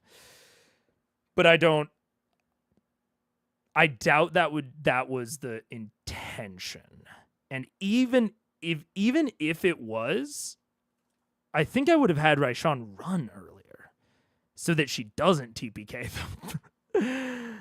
Did Matt make her less chump, or was she never a chump, and that's how he expressed her trickery nature? I think neither. I think Matt legitimately... I don't think Matt was trying to actively be like subversive or hiding about her power nature. I think that he somewhat underestimated the spellcasting, and I think that the players really underestimated the spellcasting. I think in his head, it was probably like, I've shown off 3 to 4 spells. That's enough to tell them that she's a spellcaster, and therefore she is like has the powers of like a wizard and like that sort of spellcaster. But I don't think that came off to the players. Like, I honestly don't think Matt was trying to be actively tricky about it. I think there's just a lot of people maybe not necessarily in taking the power level of a spellcaster, especially a spellcaster that has the hit points of a dragon. There's a reason that wizards have a D6 and they used to have a D4. Let's go back to that. I think the conversation about C1 being more archetypical is clear when you watch C2 and C3 and realize that C1 is more archetypical of the 3. That's fair. I think she was never a trump, but he was trying to foreshadow hint at her power and didn't successfully sell the danger to them. Yeah, I think that's kind of my mindset. Is like, I think he was trying to hint at the level of power there, but I don't think he fully understood the power level. And I also don't think he fully communicated it. I think there was a lot of missing assumptions on both sides. Yeah. Why would someone so powerful need their help and we don't really know the answer? Absolutely. Like, that is, like, at the end of the day, I don't know why Raishan would have needed Vox. Doesn't seem like she would have. It seems like mostly she might have needed Vox's army. Which, like, that's certainly an explanation. If she didn't need Vox specifically, she needed them to gather the army to distract everyone else while she could kill Thordak. Maybe. I don't know. I'm interested in seeing if you will still feel like this after everything pans out. I am. I'm very torn. Yeah. Yeah, we will see. Yeah. How is the fight going so far? I mean, I gather from context clues VM isn't doing so well. Currently 4 members of Vox Machina are down on the ground. Yeah. Yeah. I'm trying to remember who's still up at this point. 3 out of the 4 of them. I honestly, it's a little bit hard to track. I know Scanlan's down. I know Laura's down, or Vex. I believe Vax and maybe Percy as well. So either Percy or Keyleth are down. I think Percy. All right, let's do it. Let's get into it. Five down. As Gilmore runs past the dragon, Raishan just, with this almost underhanded, flips her claws out, and this one little greenish dart of arc energy slams into Gilmore's chest. And he just falls to the ground. Gilmore. Percy and Keyleth. That's it. And Pike. Yeah. Oh no. Keyleth, Percy, Keyleth. It's up to you. Rog, it's your turn. Oh wait, Grog, I forgot Grog. Hey, Is there anything you can do to fix this? I have a question. Yes. So my speed is 50, but I don't know if I ever thought about my speed is enlarged-ish. It's not doubled, right? I don't really have a card for it. It doesn't say anything about my speed. Wait, which one? On the If he was enlarged. If you're enlarged, no, it doesn't increase your speed at all. Yeah, okay. So 50. You're still 50. You're bigger. I just take big steps. Yeah. So from where I am, if I wanted to head towards you, how far could I get? You could get that far there. That does fuck all.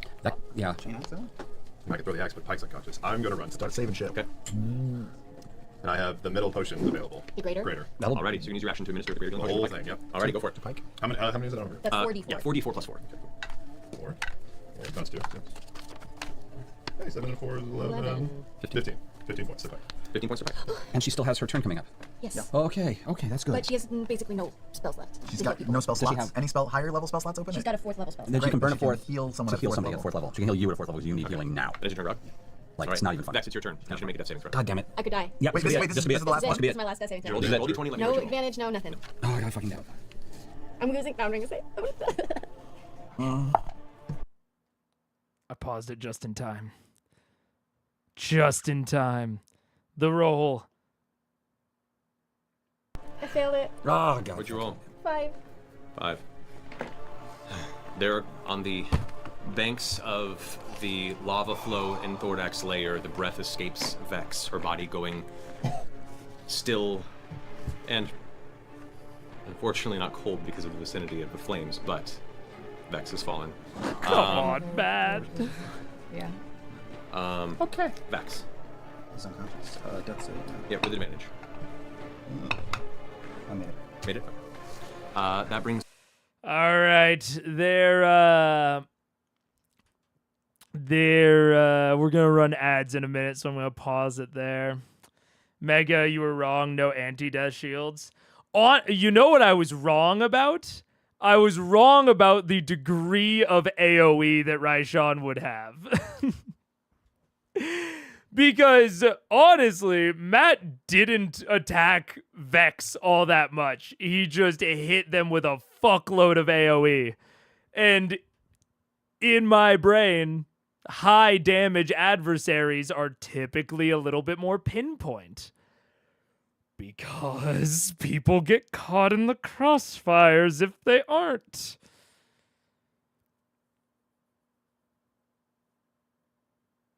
And so this was part of me assuming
What's up? Oh my gosh, so many people.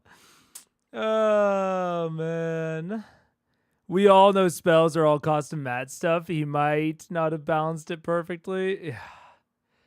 This is one of the first adversaries. Most adversaries, like, I feel maybe slightly curious about their stat blocks or about their stat sheets. This is one of the first ones where it's like, I feel like my opinion of the fight will be somewhat determined by what I see on that stat block. Because right now, Raishan seems like the most dangerous thing they have fought by a pretty wide margin.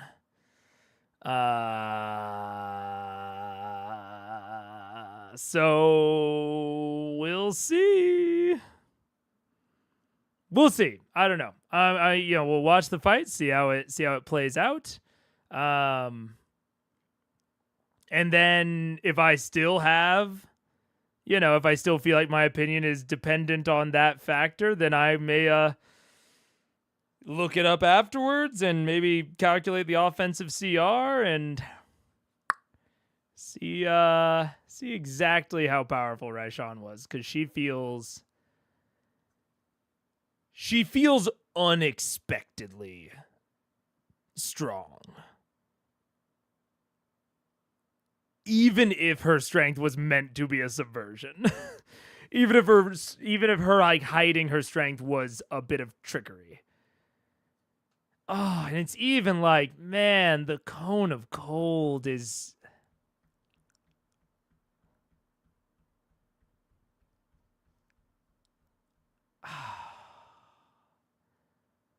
the cone of cold there is so tough. I mean, if you're Raishan, it's the right choice, but man, oh man.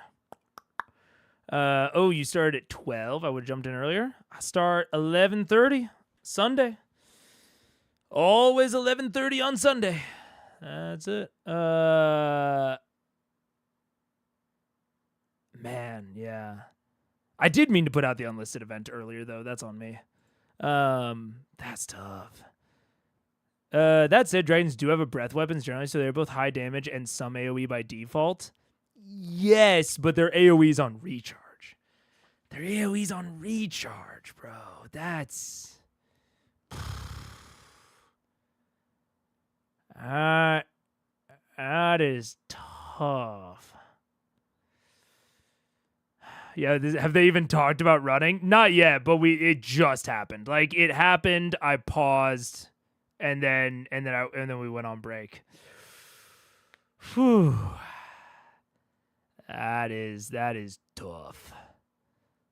Doggos were taking a while. Yeah, they both had to go.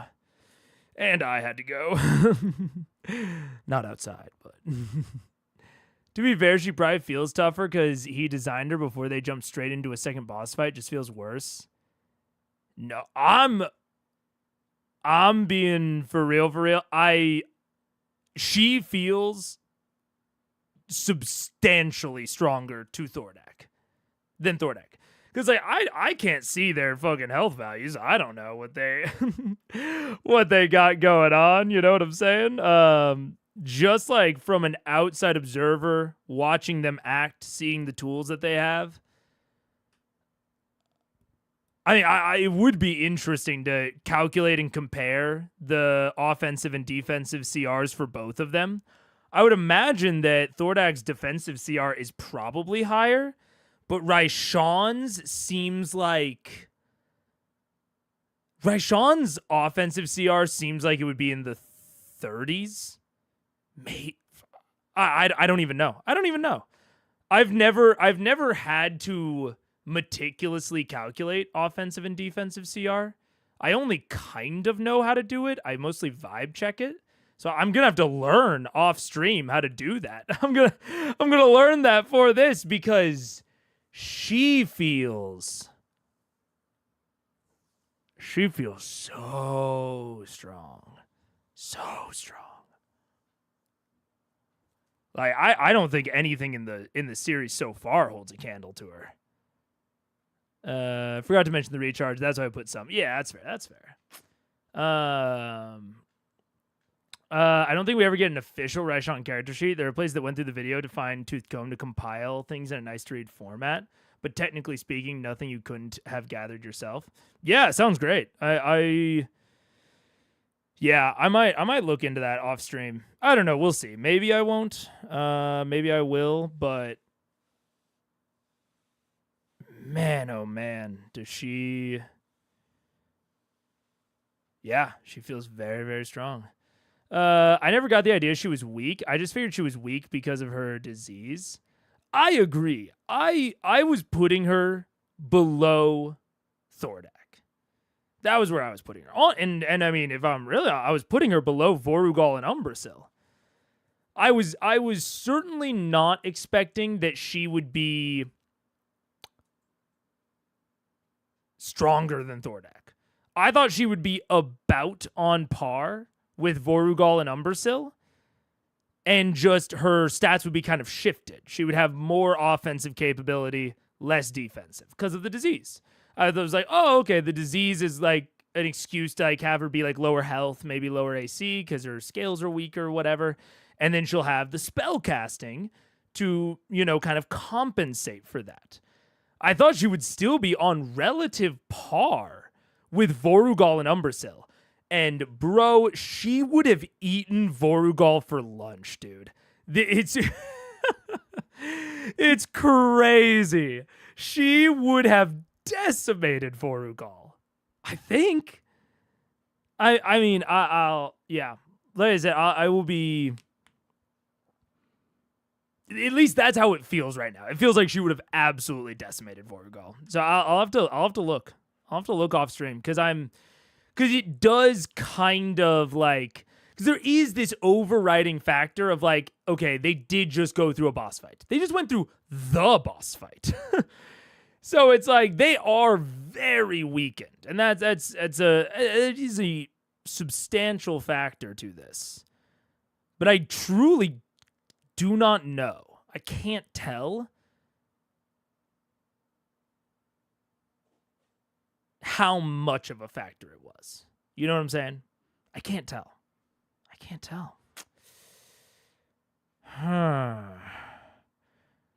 There are a lot of storytelling trope reasons you would assume she's weaker than all the others. Yeah. I feel like she's stronger than Thordak, but I feel like in a 1v1 he could probably take her. Plus she's she's naturally a very careful creature. She is very careful. Like to an extent, I kind of understand.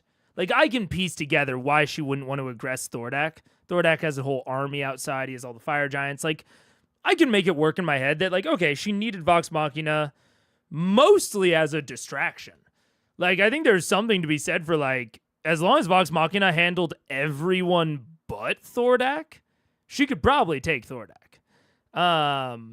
But it's, you know, and so that was why they were needed and necessary and useful. But I definitely did not. I thought she would be substantially weaker than Thordak. Yeah. I honestly wonder if her AoE spells are part of why she's less worried about VM than she would be worried about Thordak. She's less prepared for a single ancient dragon. That's possible. That's not a bad point. Yeah. Yeah, like Meteor Swarm would be a waste on Thordak since he just wouldn't take the fire damage. Yeah? Yeah.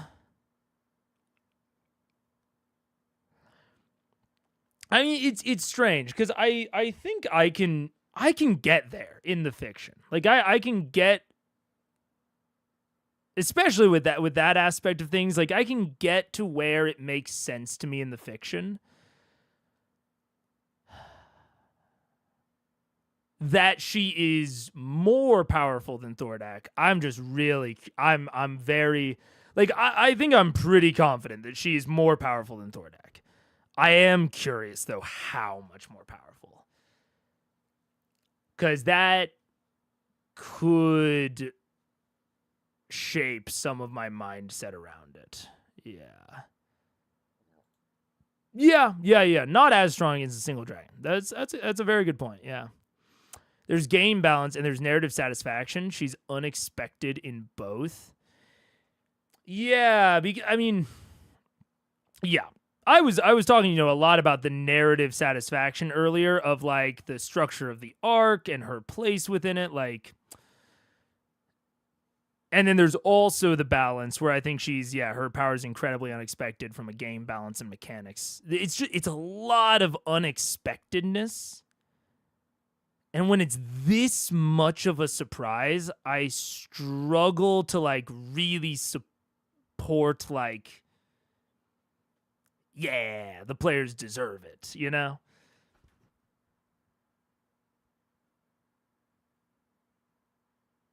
It's tough, though, because honestly, if she is really close to Thordak's, like, offensive CR, if she's close, maybe she's just, like, a skosh above, I can't blame Matt as much for that. I will say she feels way higher than that to me. She does not feel a skosh above.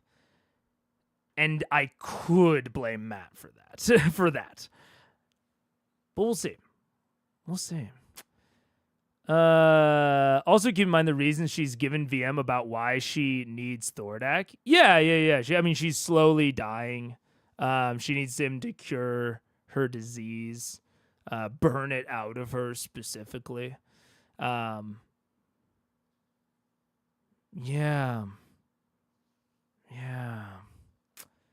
It's...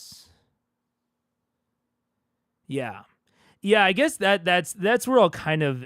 Maybe that's where I'll leave it, and then we'll keep watching. Is like, it doesn't feel weird to me that she is stronger, Like, I think that there is something to be said for like we all know she put together the Chroma Conclave.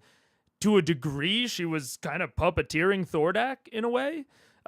She kind of walked Vox Machina into this. Like, I think there is justification for her being, kind of this power behind the throne kind of archetype.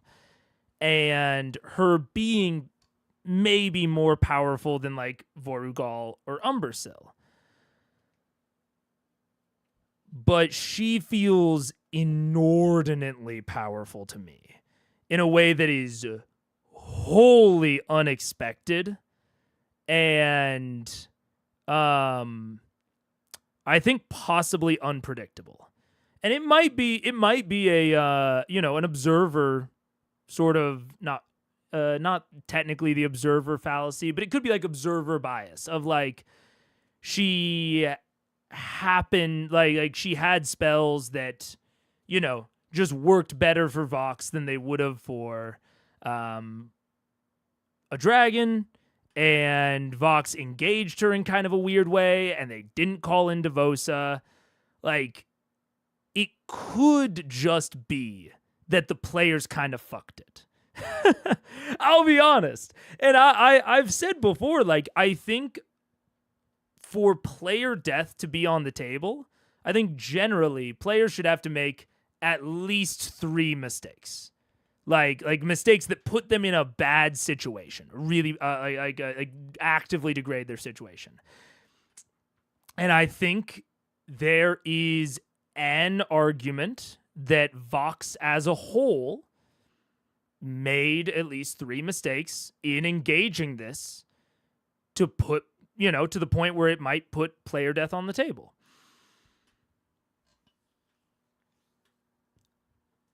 But it feels tough. But I feel like I need to know how powerful Raishan is. Because while they did make some mistakes, I get their mindset. Because I definitely, at no point did I think that Raishan was more powerful than Thordak until basically now.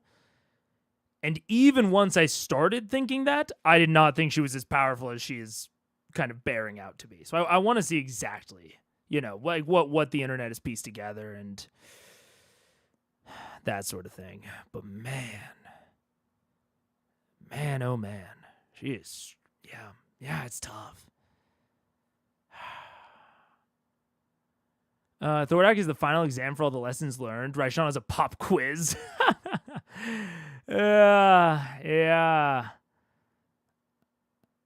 Weirdly made sense to me with how the story's unfolded. Thordak being more of a brute, but there feels like more story for Raishan to be the last fight. Yeah. I don't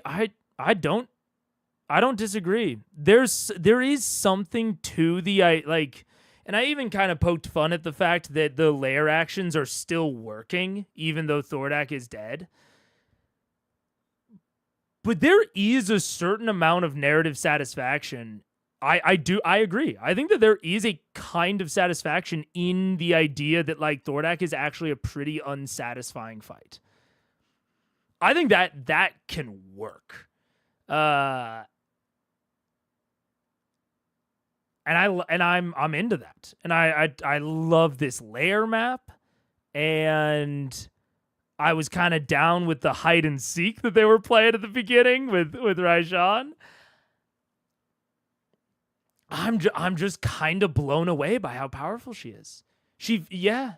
And maybe I'm misjudging her. Again, I'll fully eat it if I'm misjudging her. If she's not actually that strong, and it just so happens that like she's particularly strong against Vox, or they played it in a particularly bad way, like I'm open to that being the case. But right now it doesn't. I don't think that's the case. But I'm not sure. I'm really not sure. Yeah.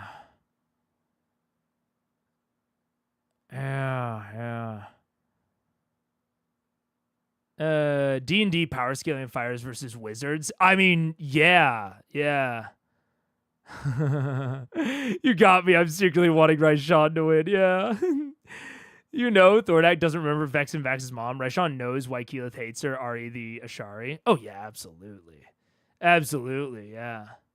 Man.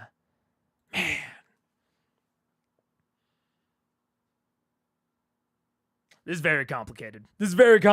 I let's push on. Let's push on. And I'm not going to guarantee that I'm going to be calculating her CR as best I can outside of the session or outside of the stream. But I think there's a good chance I might, because she just feels bonkers to me. Whew. This is to Kima.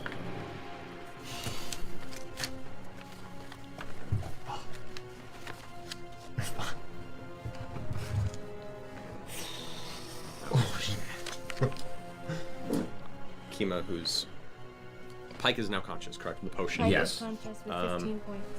Kima's kind of panicking, watching all this happen, and Oh, and by the way, to put a very brief end cap on it, the reason that I'm focused on the strength of her, because I don't think mechanics is all that matters. I don't think it being a balanced fight is all that matters. But I do think it matters for a subversion of power story. I think, like, part of the narrative here is the discrepancy in expected power versus actualized power. And so the discrepancy, I think, really matters. Because, again, I was picturing her around Vorugal Umbrasil strength. So then the reveal that she's actually more powerful, that's part of the narrative of her being the real boss and her being the real kind of end game here. But the discrepancy between where that begins and where that ends, I think, is very important towards that narrative achieving that satisfaction. So that's why I'm focusing in on it. I don't want to give off the impression that I only care about the mechanics and not the narrative here. But I think that the version of the satisfying narrative that I see does rely on mechanics in this case. Yeah. Kind of seeing this happen in the distance. Looks to Gilmore, looks to Vax. Just kind of frustratingly just throws the sword to their side and reaches down and does a level 2 healing word to Gilmore.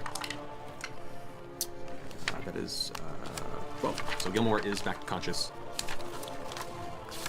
It's a bonus action, so can she heal someone else? Alrighty. That ends. Kima's turn is now. Is she not gonna do it? That's a bonus action. Can she do it twice? No, that was not healing word. Sorry, cure wounds. Oh.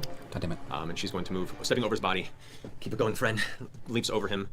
2, 3, 4, 5. And she kind of runs past, pulling the sword out again. Looks up at the dragon and says, "All right, show us what you can do, buddy. There's a lot riding on this." After Kima is Jamon. They look down at the running halfling. Well, dire as it may be, that's why we're here. Let's see if he gets his breath back. Nope. They're not get the breath back. Just bitch slap Raishan. Oh man, this is another kind of strange factor to this. And this I really don't blame Matt for not thinking about or foreseeing, but like Vex dying and then like what Kima just said there of, "Hey, show us what you can do, buddy. There's a lot riding on this." And this is partially Sam's fault for calling in Devosa so late. But the aspect of like seemingly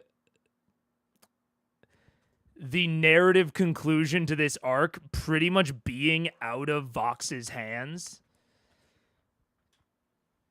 And like Matt just kind of playing things out with himself and the allies that he's controlling, and it puts a little bit of a weird feel on it where it's like I would not consider Kima or Devosa to be like a DMPC, right? In like the negative way that you hear about on the internet of like, oh, the overpowered DMNPC came to save us because we're in this overpowered fight. I don't think either of them were designed in that way. They had to go through a whole quest line to get Devosa's help. Like that help was earned. Same thing with Kima. They rescued Kima from the Underdark beneath Craghammer. Like they have earned the help here. They've earned some manner of reward and help here. But specifically, like, them being so fucked.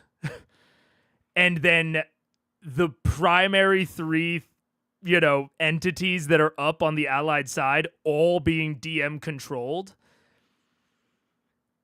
It has this very, like, not programmatic feel. That's very much the wrong word. But it has this very, like, staged, almost like scripted and rehearsed feel where it's just, Matt throwing out lines at this person and, he knows the back end stats of all of these people. So he's playing chess against himself. It takes a lot of the, how do I say it?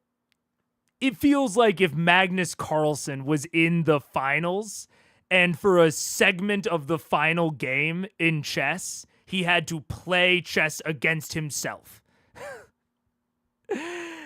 and he was like, and we're, all supposed to like root for the side of him that's real. But, if for a moment he takes over for his adversary and is just like playing moves against himself, it just takes a lot of the drama and the stakes out of it for me. And again, I don't want this to look like too much of a critique of Matt because, again, until very recently, I probably would have run it similarly if I had been in the exact same situation. But I definitely think that this is going better vibes-wise and feel-wise if one of the players is controlling Devosa, Kima, Gilmore. I think they would feel much more invested. And say, Gilmore gets the final hit. Right now, that's going to feel strange. I think at best. But if, say, Scanlan or sorry, not Scanlan, Sam, was controlling Gilmore, feels cool. Maybe a little bit less satisfying, like a tiny bit less satisfying than if Scanlan had gotten it, but not that much less, because ultimately Sam the player made the moves that ultimately resulted in the final hit. Again, not a critique of Matt, but something I'm really taking away watching this and like having been thinking about that aspect of things. I'm really seeing it in this combat. Yeah. Raishan has been hiding and using. Oh yeah, Raishan is being substantially more clever about things, but yeah. This fight so far is kind of VM over the course of a couple hours, going from oh no, oh that's bad, oh god, no, Javon, please kill her. Yeah, and I mean, it's like I was talking earlier about like player mistakes. It's like clearly Sam did not consider like Raishan enough of a threat to feel it necessary to call in Devosa. And like we can definitely say that was a mistake in retrospect, but Sam is one of the more tactical players at the table, truly. Like he's a very smart, or I'm not going to speak for him. I don't know how smart he is, but he has displayed a lot of tactical intelligence. And so the fact that he didn't call in Devosa until a few turns ago, I think speaks to the expectations that they had of Raishan going into this. Yeah. Even then, Gilmore getting the final blow would, at least to me, would be the best case scenario of the three characters Matt controls. Totally agreed. Yeah. I think Gilmore is absolutely, it's like, a member of Vox Machina, then Gilmore, then Kima, then Devosa. Absolutely. Fully agreed. Fully agreed. Yeah. Because VM knows Gilmore more than the other two. Yeah. Damn.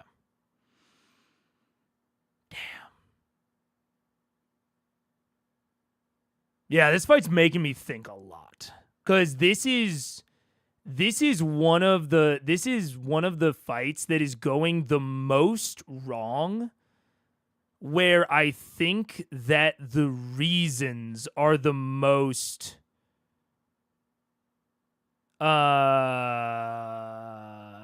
strange.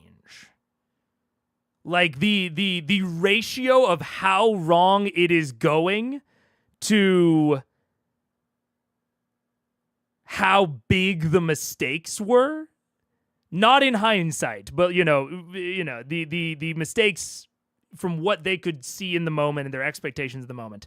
I think this is maybe one of the biggest ratios in the entire campaign of like so wrong compared to their expectations and their mindset, Because I don't blame really anyone at the table for how wrong this is going.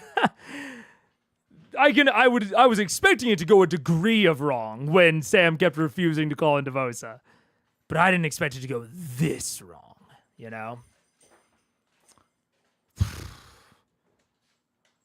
Was more worried about Devosa scaring off Raishan too early? Maybe, but he still kind of avoided it in towards the beginning as well, What's up?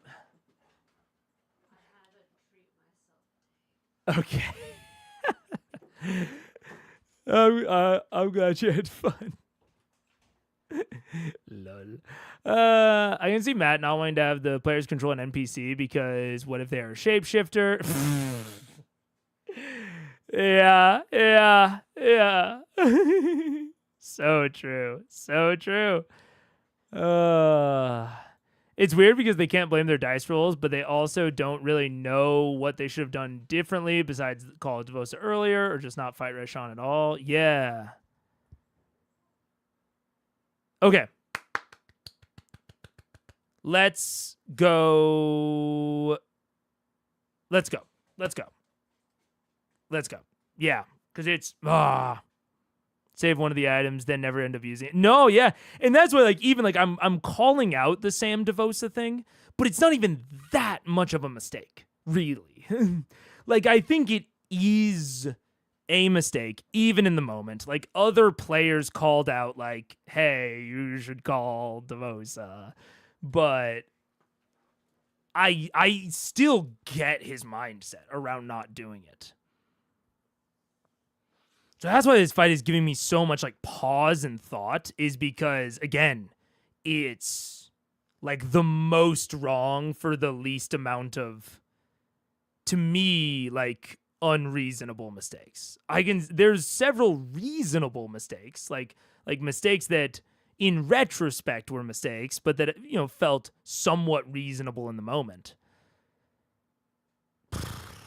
Oof. Oof. Kaiju battle. No legendary. Take your earrings off. Come on. Rushes up and Knuckle hits tails right up. up into Raishan's space. Yes. Dragon on dragon. Kind of. He has a base now? Not a When base, did yeah. that happen? While you're And so just That's rushes great. up in the Raishan. You feel the wind kind of blast past as the wings of Jamansa or Devosa pick them up, and they rush around, strafing the side of Raishan and unleash a barrage of attacks against her. That would be... First one is 16. No, bite misses. 3 and a 2. Really? Really? No. A Like, one? this is- Come on, I don't man. believe it. Come I don't on. believe it. Look at all the notes. Look at all the notes. I don't believe it. 3, 2, and a 1. That is ridiculous. You know why this happened? Because he took so long to call. Yeah, I know. They got bored waiting at home, and yeah, So, it's me. It's on me. as Jaman rushes up and unleashes Raishan, who is slippery at best and really creepily deceitful at her worst, dodges to the side, starts using the shadows and the cloud of the storm in the air to kind of hide her form as Jaman reaches out and starts slashing Raishan, who's now has this kind of wild look in her eyes of now mounting victory from a moment of fear earlier. Just manages to avoid the first 2 strikes, and the third one, the tail slaps against the side of Raishan's body, whack, and smacks to no effect. That ends Jamon's turn. Book. It is now Pike's turn. Pike, how close is she to Book. Vex? Book. Pike is about 25 feet away. She's gonna run up, kneel down, Wait. kiss Vex in the forehead and say, "Not like this, buddy," and cast Revivify, her last spell. It is her last. Yep. Revivify is touch, and she's coming up from unconscious prone, which means she doesn't have the movement to get there in time. Pike is unconscious. Or no, she was The Pike was not unconscious. She wasn't unconscious. She was up. She was up with 15. I put the Oh, potion in her mouth. Yeah. She had 15. But she was lying down. She was lying on No, she was prone. She was prone for. Oh, why so did I it's just pick her up? No, so she can move. She can't get there. That's It's a touch okay. spell. Use her. Where? How much- Who's she near? How much time does Revivify? A minute. Oh, under a minute. Yeah. Oh, well, she can make her way. Oh, she's got sprinter's boots on. She just texted. Had she used them recently? We didn't use them in the last fight because we didn't realize she had them. Well, the internet will let us know. Well, we didn't use them in the fight with We didn't even know Thordak. she had them, so we didn't use them. Right. So Do you have any other healing spells that can work at a distance? She's dead. She's dead. dead. She's gonna do The Revivify. pike, though. Oh. Yeah, like So the this sprinter is boots it. do nothing? I mean, I don't know. We're the not- sprinter's boots will let her double her movement for a round. So, So she it get there? did it? She's writing in all caps, sprinters. All right, so Revivify. all right. Oh my Pike God. Touches. Now this is mid combat. For the purposes of this, Oh god. How long does it take to cast? It's instantaneous. It's been less than 6 seconds. One action, instantaneous. Yeah, she did. Touch. Yeah, less than 6 seconds, man. Same round. I understand. That So doesn't do it, though. No. this is going to be a rapid resurrection skill check. Oh god, really? Okay. Man. Yeah. But this is only from Pike because it is a singular roll. As Can Ashley roll? Do you want to roll, Ashley? as Pike rushes up, what does Pike utilize to implore Vex's soul to return? Liam, you answer. Oh my gosh. She.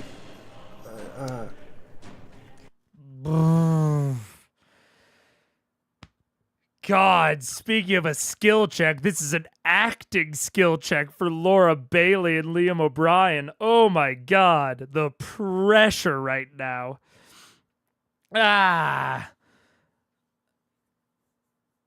Oh. Speaking of things that Matt couldn't have, or that I don't blame Matt for not foreseeing, in retrospect, if you're going to have resurrection be a whole like ritual minigame thing, change the casting times. Change the casting times to a minute. Because clearly this was something he never pictured being used in combat, and it suddenly being used that way is giving him great pause. And yeah, in retrospect, change the casting time. But I can see, like, it's a reasonable thing of, like, yeah, it is instantaneous, but we haven't really been treating it that way, because...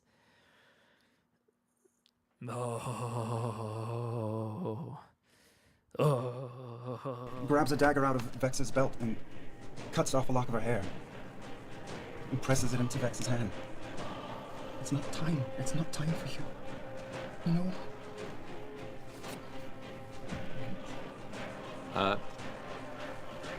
Go ahead and roll 20. She's oh no! Should we read that? A 10? As the glow from the outside of her form that just radiates with the armor itself, centrally focuses itself into her holy symbol, and is sent down the arm, each piece of the plate now kind of glowing in succession, like a series of chained lights, as it reaches the fingers touching the bottom of her fingertips to Vex's torso. The air seems to go dark for a moment around her body, before it pulses, and with that, he watches her jaw moves ever so slightly, taking in once more the warm air of Thordak's lair. No one else die. I want to do anything else? Bonus action? Jeez, I don't. Oh, she should take a potion or something. Yeah, heal herself, please. She's got a greater You've got healing. one? Pike has a greater healing potion that I know of, so she can take it. Okay. So that is a 4d4 plus 4. This sucks. I'm almost of the opinion that she shouldn't take it just because. Well, no, she should. She's got when you hear 15 up. hit points. Well, I mean, but anything that hits her, like half the things that hit her, are going to even kill that, and that's a revive from death. That's true. Yeah, but it's on her, right? Yeah, I see what you mean though. Should she wait? Should she hold They're it? in No, control. no. of Yeah, this. you do it. I'm overthinking this. Yeah, we're talking about getting people. Yeah, man, it's tough. Like,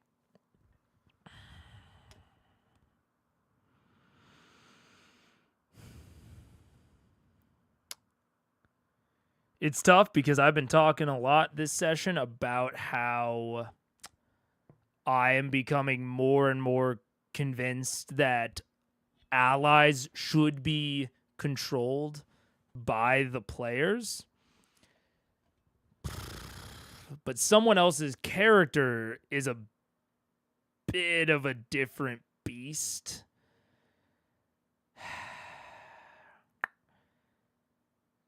But also, like, I don't know how many sessions Ashley has been here for. It's a minority, though. It's less than 50%. If I had to just raw guess, I'd guess that Ashley's been here for about 20 episodes.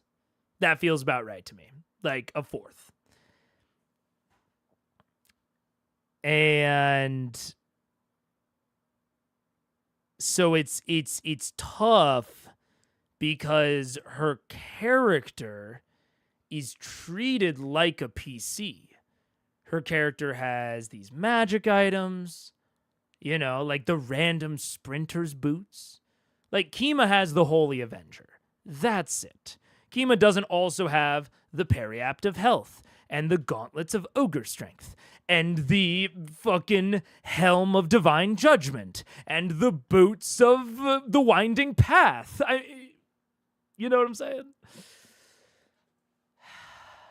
But Pike kinda does. And Pike is often controlled by Ashley. Even if it's not all the time, it's a good amount of the time. It's a statistically significant amount of the time.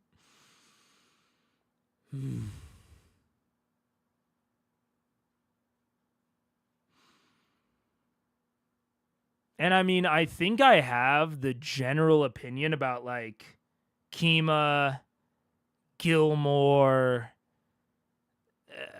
and Pike. Like, I think Devosa is maybe the only NPC that I think should be in this fight against Raishan. Like, because that is specifically, like, the thing that Vox Machina recruited Devosa to do, is to help fight Thordak, and, you know, Raishan's a pretty easy transfer there. But everyone else, I feel like, should be out fighting the army, right? Because it just gets so sticky. And I think there's a chance that one of the reasons that Raishan feels so powered up is because Matt knew that all of these NPCs would be there as well. I'm not sure about that, but that is kind of what it feels like to me. Man,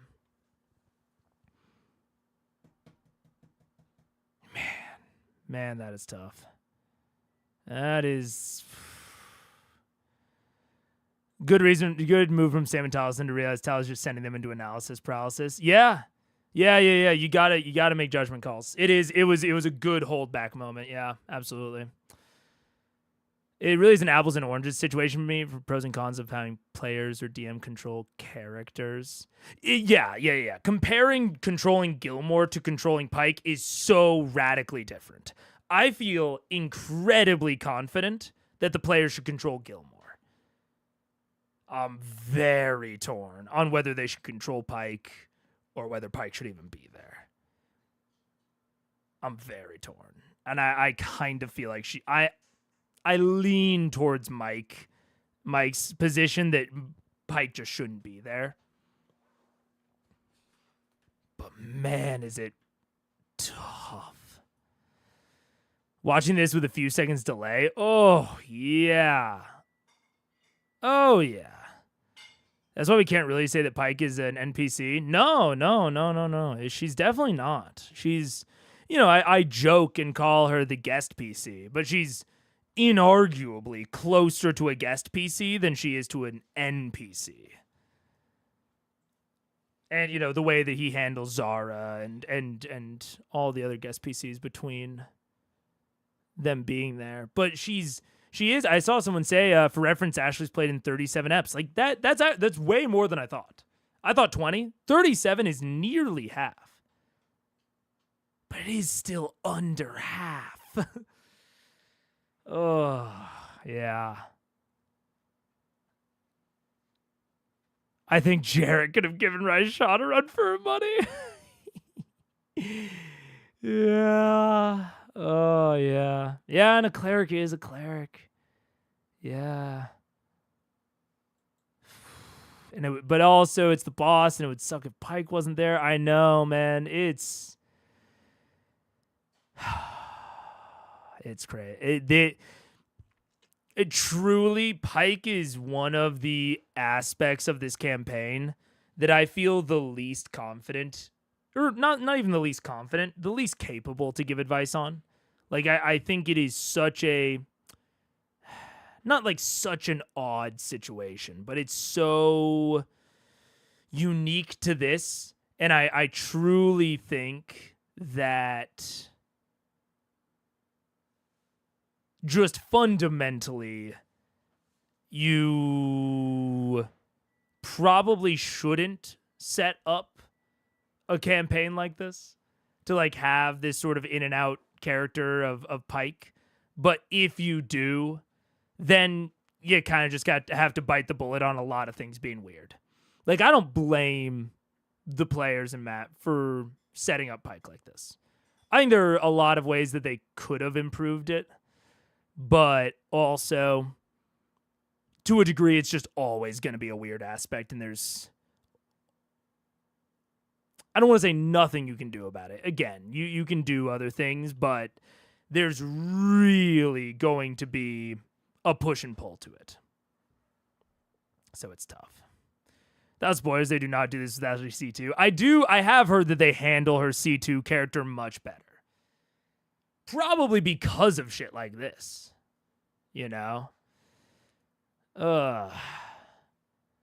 commented this on one of your videos in the past, but from personal experience, our group doesn't really have other players play each other's character in battles like this. I don't think another player character is so different from an NPC. It really is. It's so much more complicated. The role-playing choices matter so much more. Like, if a player makes a decision about what Gilmore does, they are making a decision about the role-playing aspects of what one of the DM's NPCs does. Yes, maybe that NPC is important and, you know, it has a lot of connections to the party. But it's not the the character of another player at the table. The DM controls so many NPCs. They control the entire world. A single NPC does not have the depth of importance to them that a single PC does to one of the players.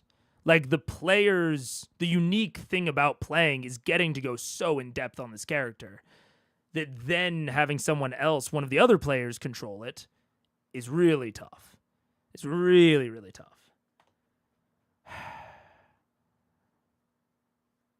So I don't know. I'm still split on it. Because I think that there is something really nice about it. It gets away from the DM, you know, making dolls kiss and fight. But also, I don't know that it would be that different if the DM was playing it, right? Like, if the DM was controlling Pike in this, I don't think that issue gets alleviated that much. You should really just have you just have to find an excuse to get them out of the scene. Like, Pike just shouldn't be here. But RJ King brings up a good point of, like, I would agree if Pike wasn't the class she was. If she was a warlock, fair enough. Her being out of the fight is good, but a cleric party member not being in the battle is an oof. Clerics are very powerful, very impactful. It is very hard to consider leaving them behind if you don't all agree to do so.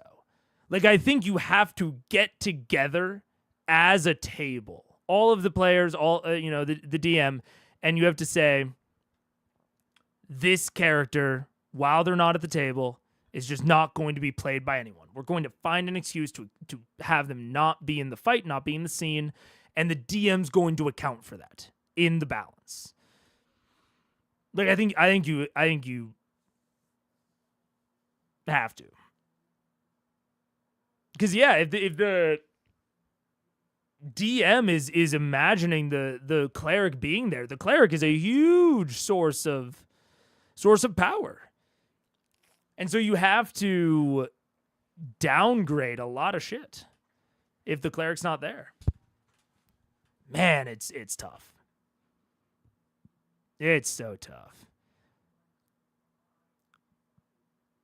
C1 was a learning experience in a lot of ways, but this is a big one. Yeah. One time a player wasn't there, DM played absent characters, and said character died after getting separated and a barbarian getting controlled by an enemy from a spell. What? That's ludicrous. That's crazy. That's wild. That's wild. See, Mike. Yeah. Oh man. Yeah, we gotta keep going. But this fight is such a grab bag of problems that I largely don't blame any person at the table for. It's just a grab bag of all of the shit that like, or not all of it, but, you know, a lot of the shit that could go wrong. Or that, you know, maybe isn't that bad on the surface, but then you get into it and it gets a weird, oy. Back up. At this point, not healing, because any hit is lethal. So getting someone on their feet. I got some potions because I never use them, but you guys have been hoarding potions for a while. Yeah, You've been burning. They're even running into healing factor issues in 5e as a system. They're even like they're running into like, oh, a healing is a revive, and like you don't want to waste healing before they die, before they go unconscious, which is clearly not very, or not, maybe not clearly, but isn't that intuitive, but is like unnecessary, like is a substantial part of how D&D functions, and they're running into that. Like, man, the entire fight is a shrug. It's a shrug. It's a shrug in the craziest way. It's a wild shrug. Run ads? Nah, I can't. I can't run ads. I can't. Can I take a break right now? Right now, bro? I don't think I can. I don't think I can. I gotta. We gotta keep going. I gotta see shit. You remember when you said in part 1 that this fight, as it was going on, wasn't as exciting as you thought it'd be? I was bored at the beginning. Hide and seek playing hide the dragon was not that titillating. And now I'm just like, ah. Through all of these 2 encounters. Yeah, so. I've got Oh, wait, fuck. all the ones I've never used. Who's on the ground by Grog? You. Well, no, I know I am, but Sam. who else is that? It's Scanlan. Scanlan's on the ground still. Someone else besides me. Well, it's an action. If she gives it to anybody else, she can't. She can only take it as a bonus action for herself. Yeah, go. Oh, that's really good though. Yeah. I wonder how bad Raishan is looking. He hasn't said the phrase. 19. Okay, so 19. Nice. All right. At the end of Pike's turn, may not look rough. the Vosa, Jamal's order is going to use 2 legendary actions to attempt a wing attack. Oh, thank God. Come on, come on. Is now like just assailing Raishan with their wings. So Raishan has to make a dexterity saving throw. That is cocked. Let me try again. No, that is a failure. Raishan's going to use blast legendary resistance to resist that. So instead takes Walker. Normal legendary resistance. That's She spread through all of her legendary yeah, resistance. 7 points of bludgeoning damage and is not knocked prone. That would have messed her up. Okay. He's not knocked prone? No, she's not. She's it. All right, that brings us to Scanlan. Fail. Death saving throw, Scanlan. All right, that brings us to the top of the round. Percy, you are in the back of a wall. I'm taking. The curse of the unscathed. You know, I was gonna take shots of the eggs, but I give up. I'm taking just shots of the Raishan. Okay, go for it. Come on, don't be stupid. That's stupid. Pretty stupid. Oh my God, we're all gonna. Oh man, I will also say something that I haven't said yet that I didn't realize until right now. There is also a factor to this of I know there's more campaign left. I don't know if Matt and the players talked about it before this episode. I do know through the grapevine that apparently there was some like difference in mindset between Matt and the players, or at least some of the players. Some of the cast had a differing mindset about whether or not they would continue after the Chroma Conclave arc. I don't have anything to corroborate this. This is what I've heard. And honestly, with that in mind, if I was like watching this live, if I'm experiencing this live, and you know, let's say in session 0, we all as a group say like, yeah, the campaign might end at any point after level 15, right? You know, we don't necessarily want to know, you know, when the last session is. We don't want to mindset prep like that. You know, we want to be surprised. I could see that sort of conversation happening. And in that manner of conversation, someone dying in the final session, final boss fight,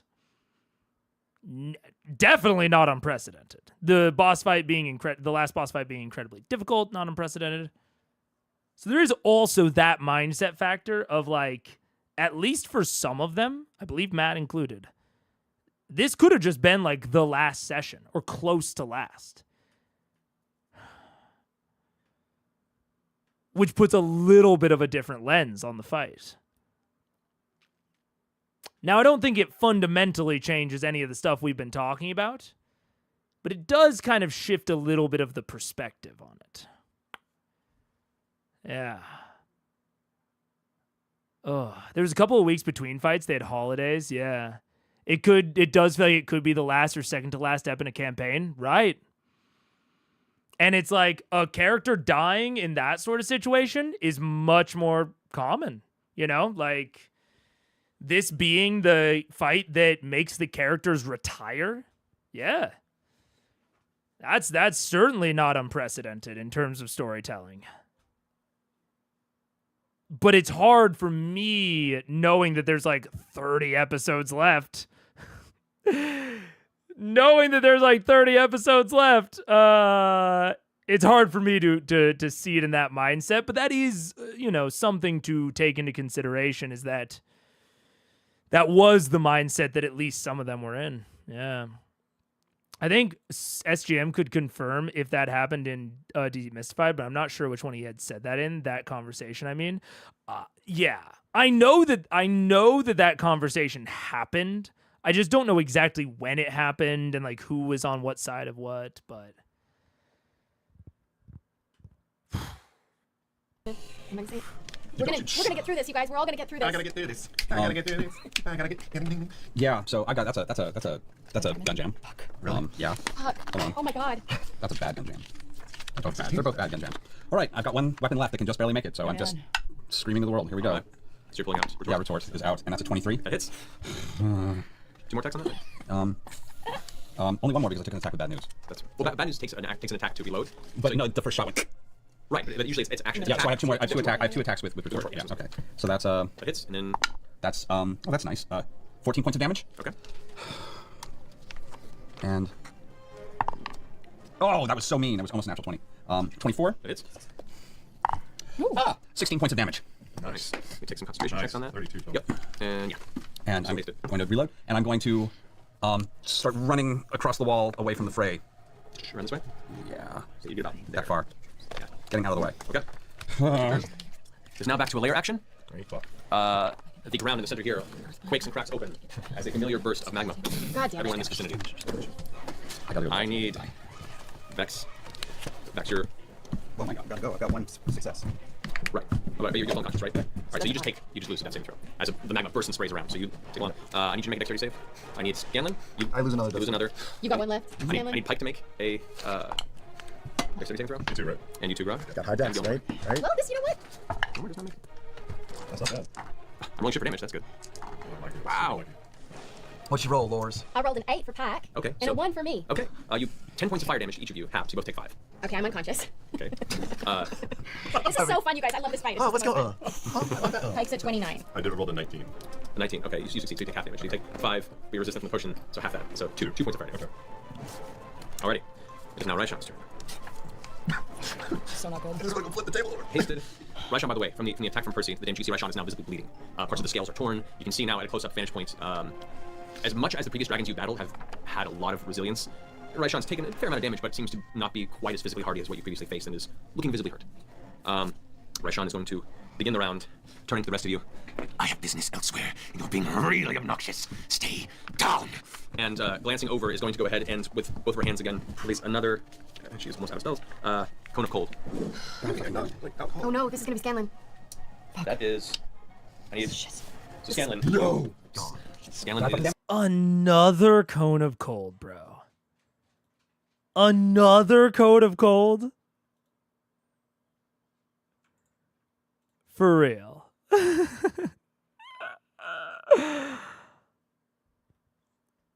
Really?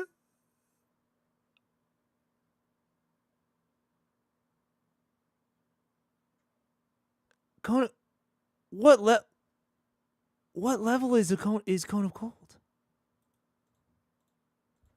Wait, did I look up Cone of Cold wrong last time? Oh, it's only 5th level. It's only 5th level. It's a little bit lower than I thought.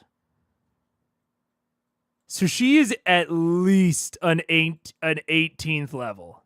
At least 18th level.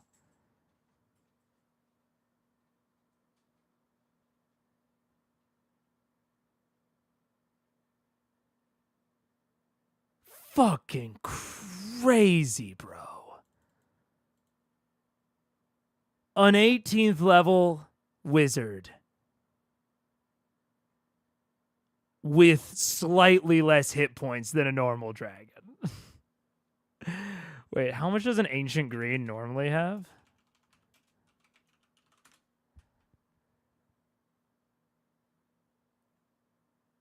Legacy ancient green 385. Thordak had like over 1,000. He had like nearly 1,500. I would bet you Raishan still has like 500 HP. Crazy, dude. That's so wild.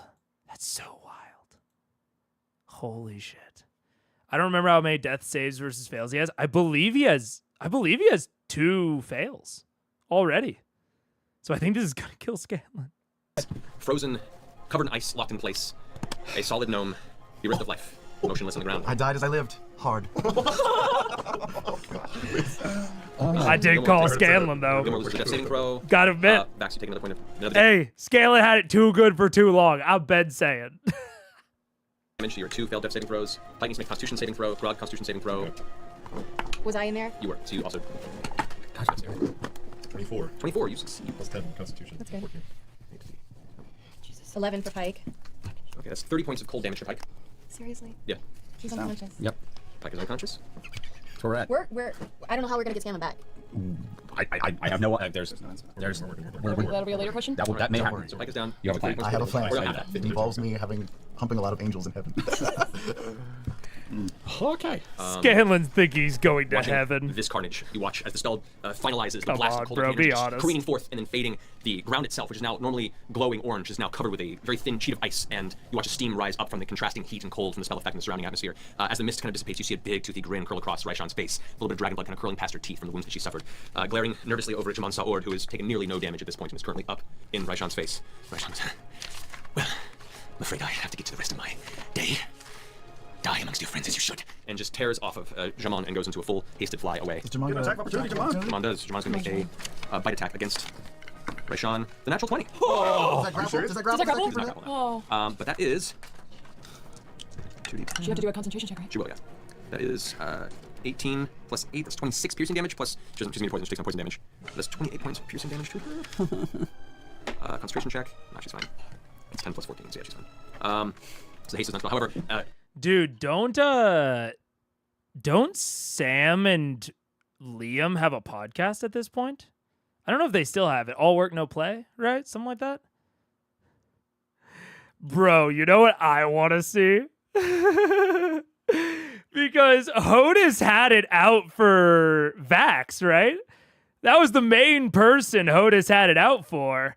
I would love to see the first Exandria Unlimited, the first Exandria Unlimited, the very first side campaign is Vax solo heading into the pits of the 9 hells to rescue Scanlan and kill Hodis to make sure he can never return.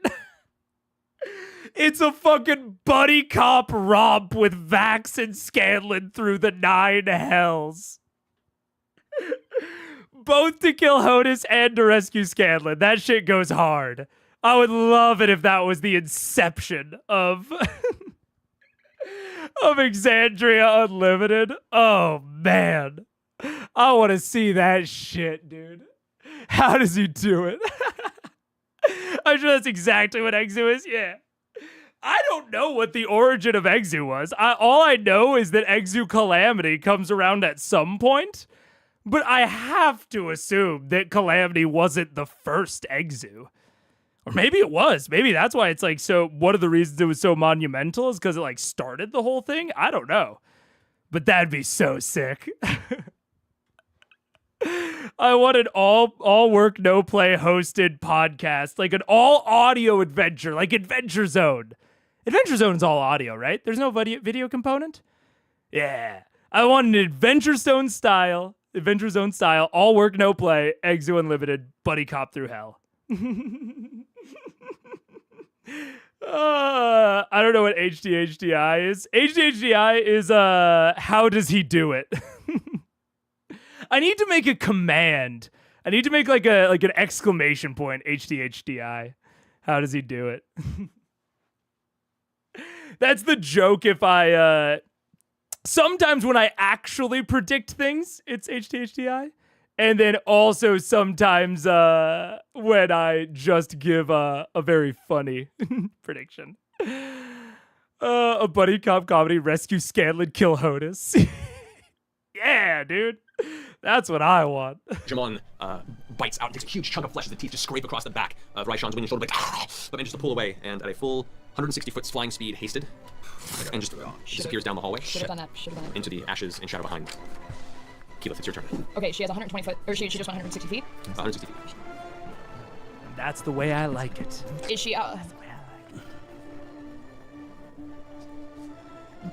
but she wasn't. Fuck me. Oh my god. Okay. Can I still see her through the tunnel? Like. No, she is outside of your dark vision view radius, and there is no light in the tunnel ahead, and it is a slight incline. You just watch her just disappear into the dark tunnel. Currently have no beat of sight on. Smoke the tunnel, dude. Maybe you get it, maybe you don't. I'm a shot. It's a range thing. Right. I mean, could I try and... Fuck, this is really bad. Yeah, this is really bad.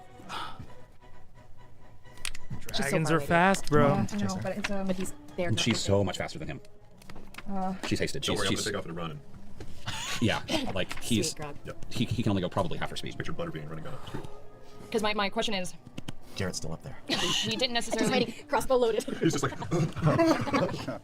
Because could I try and move up and then do a long-range wall of stone spell to try and like collapse the tunnel before she gets out? It's 120 foot. 120 foot range from the spell from where you are currently, which is over here. She went 160 feet, even further away from you than she was, so she'd be beyond the distance of the spell, unfortunately. Because if you miss, you drop out. Yeah, and then we can't get No, I mean I can't. No, I mean I could get us out again, but a bunch of dead people. You can get a bunch of dead people out.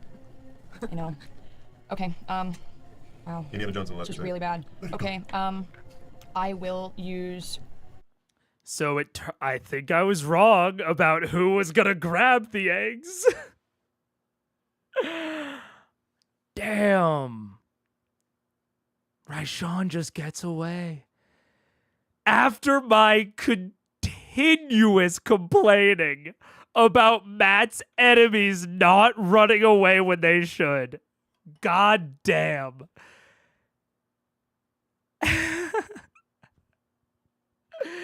After me continuously hullabalooing about Vorugal and Thordak, this is the one that makes it out.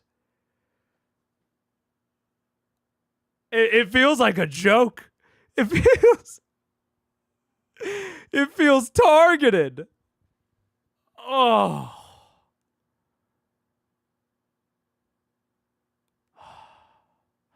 I feel like you haven't been this invested since like Ripley. I don't know.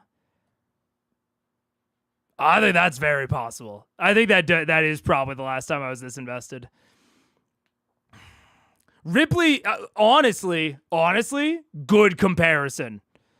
That was another combat where it's like, yeah, the players clearly made mistakes, but it doesn't feel like they made enough mistakes to justify the power that they're against. And maybe they should have learned from that. Maybe they should have learned.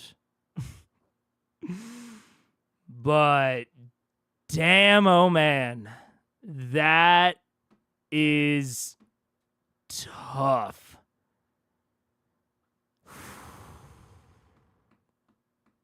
That is tough. I mean,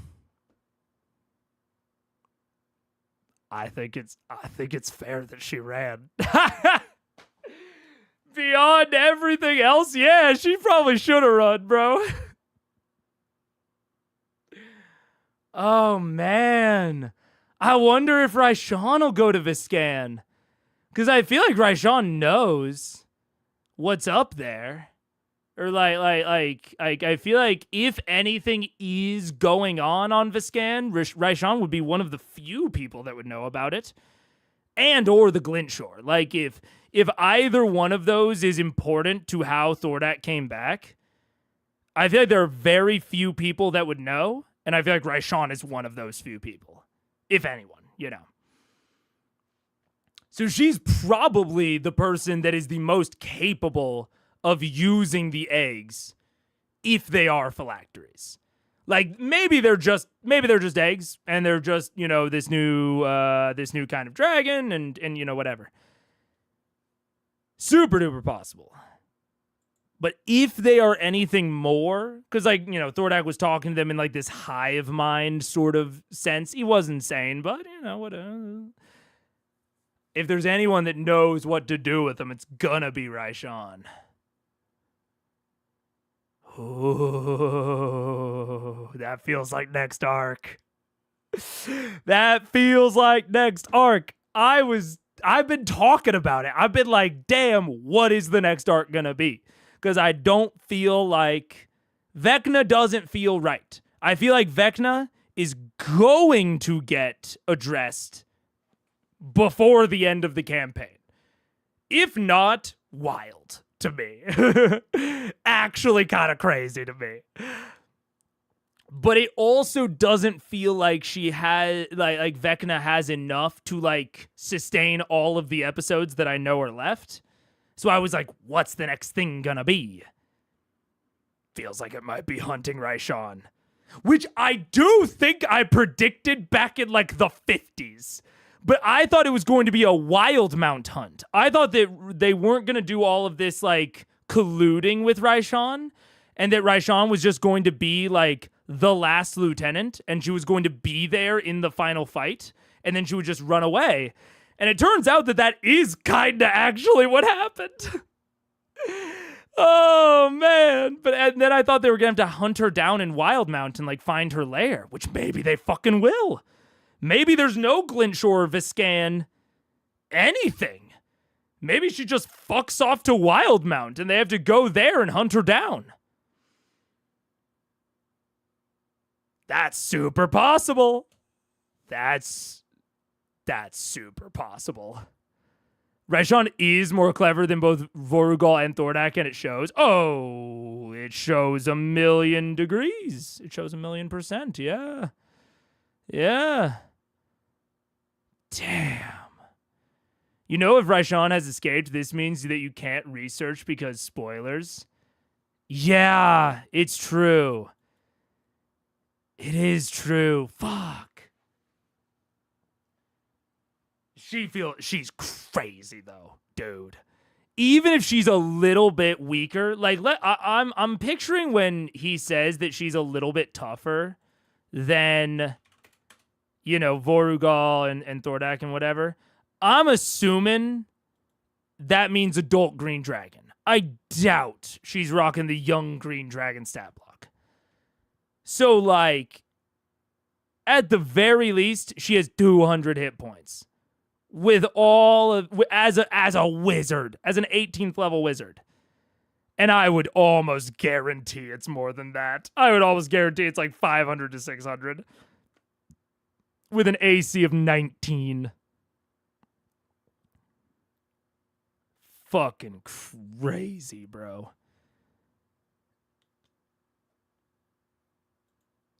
Batshit crazy. We have a blog post that we can share with you when it's safe, but you don't need to Google things. Sounds good. Sounds good, bet. Raishan's AC is 22. Jesus! Oh my God. She's so strong. Oh.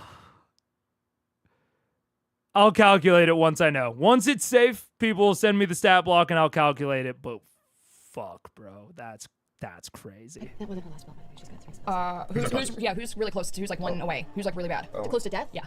He's closer to death than me. I'm 2 failures. Is I'm- Pike down? Oh, Pike's Pike's down. unconscious. Oh, she is? Get I'll Pike get up. Pike. I'll get Pike. I'm 1 fail. He's 2 fails. Scanlan's dead. Who's got healing spell? Wake up whoever can heal. I've got cure wounds if I'm awake. So get her up. I can heal people if I get up. Okay, it doesn't matter. Can I kind of jump and make my way over, like this kind of, this? Can I cross this tinier lava right there? Kind of like, or is that like a pretty far? I mean, jump? you have to still jump, so you have to make an athletics check. How far of a jump is that? It's about 6-7 feet. So make an athletics check. Sure, why not? Why not at this point? No, Lilith, no. Well, that was a natural one. On what? On what? Just moving. Just trying to jump across. Trying to Trying jump to across shoot the literally lava. anything How else. many hit points do you have? How many hit points do you have? Doesn't matter. She's not even gonna get over to anyone to heal them. Oh, well. I don't know, man. 1-6 or Lava. 6-0? 6-0. But no, she's not necessarily fine. Lava has a new rule now. Well, not a new rule, the actual rule. Yeah, the actual rule that we didn't use the very, very first time. Oh, God. But we felt it last time. So as you rush over trying to help, you go to leap, but your foot catches what you thought was solid volcanic rock. Unfortunately, it's brittle and broken, and it slips beneath your foot. In doing so, you only get about 3 feet before you plant the lower half of your body straight into the lava. Oh my God. That's 53 points of fire damage. 53! You're alive! Get out! Get out! You can get out of it! You've got 7 points left. Died as he lives. A fucking dumbass. You got a picture of us on the sky. Can you get out? Can she get out of the lava? Or is she just Can I get out now? I'm gonna try and use my movement, or am I gonna die? No, essentially, you're essentially prone in the lava. You roll the 1 to jump, and you like basically. Shelly flopped into lava. Well, But this doesn't is mean she's gonna take damage trying to get out. Can I get out? Am I gonna take damage every time You're I get technically out? prone. The rest of your movement will get you up and out, but like it'll just get you out of the lava. Oh, get out. Get out. Get out. So you'll get out, and you'll be just on the edge there. Oh my God. This is the worst. Dude, that's crazy. I mean,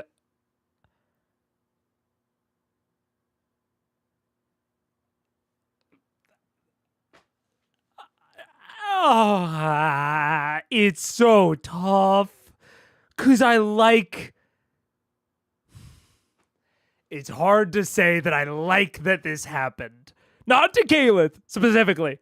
To anyone. Like, that is a cool... That's the map working?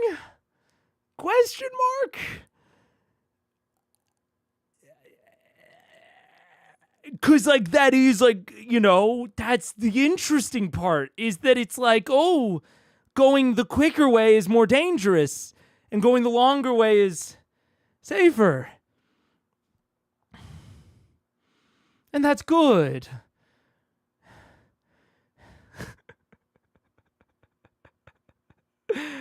But it's a really good example that even if you calculate the offensive and the defensive CR, and you figure it all out and you calculate the CR, and you're like, yeah, that CR is good for this party. You also have to remember that the more interesting your map is, the more difficult the entire combat will be. You have to... And unfortunately in D&D, there's not a great way to quantify how much harder a map makes things, and like certain things on a map. So you just kind of have to vibe it out.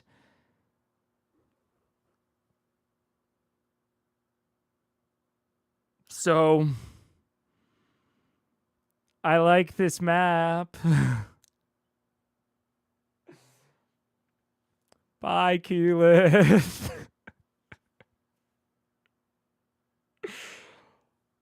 Oh,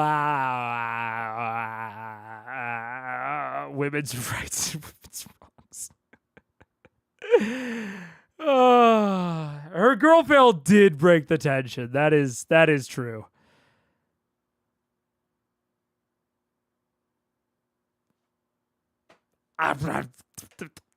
This is... Wow. I was like, as long as I don't roll a 1, that shouldn't be that hard. Okay. Oh, look, someone left a metaphor on the ground. Don't step in it or anything. Oh, God, it's everywhere. Wow. Well, this could have gone worse. Wow. Yeah. Okay, I'm out of the flame. Does Jemima Lord have any healing spells? Oh, wait, she's still I'm got... gonna reach over as a bonus action and do a healing word to Vax. Okay. Just click your hands and What level? I don't know. Come on, stay with it. Just Stay in the level fight. 1. All right. Wait, let's go. That's 4. So I'm 9 points. 9 points. He wakes up. Max is now No, conscious. sorry, 10 points. That's 10 points. There you go. Light Sweet, Even more better. conscious. You're double digits. Scanlan, we've got to get Scanlan back. Well, we have, yeah, we're gonna, there's a lot of work that needs to happen. I got it. Who's up? I'm Vax is up. Rock is up. I mean, who's next? I think me. It's Gilmore. It's Gilmore. No, it's Gilmore. So Gilmore gets up. Kind of looks around. Where did she go? Through the tunnel. Okay. He rushes this way, and as he gets about there, he slams into something that is currently invisible. You see a slight ripple of arcane energy, and you see a series of small glyphs kind of spiral outward, and then it goes see-through again. Starts slamming his fist on it. No. Of course. No. Of course. Of course. Of course. He goes and let's see. What even is that? She made a roll. What even is that, bro? I've never played or had a wizard at high levels. I'm sure it's just something called an invisible wall or something. Invisible wall. Sure, fuck it. Why not? Wall of force, absolutely. Yeah. 5th level, sure. Crazy, dude. Yeah. He's a mime. Yeah, no, technically he looks like a mime from your standpoint. Can I turn to Jamon? Say, Jamon, can you sense her presence? She's a fellow dragon. Do you know where she might be going or what she might be doing? I haven't the faintest. She's talking to the red dragon. Are we out of combat? Oh, fuck! Thordak is outside of the cave. Are we out of combat now? Thordak is the in rounds the count. Okay. The round's cut. So we're going to continue going through the order. So it's Grog. It's your turn, Grog. So Grog, it's your turn. I'll run to my buddy Pike, and I beer bong this greater healing potion into her gullet. Okay. What is it? 48 plus 4. I mean, 44 plus. 44 plus 1. So, 8, 12 points. So Pike is a weak. Pike! Go, What's you. going A lot of problems. How many more of those revivifies? Alright, then it's your turn, Grog. Actually, she does have a 3rd level spell left. You do. Really? Yes. What? She does have a 3rd level spell left. Yes, do that. Do that. Revivify 4th level last time. Do it. Exit remain are toast, right? What's up? The exit remain are toast. There, 2 of them are completely destroyed, and there's one that has been shot and is leaking. I have it circled. Don't worry about it. Let's get out there. Alright, that ends my turn. Okay. That brings us to Vex. I need you to make a death saving throw Right. Actually, can I choose all of my these. movement to go towards that egg? towards this egg. Yeah, the one shot egg. Okay. I'm just weird. That's 2 death saving throws on Max. Yep. Max. Failed it. I stumble over to my sister and cast Lay on Hands and get the 5. Bring back. So yeah, you've been giving it out. I haven't done anything with Lay on Hands. Or I might have done it once, but I always do very small amounts. I have a total of 15 hit points. Yeah, I'm pretty sure you used it once before. But I've never used more than 5 for that spell because it's worthless to heal. It's just good for bring out. So I have at least 10 hit points. Go for it. 5 hit points. Okay. Yeah, because the only time you used it before was when you bamped up to my broom after I grabbed the dagger. You're still prone, by the way. You just basically crawled over and touched her. Fine. So you still have. Use the rest of my movement the same. Okay. So you stand up, and you still have half your movement if you wanted to. She was. But everyone who's down, She would have been 5. And I don't mean dead. Pike just got. Pike's up. Pike is conscious. Your sister's conscious. Is Kima conscious? Yes, Kima's so conscious. we've got dead Scanlan. Yeah. And that's Pike is that's Pike's problem. And that's it. I'm done. Wait, where's that egg? I never took that. the last egg. I'm done. Okay. Alrighty, that ends Max's turn. Just worried there's going to be another lair action in the same spot. Kima rushes up and swinging her holy sword in the air. Goes for a full swing. Noticing that everybody's now conscious, goes and takes a full swing towards this invisible barrier. As it streaks across, you see divine energy goes flying off in a shower of sparks and a giant shimmering, kind of shaking visual on this force wall that stands here in the center of the hallway. As she finishes her attack, it shimmers unscathed. She goes for a secondary attack. Strikes again. This time, as it strikes across, the sparks are even brighter, and you can see the impact almost pushing her back off of her feet. And as the blade comes to the end of its second arc, she looks up. The wall still stands. You are shitting me. Yeah. Doesn't flicker, does it? It needs like a dispel or something. Oh my god, I could. Oh my god, I could. Oh, that's an option. Alrighty, that brings us to Jamon.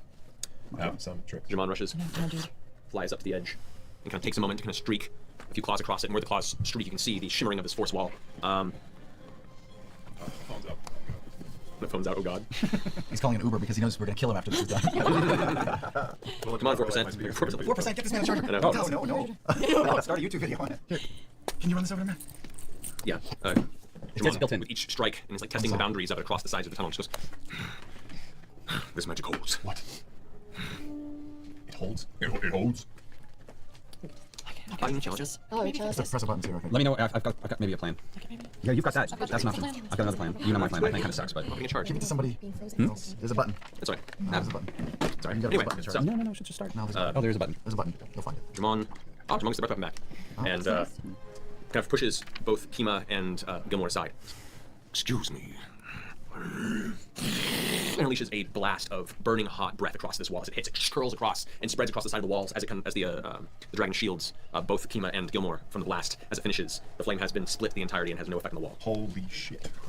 I wonder if the beehive thing above us at the holes are covered in magic as well.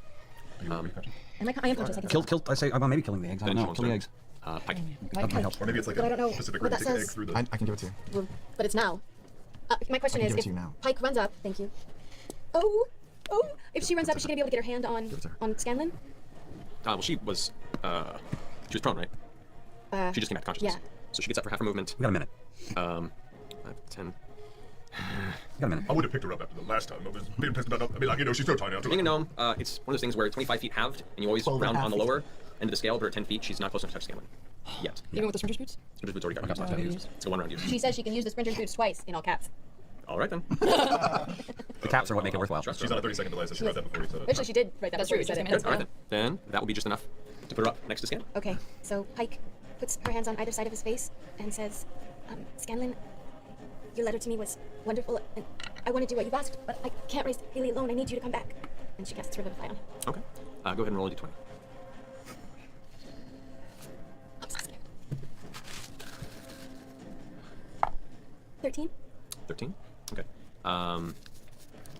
As she implores to the spirit of Scanlan in this frozen form, you watch as the icy crystals that have coalesced around his form and locked him in place. His face kind of this frozen look for the ice begins to turn to mist around him, and his color begins to return to his skin.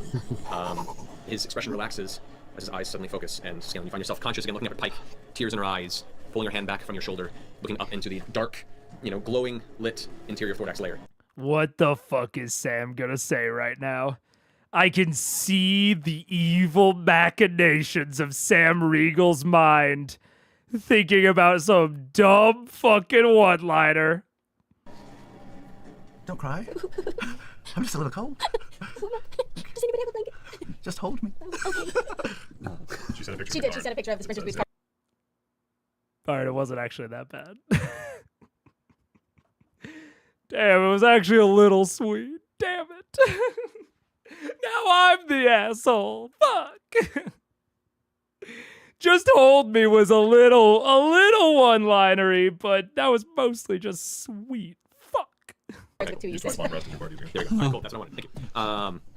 So make sure everyone has their equipment charged up. That's good. All right, so that finishes Pike's turn. Scanlan, you're conscious now. Hi. Welcome back. We're still fucked, by the way.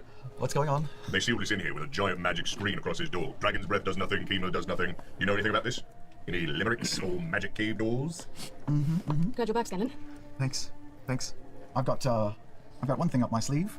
It's a dog that can run around and help us. That's about it. Are we gonna have to take a short rest?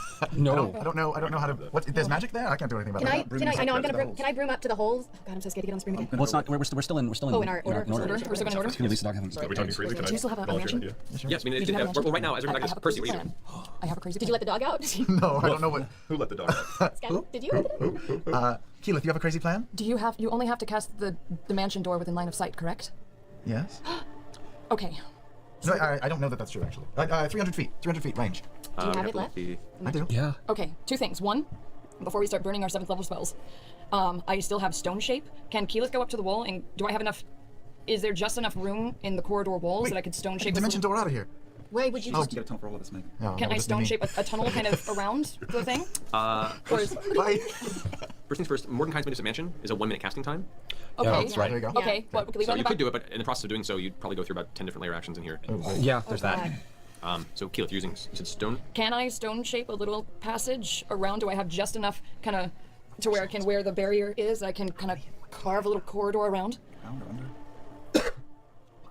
It would be very tiny, maybe you and healed yourself on you'd your have to turn. crawl through Can you say to, you've done to, to create enough, because you're not quite sure how thick the barrier is.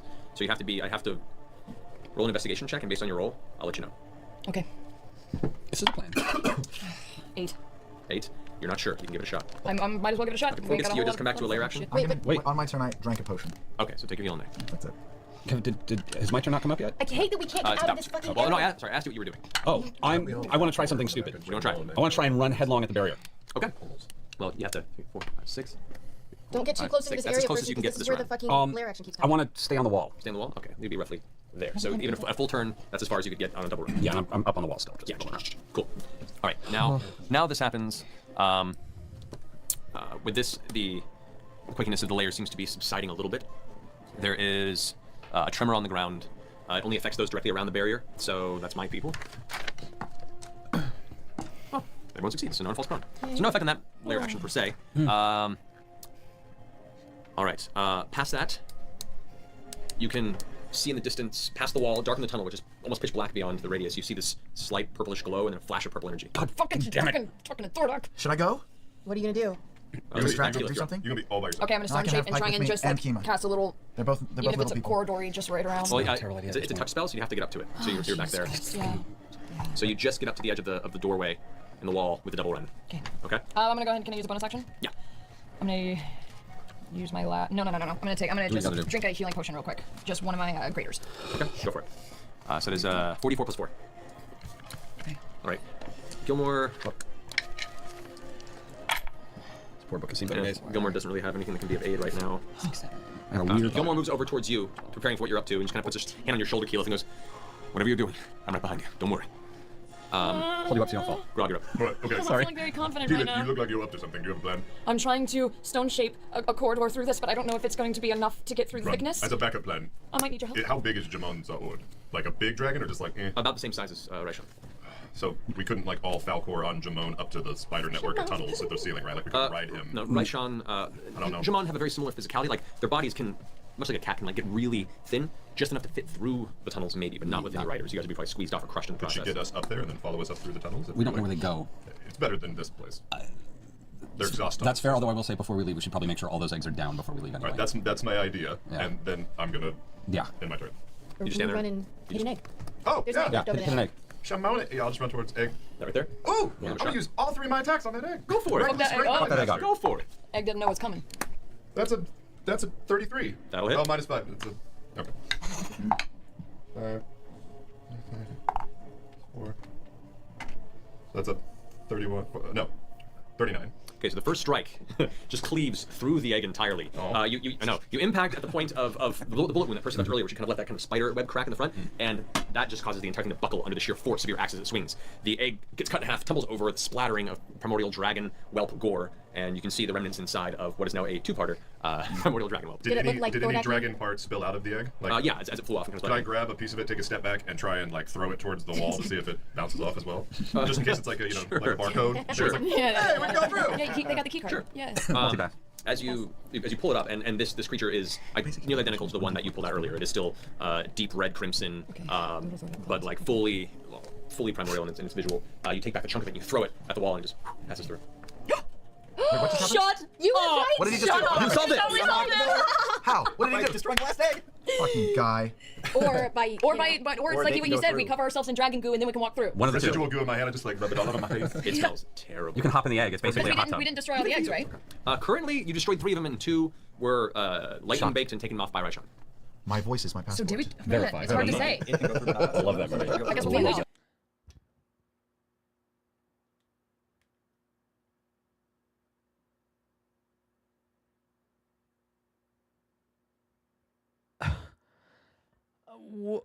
Okay, it's all so red. So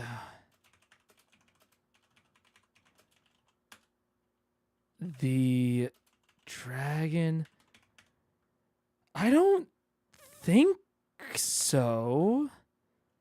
The dragon whelp part went through the barrier. How does Wall of Force work?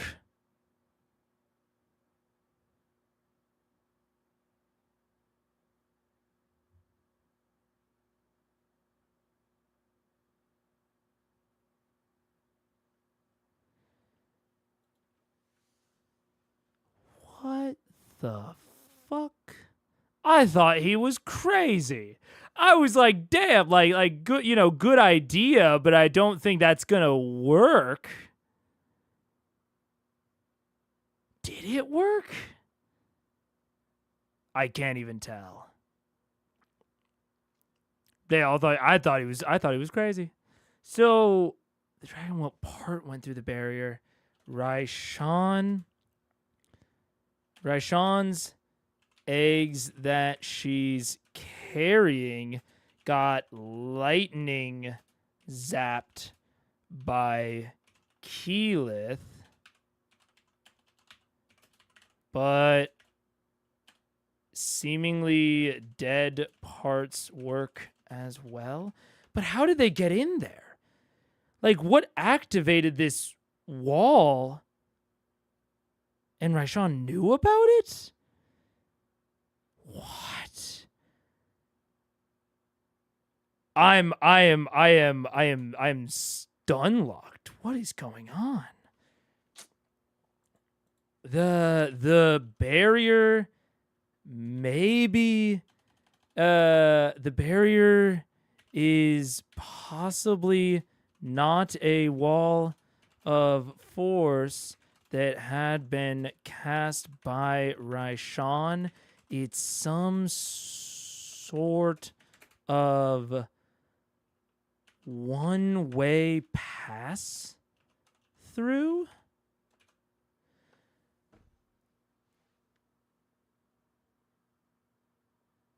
But then, how did... Wait. Is this thing just always up? You know what I'm saying? Like, is this barrier just always in existence? And it's just like a one-way thing?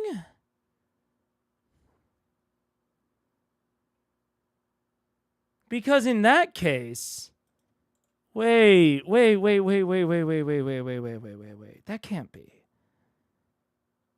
That can't be.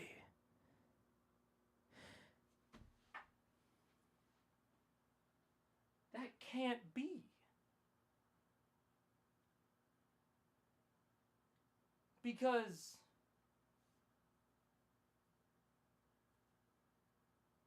that can't be. What?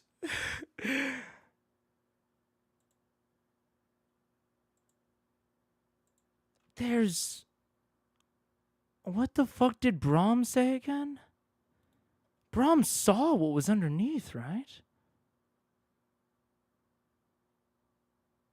Oh, fuck. Oh, yeah. Thordak begins building something under Amon.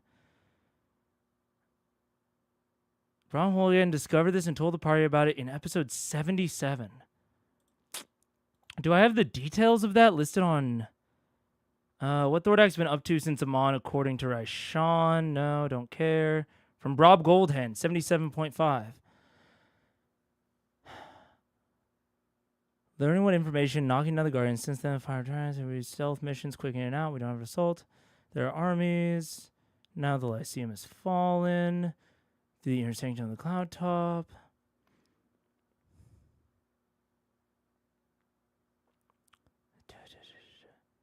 Since he's angry, he laughs, jumps under our quivers. A very brave team that provoked the dragon to leave its lair and held it long enough for us to move past and pierce the inside of its sanctum. We passed the wards. The wards.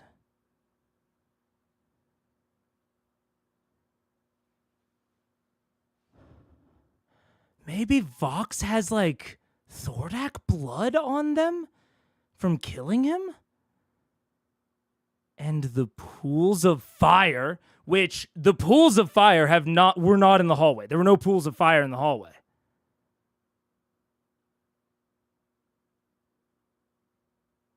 Were there any pools of fire in the top? In the top map, were there any pools of fire? You can move. No, most certainly not. The beast returned before we could get too far. I lost my men, myself barely surviving with my life. And the scars to tell about it, but the beast is building something in that lair.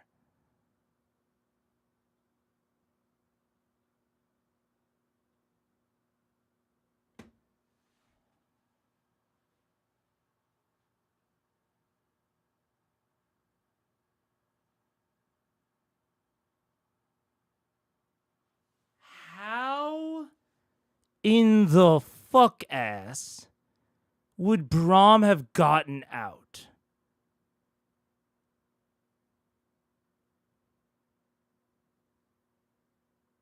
We're going to need to see what the exact shape of this shit ends up being. But how the fuck ass did he get out?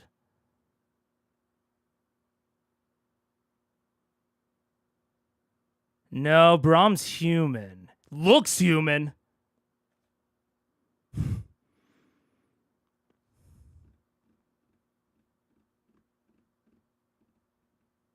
And they brought him next to the... Okay. Vox brought him next to the orb underneath Whitestone. They assumed that would knock a dragon out of their humanoid form. We don't know that. We don't know that's what happens. They've just been assuming that, and Raishan has never corrected them.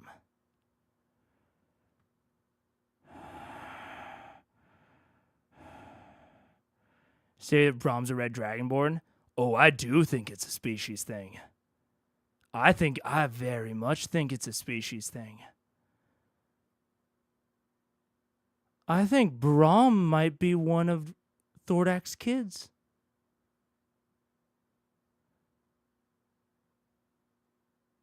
I think Brahm might be one of the first clutch of Thordak's goddamn kids. I think maybe these 5 were not the first 5.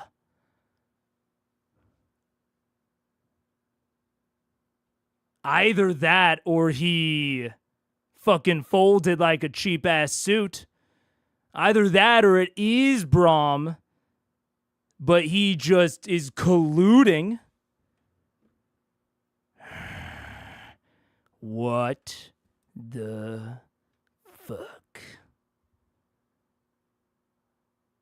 We're going to see how this ward works, because I'm hyper suspicious now of Braum. I was broadly suspicious of him already. I won't lie. That's why I thought of him. But depending on the nature of this ward, I'm going to be crazy suspicious. Jamon did a breath attack on it. If they touched it, would they pass through? Because dragon. My current assumption is that it needs Thordak DNA specifically. So, like, Vox was able to get... and maybe it's just one way. Like, maybe it lets them go in, but you can't go out unless you've got Thordak DNA. I don't even know, man. I don't even know. But we're going to have to fucking see. That's what we're going to have to do. Hold on to a piece and try to pass through it. Hello. Yeah. All right. Well, that finishes Grog's turn. Vex. That's me. I used a level... Did I use a level 4 spell already? Shit. I'm pretty sure you guys have guns blazing. So. Somewhere in the world, there's a whole chat room of That's people okay, I'm yelling gonna at use you. a... Oh, that's right, I did use it, because I was healing. Yeah, I was gonna say somewhere. So I have a level 3 left. Who needs Figure healing? out. Me and Pike and everybody? Yeah, there's always everybody needs Me. healing. Me. You do. I got single dig going So on. do I. I got 5. Single dish. I got 5 points. How many you I got? got 8 or 9. I can't remember my math. It's pretty Yeah. bad. Wait, if I had 1 plus 8 would be 9. So you have 9 points? 9 points. I'm gonna take a healing potion. I mean, I'm gonna cast Cure Wounds on myself. Okay. Third Oh yeah, level. you At do their your level. thing. Yeah. 3d8 plus whatever your modifier is. Go for it. It's all good. It's all good. Kind of. No, it's not. I know, but like, you know, it's looking better. Well, we're not all dead. No, we just and- can't die anymore. And worst case scenario, we're stuck in here for another round. So 20 points. 20 points. Okay. Okay. And you didn't even burn a spell yet. Yes. I'm gonna... Which is really cool. Can I run over and get some dragon guts on my hand and then try to put my hand through the thingy? With your speed and getting up because you were Please prone, let me out you of could get this spot. that close right there. You can't quite get the dragon guts as far as you can. It may just be that it's down now, but it may be the dragon guts. All right. So then it's Vex's turn. Vex. What you do? I'm just gonna move towards the gate, put my hand out, and see if I can go through if I get stopped. You walk right through. Just pass All through. right. Oh, All right. Oh, it's It was down. the eggs. It was the eggs. Okay. All right, everybody. Hang on. Hang on. I'm feeling very guilty because it was my rage and anger and one for vengeance, which made me run in here blindly towards her. Guilt So later. Maybe we shouldn't do it again, is all I'm saying. No, too late. Gotta finish this off. Okay. Does your guilt have a mass sorry, cure is it wounds? my In that turn case, doesn't matter.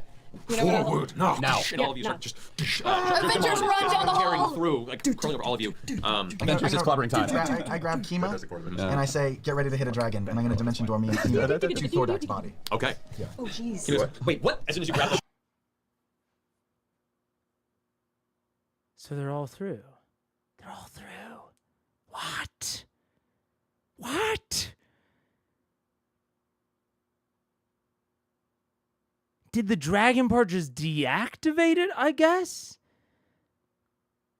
But how did Raishan go through and it was still up? Raishan go through is still up, and then... Ah! shoulder, you both suddenly vanish and reappear at Thordak's body. You both land with a flash of arcane light as your feet hit the ground. It is an empty tunnel. Oh, Is there no Thordak, Thordak? Sean? There is no Thordak corpse. there's no Thordak corpse? Correct. Fuck. Fuck. She just wanted to talk to him. She may have taken him somewhere. Talk to him, I didn't want to talk to him. Or she raised him? Jesus. One last roll in the hay. Well, As you guys approach, Gilmore kind of steps up and goes, I think I have a pretty good idea what that flash we saw was. What? Teleport. Getting the hell out of here. Son of a bitch. He like, takes the Vex. rock and throws it. Vex, can you Tears from the sense tussle. dragons anywhere nearby? Other than... Can I sense anyone but Jamon Sword as far as dragons go nearby? I drop down to my knees and concentrate. No. Nothing. Nothing. She's nowhere. Fuck. And that's where we'll end tonight's episode. We have a flight early in the morning. I can't believe that we all came back. I can't believe we all lived. I can't believe y'all lived. That should not have happened. That was shit was really scary. It was just a giant clusterfuck from like halfway through. Just everybody falling down and trying to get back up. Well, if you had fallen into the lava, by the way, if you had rolled poorly, you would have been submerged in lava, which was Unconscious. Unconscious. Yeah. Well, that's 18d10 points of damage. Yeah, that would have been. If that had exceeded your max hit points, you would have been instantly dead and turned to ash. It'd been nice if I cut out a tongue. So gone. Gone. Yeah, Gone. There were a few close calls there. I think yeah. he was like 3. I think Yeah. there were like 9. Yeah. And then if you hadn't counterspelled the color, Oh yeah, the prismatic spray. That would have been real bad. Who was she shooting against? It's a Everybody. spray. It's a cone. Yeah. That big. So It would've would have been all of almost us. everybody. Just so you guys know, because it's a fun spell to kind of talk about. It is. And each of you would have hit with a different colored ray. I would roll the d8 to see what color it hit you. On a 1, you take 10d6 fire damage. On a failed, save half. An orange, you take 10d6 acid damage. Save for half. It's a Yellow, beholder. 10d6 lightning damage. Basically. So I just randomly, all of you guys basically just take 10d6 of something. Green, you take 10d6 points of poison damage. Half save, 5. 10d6 cold damage, 6. On a failed save, you're restrained, and you have to keep making saves or you turn to stone. On 7, you're blinded, and you have to keep saving. Or a successful save ends it. If you fail the next save, you will be transported to another plane. What? There's one way you get to do 2 on things, an 8, right? Like Beetlejuice. On an 8, I roll again for 2 raids against that person. Oh my god. For 2 What if you keep rolling like 8s? 20, Keep rolling 8, so 20 d6. it's a fun one. I like that spell. Yeah, Take a Pete- chance. Wait, what is a 10? Is 10 insta-death? What is 10? It's 1d8, so Oh, okay, 10 would be okay. insta-death. It would be. It's not rolled a 10 and a d8. Sure. You're So dead. done. Wow. The other plane dimension is like literally the Beetlejuice, like send you to Yeah, the sandworms. sandworms. You're just, Oops. and that's you're out of the fight until they can go find you if anyone's left. Yeah. After everyone else has taken 10d suck. So guys, we'll pick this up again next week on Thursday. Find out where Raishan is. Maybe. It's 2 eggs in the corpse of Thordak, the Cinder King. Well, hopefully. Oh my god. That's Hopefully red the eggs and eggs are ham. Yeah, she Hopefully just they escaped the 2 iPhone 7. You start with a disadvantage. I just want the internet to do a Dr. Seuss red eggs, and I just want her like with a little Red red steak and 2 little red. Yeah, that's all I want. All right, guys. Well, those will see MacFest this weekend. We'll see you there. Bring your otherwise- magazines. Remember, bring your magazines and have Maxim. Matt and Marisha sign any magazines. Highlights. Yeah, all magazines. we will Highlights. send. Yeah. I mean, you're gonna say you don't know, but if Jamon had not nerfed those 3 attacks that round, might she have gone down? Should be pretty Oh, close. yeah, if Jamon had not gotten 3, With 2, 1. 3, 2, and a 1. That sucked. Yeah, I saw That really. I was about to lay some serious damage into her, and Yeah. she ran away. Yeah. Just gonna bust out a 7th level blight, and then she ran. I wasn't getting because the fire breath is nasty. Yeah, and he didn't fucking recharge it. No, he was. Your Highness I was got to smart enough attack break another one leg. time that round. Every other round, He should have was trying stretched. not to He die. should have stretched before the fight. You gotta. Yeah. But anyway, Happy New Year. Happy New Year. well done, guys. You survived. Yeah. Yay. Thank you so much for our sponsor tonight. Okay.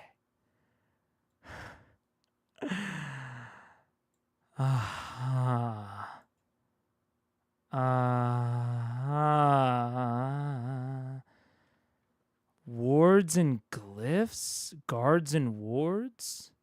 What is guards and wards? Is guards and wards You're saying guards and wards allows specific casting. You create a ward. The warded area can be this. When you cast the spell, you can specify individuals that are unaffected by the spell's effects. The spell creates a warded area. Spell magic. If you cast a spell for 365 days, corridors, doors, stairs. Wait, so what was in 4 corridors? Magic Mouse, Stinking Cloud, Gust of Wind.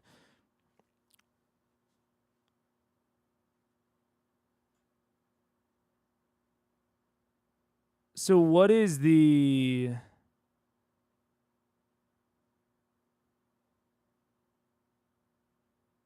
Wait, is guards and how does guards and wards...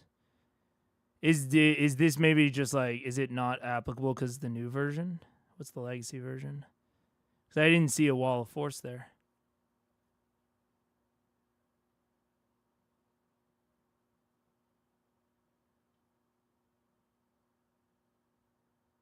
I don't think guards and wards could have set up that wall of force. Am I misunderstanding it? Somehow? I don't know. I don't know what the fuck is going on. I guess it must have just been that Raishan cast the wall of force behind her.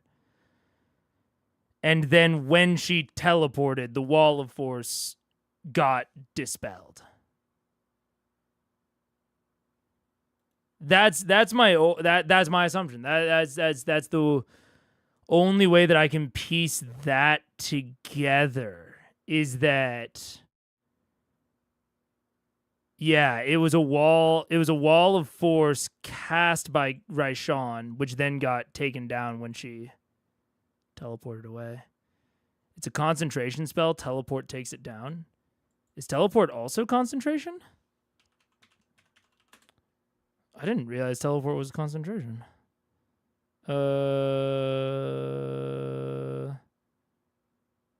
Or is it just like if you go a certain distance away?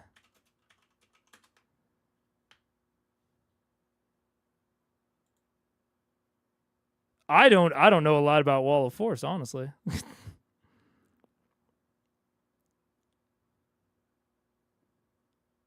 But perhaps if Raishan was a spell she could have chosen to let go.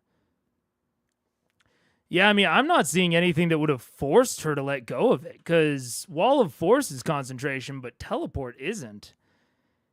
And it doesn't say that you have to stay within range of it, or else it...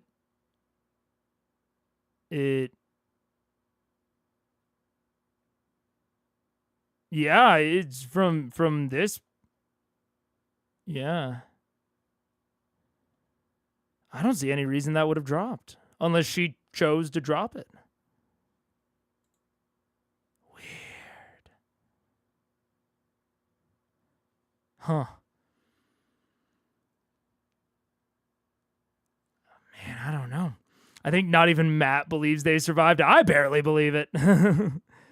I barely believe it as well. That would be my guess if you're right. How did Raishan go through it? I don't know. I think she grabbed the eggs for a separate reason.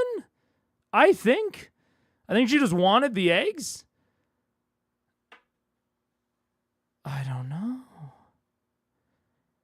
How are you doing after this episode? Confused and disturbed and out of sorts. I'm out of sorts. I don't know.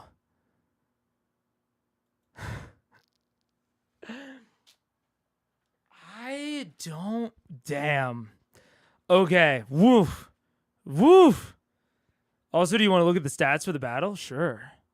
Yeah, let me pull up Discord. Acknowledge your fun fact. What was your fun fact? Crazy Smith. Can I just...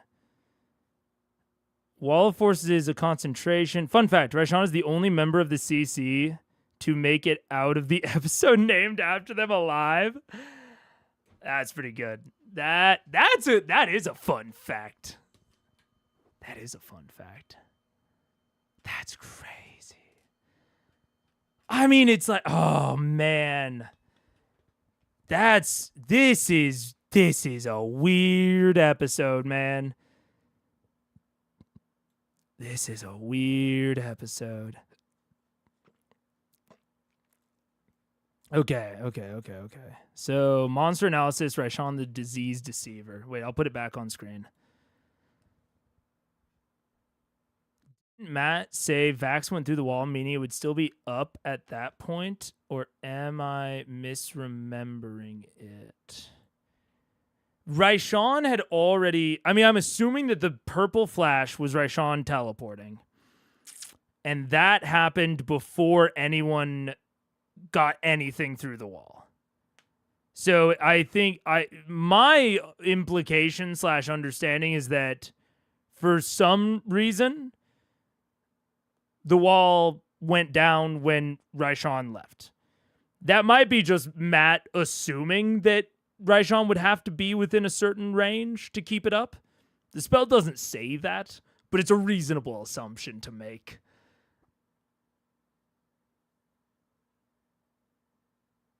Honestly, after seeing all of this, I'm still questioning Brahm's story, but it's not enough for me to be like, he's definitely betrayed them. I'm still doubtful, though, of like the fact that he got all the way into the inner sanctum and then somehow got out past Thordak and escaped. I don't know, bro. He's a cleric. Do they even have teleportation spells? Or like movement spells? I don't even know if they do. To be fair, why would Raishan need to concentrate if she got out scot-free? I mean, true. Yeah, there's no real reason she would need to, yeah. No big Brahm mega theory? Not at the moment, because if that had been proven, like if what I had said was going on, that would be proof that that more went on than he said. But right now, it seems like, you know, we've got like pretty much proof of everything that he saw. It seems a little implausible that he could have escaped and just gotten burned across the face. It seems a little implausible. But everything else he said held up, and it's not like he came in and did anything suspicious, so I don't... Not currently. I'm keeping my eye on him. Him and Drake. They're my two. I'm actually feeling decent about Assume. I'm feeling decent about a skosh of suspicion on Assume. Feeling good about Allura, Kima, Gilmore.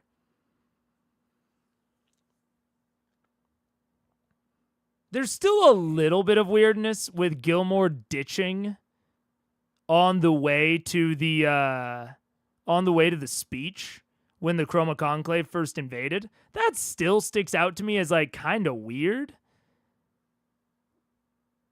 But I don't know. He hasn't done anything suspicious since. So I might just need to let it go. You feeling good about Kima, man? I can't believe he trusts her. What if she betrays them in the final act right as I've fully, assumed that she's not doing anything? Okay. In the 7 final rounds represented, she cast Greater Invisibility, 2 Legendary Dispel Magics, 2 Legendary Dispel Magics, Dispel Magic, 2 Dispel Magics, Counter Spell, Abi Dalzim's Horrible Writing, Prismatic Spray. These, I'm assuming this means they cost 2 legendary actions, is what I'm assuming from this. Although, wait, why?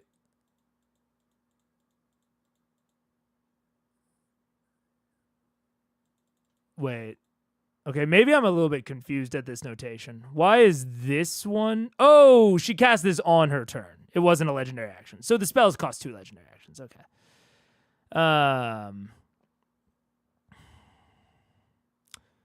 Oh, wait. Take chat off screen. This is what I said when Liam got through it. Liam, I'm just going to move towards the gate, put my hand out, and see if I get stopped. You walk right through. Right. And I believe that was after Raishan teleported away, right? Or is that before? Because I believe that's after she teleported away. And after Grog threw the dragon part through it. So I think it was just gone by then. Saying you walk right through suggests to me that it was still up. Oh. Maybe?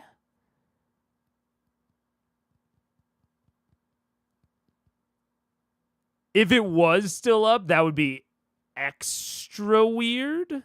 But I feel like Matt would have said if it had disappeared. Maybe. If it didn't disappear, then I have actually no explanation for what's going on.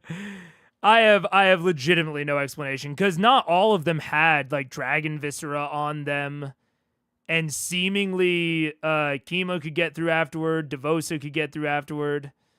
Like people that couldn't get, because like Devosa did like a claw swipe on it before and couldn't get through, and then after the fact could get through. So nothing changed with Devosa, but then they could get through after Raishan teleported away. So I'm not sure. But if it was still up, I have zero explanation for what was going on. See you, Belphegor. Have a good one. Are you starting on Wednesday? Yes, sir. Or ma'am. Yes, sir, ma'am. Next Wednesday. Yeah, I don't think there's gonna be, as long as I don't have any like health stuff like canker sores or whatever. I don't see any reason that I shouldn't be in a good cycle for the next few weeks. I think I'm gonna be watching pretty much every week. Yeah.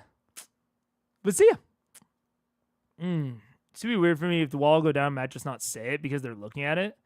Well, I think it's invisible. My understanding is that it's an invisible wall. So they could only see it when they were hitting it. And honestly, that's Matt being generous. The fact that they could see it at all, period, is Matt like adding a little bit of flavor. If it's Wall of Force. But because Wall of Force is just totally invisible. And that, how I was imagining it was like, they only see it when they hit it. You know what I'm saying? Because like someone ran into it. Someone was like running out and then they were like, bonk, like a bird against a glass window. So I was picturing it translucent, but I don't know.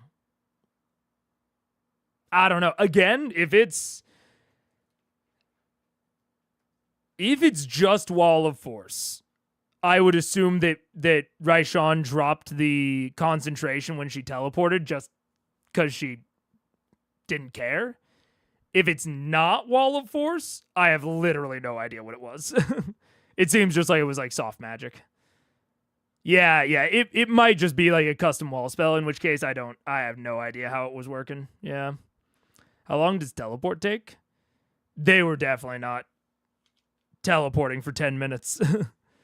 Let's see. Because they were still in initiative. They were still like in like 6-second initiative. I think teleport's instant. Is it? Yeah, instant. Yeah. Weird, man. Weird.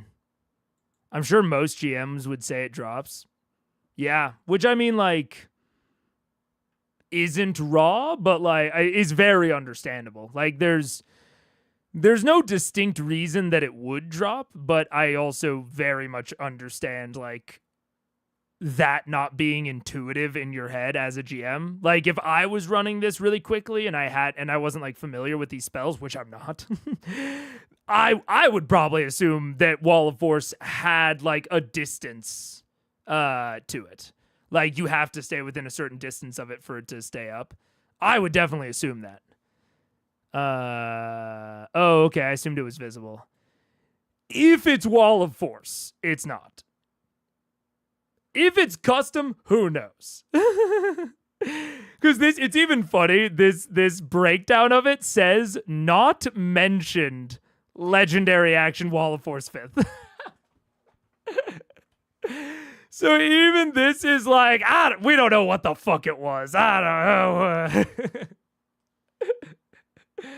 Oh, that's really funny. Yeah, it looks like the assumption is that it was Wall of Force, but it doesn't seem like there was actually any sort of explanation on it. And having to throw some guts at it. I don't know if one caused the other, but no real idea. Yeah. Weird. Like, who can concentrate on a different continent? I think it depends on like what you imagine concentration as. In my,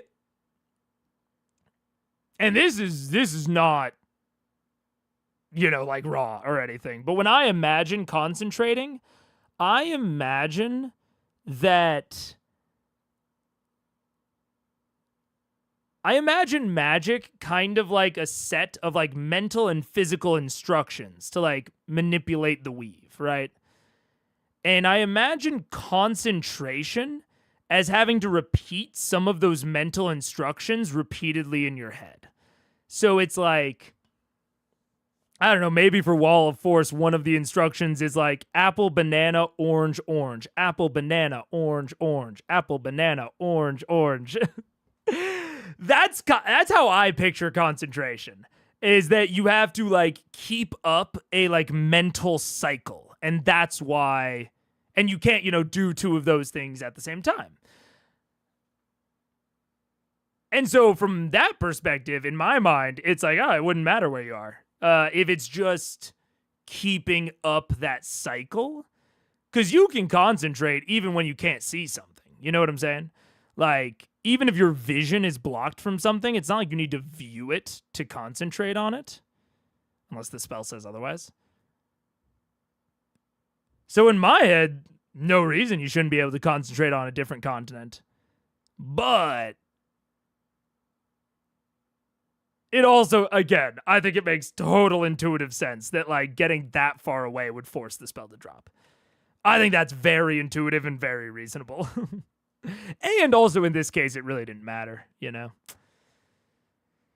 I guess concentration for me sort of acts as an extension of the sight of range limits already given, which isn't raw but feels intuitive. Yeah, it totally feels intuitive. Like, I don't blame you for that take at all. I think that's totally intuitive.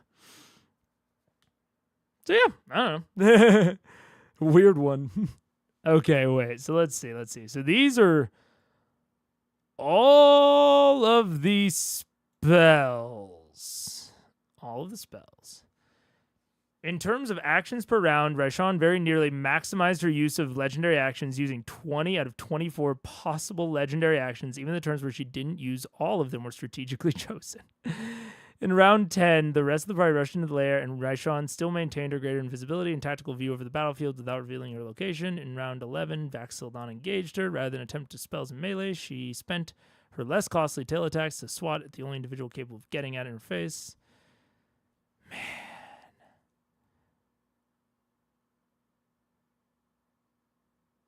Ooh, look at that picture. Damn. Armor class 22, suggested 21. Suggested 21? What do we mean suggested 21? What does that mean? I don't know what that means. Okay. Speed, 80-foot flying, blind sight, dark vision, passive 27, immune to poison, 3 LR, 4 LA. Suggested average HP, 38. Oh, suggested average max HP, 385, 594. Got it. 389 damage taken before fleeing, 233 damage taken before contingency, 48 below by grog. So she had over average. She had over average. What was the adult green dragon? This is legacy, right? I don't know where they're getting the 21 from. Oh wait, no, this is adult. This is adult.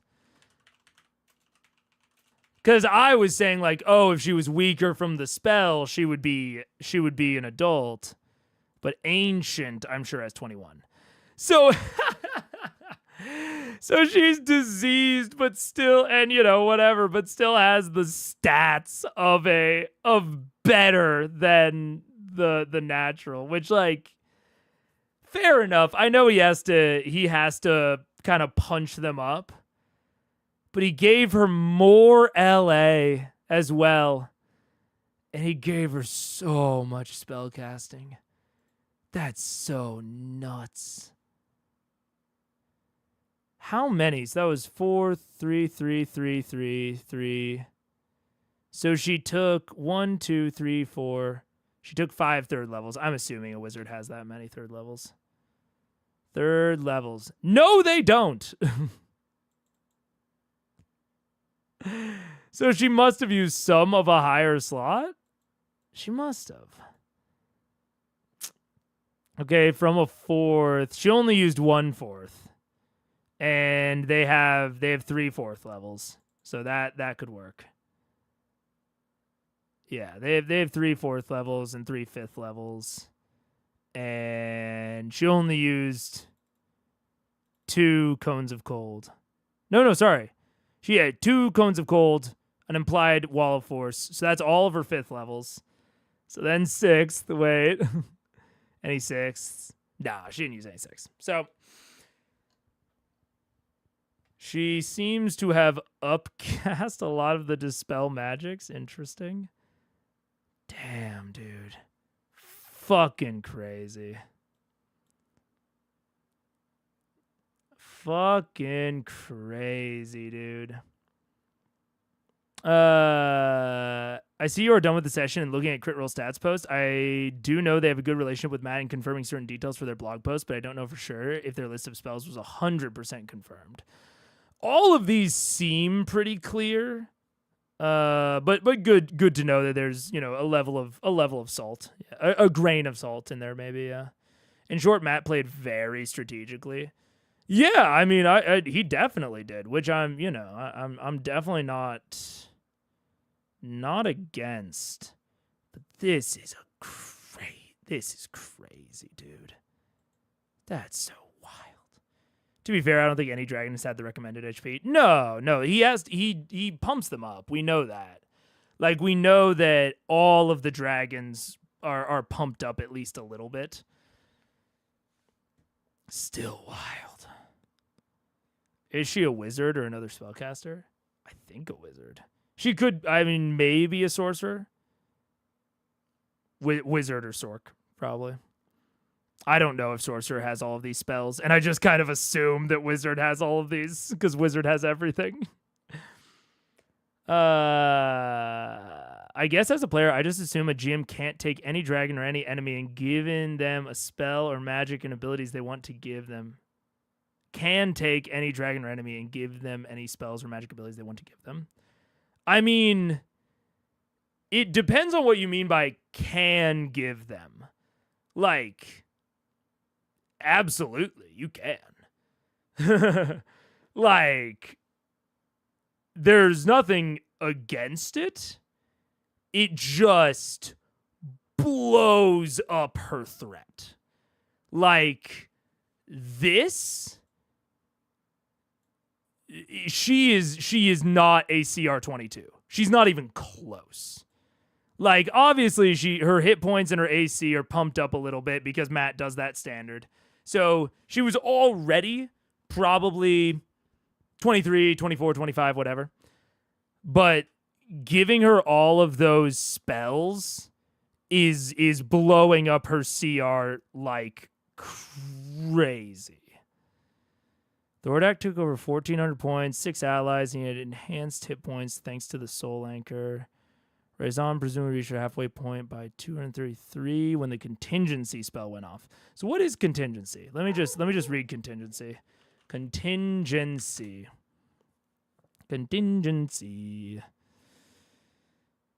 Casting time of 1 action. They can target you. You can cast, for example, this might stimulate.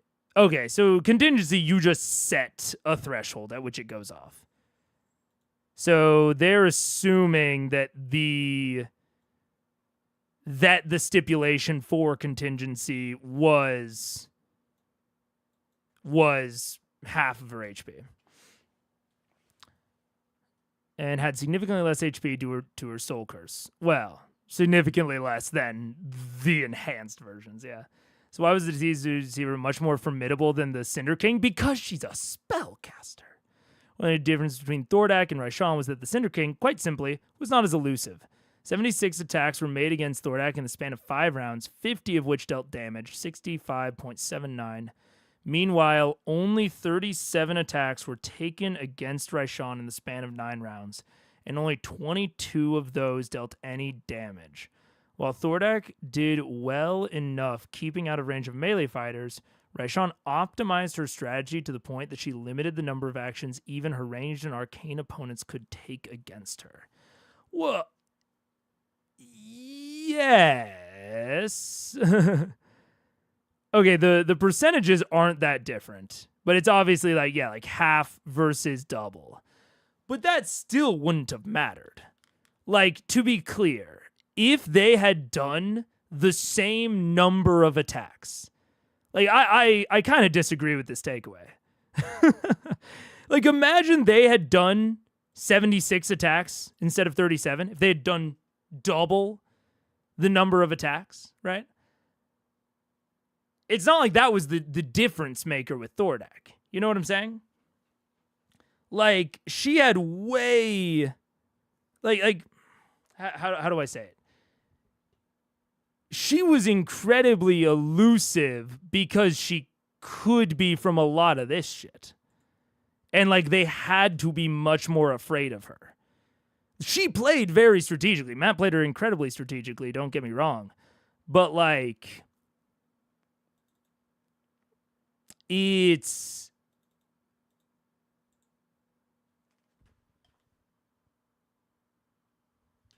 hard for me, like She didn't have half the. What am I trying to say here? It's because I had an immediate reaction to that, and now I'm kind of losing the thread. Well, Thordak did only 37 were taken against Raishan. I wonder how much damage she did. It's took over 1,400 points of damage, and she was at her halfway point by 233. Yeah. Oh, okay, yeah. This is where I was going with it. It's like so if Raishan had like double the health and they had made a bunch more attacks against her, it wouldn't have been, even remotely close on these two things. You know what I'm saying? Like I don't. Also, oh man, I'm gonna have to think about this more because I am losing I'm not able to exactly articulate why I don't think this matters. But I really don't, and I think like the key part of it to me is also the fact that like one of the reasons they were only able to take so many attacks is because they were dead so much of the time. Like it's not Raishan's stat block that made her that elusive. You know what I'm saying? And it is like partially her strategy, but it's just the fact that she was such a crazy offensive force. And she dispelled so much of their buffs.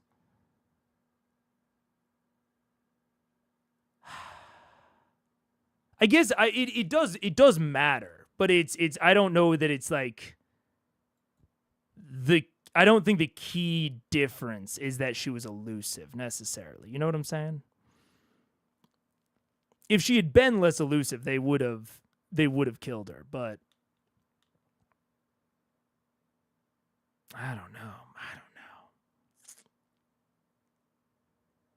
I don't know if I'm making myself understood at all. Like if this makes sense to anyone else, I'm gonna have to like think about how to put this thought into a more cohesive note. You know what I'm saying? But we know she's a fake druid at least.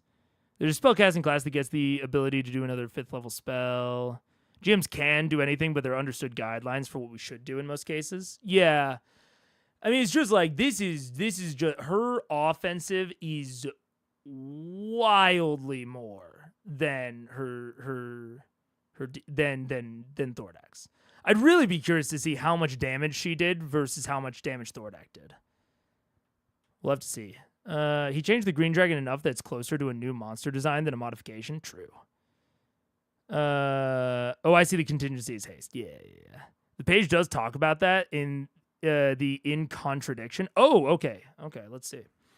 Contingency side note, in my game we had a debate about whether being knocked unconscious then revived at 3 counts as falling under 15 because technically I didn't fall. We decided yes. Yeah, falling under 15 would be transitioning from above to below, I would say. Yeah.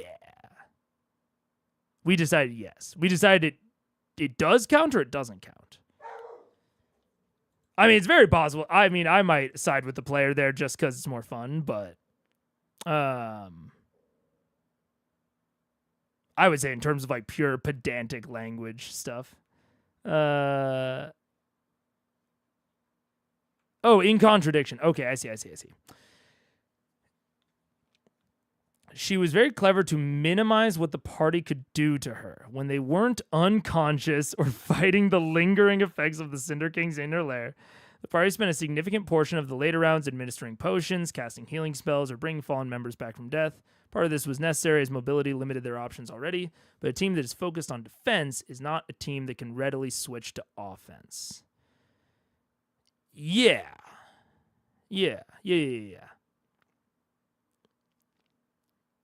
So I mean, I guess that's more of like yes, she was elusive. Absolutely. But also, they were just in such a bad way. They were just in such a bad position that they were not able to do as much as they did to Thordak. Yeah. Yeah, I mean, it's like what made her much more formidable than the Cinder King? I'd say it's purely her offense. Like, the party has a lot of shit they can do. And true, Thordak played like a total dummy. Yeah, absolutely. But but I don't think it's that much of a difference. You know? We decided it does count because I fell all the way to 0, then got revived, but at least then 15. Oh. Like, that happened. I would have just said it triggered when you fell to 0. Right?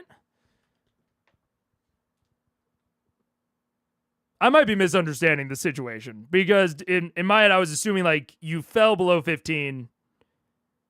You were below 15 and then maybe I don't understand the situation. As long as you transitioned from above 15 to below 15, I think you're chill. Yeah.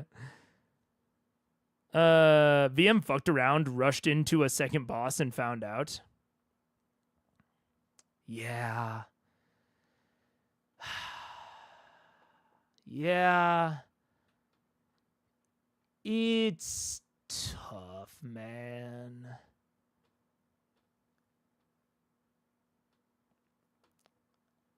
Like, yeah. I think it's fair to say, and I somewhat agree with the notion that they were fucking around. But also, I think there are so many, like, I think fucking around kind of implies that to a degree you know the risks. And then you find out, you know? Or that you are being actively negligent of thinking about the risks. You know what I'm saying? I don't really think Vox Machina was. I truly don't think they were super negligent here of the actual risks. I think it's reasonable that they would not expect Raishan to have all of this up her sleeves. You know what I'm saying? Like if you swap out Raishan for Umbrasil or Vorugal there, I think they handle it no problem. Truly. I truly think there's not an issue handling Vorugal in that fight. We'll never know. It's just a theory. But I really cannot imagine them struggling that much with Vorugal. And my interpretation would have, I would have assumed that she was weaker or as strong as Vorugal. And I would have also assumed that Thordak's lair actions wouldn't have worked. And I mean, the shit of it is, I would have been right. You know what I'm saying? Like I at least to my understanding, lair actions stop working when the dragon dies, right? Like they stop working immediately. Correct me if I'm wrong there, but my understanding is that when a dragon dies, the lair actions stop. This one is if the dragon dies, the rodents and birds lose their supernatural link. Like the regional effects go away pretty immediately. And this is for the green dragon, but on initiative count 20, the dragon takes a lair action. I mean, unless I don't feel like a green dragon could use the lair of a red dragon. Like that doesn't make sense to me. So yeah, man. So it's like, so that's another one where it's like, I feel like that is just like straight up I don't see any way that they could have predicted that those lair actions would still work. And in one of the cases, the lair action caused Scanlan to like lose an entire turn. Did a bunch of damage to other people. You know?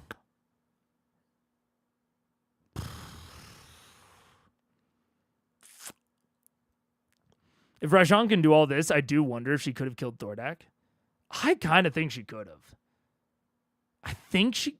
It's questionable because we don't exactly know what else she had. She actually used like a pretty short list of spells. But I think it's pretty reasonable to assume that she had even more up her sleeve. And I think there's a really good chance she could have killed Thordak. I do think it would have had to have been a 1v1 though.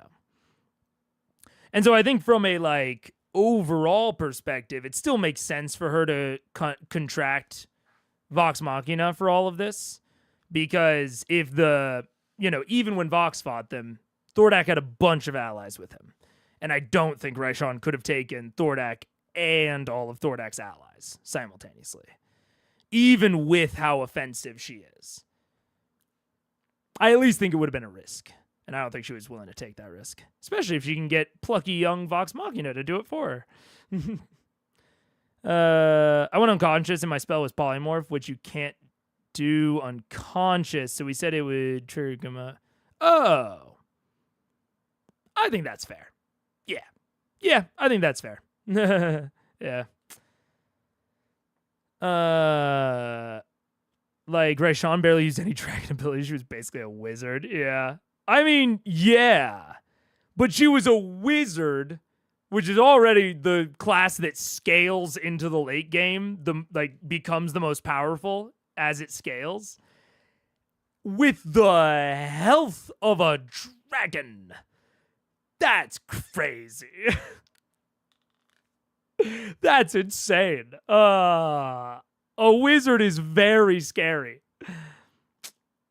So I don't know. I think Raishan would have still lost to Thordak because Thordak had way more hit points. If it's a 1v1, she would have lost. I truly don't know. I mean, from this spread, I would assume she probably has like power word kill and power word pain. Probably dominate monster. Like, and she can fly. So it's not even like she's as vulnerable to like Thordak's wing attack and Thordak's, breath weapon. She easily could have taken a fire resistance potion like the rest of Vox Machina from what we see with her doing contingency. I don't know. I think if she played as strategically as we saw her play against Vox Machina, I kind of think she dusts Thordak. I'm not even gonna lie. I think she dusts Thordak. Because she's got all the abilities of a dragon. And Thordak was pretty fucking dumb. But maybe not. We'll never know. Maybe I should lab it at some point. That'd be kind of fun. Oh, man. Thordak has massive claws, though, and a massive jaw. You are assuming that Thordak can get into melee range with Raishan. Raishan is a spellcaster that I think pretty probably has spells that are further range than 120 feet. I mean, the idea that she wouldn't just take him up in the skies and wither him down until he ran away. Like, I think that's ultimately what needed to happen. Is I think she could have won in basically any fight versus Thordak. She just needed to make sure that he couldn't have any help and he couldn't run away. I think those were her main problems. Is like, if Thordak had just decided to run away, I think he could have survived. Or if he had just insisted on going into the cave. Although even then, I don't know. I don't know, man. I don't know. I don't know. It's tough though. It's tough to say. It's tough to say.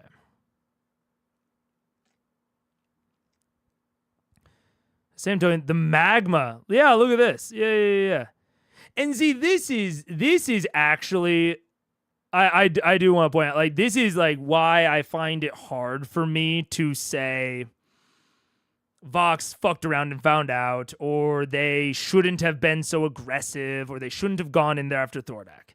Because if you had been like, you need to bet money on this, $1,000, are the lair effects still going to work after Thordak dies?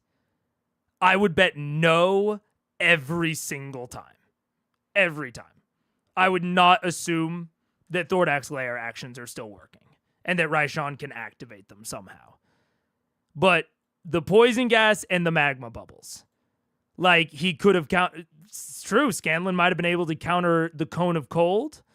The magma was responsible for one of his failed death saves. Like, yeah. Even with Raishan gone, 2 splashes of magma could make escaping very, very difficult.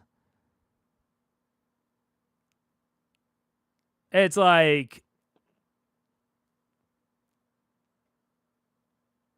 I can't. And like, using those revives was a huge like waste of time for all of them. You know what I'm saying? There was just so much wasted time where they couldn't interact with her. Yeah. You assume Raishan can fly faster than Thordak? I absolutely do, yeah. I do. Yeah, because she has haste. I don't know how fast Thordak could fly. I mean, assuming... Maybe this isn't an appropriate assumption. I would assume that he would be slower than the standard red dragon. But I don't know how fast we saw him ever go during the actual session. But yeah, it looks like he's got a fly of 80, which I think is the same as a red. I mean, sorry, to be clear, I don't think that she can always fly faster. I think they probably fly the same. And she also has the ability of haste. You know what I'm saying? So she has haste. She also has more shit that she can do off her turn. Like, she had way more. She could cast a spell as a legendary action. So, I mean, even if she just wanted to dash every turn and then cast spells as legendary actions, Thordak's never catching her. She could dip in and out constantly, and Thordak can't do shit.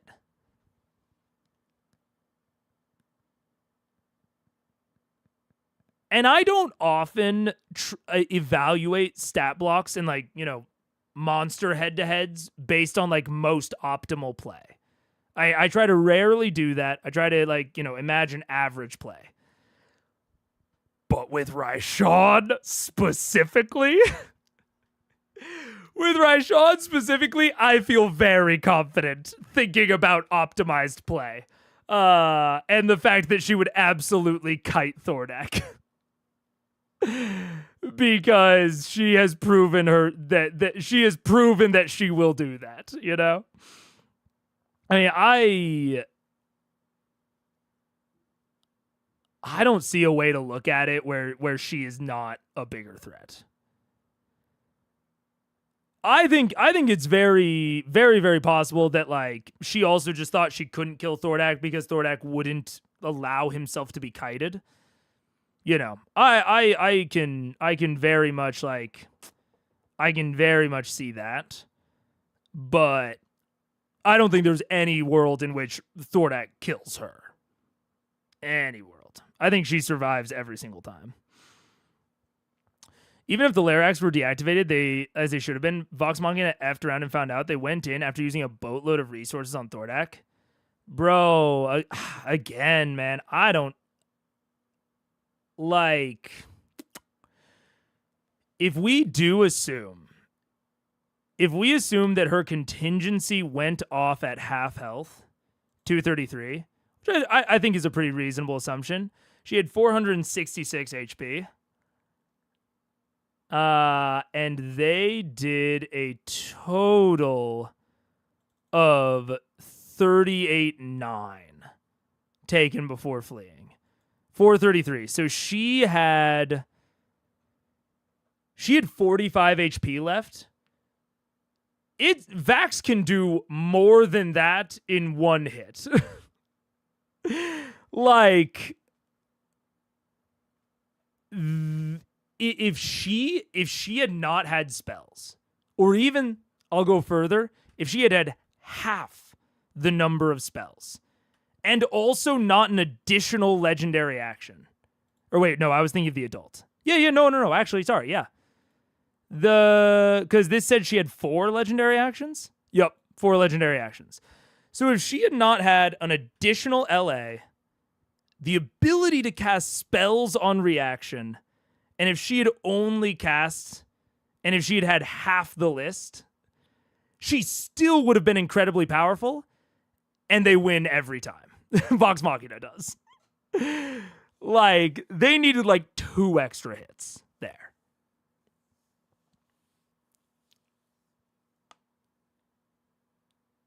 I mean, maybe she still runs away, and maybe they don't catch her. But she's... I mean, this is just insane. It's an insane level of offensive ability that I cannot bring myself to blame Vox for not anticipating. I would never have anticipated that she had all this going on. And this doesn't even account for the meteor storm. Because it's in, this is only episode 80. She cast a meteor storm in episode 79.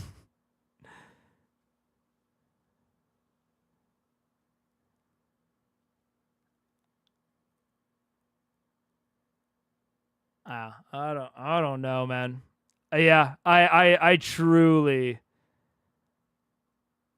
I just think I disagree. I don't think there's any reason for Vox to assume that to think to any degree that Raishan was as dangerous as she was. And if she had been a little bit less dangerous, just a little. I mean, they pointed out she used 20 out of her 24 LAs, and she got an extra one. Like, imagine if she'd only had 3 like she was supposed to. I mean, what would that have been? That would have been like 5 less legendary actions. That's less dispel magics. That's not the prismatic spray. The cone of cold.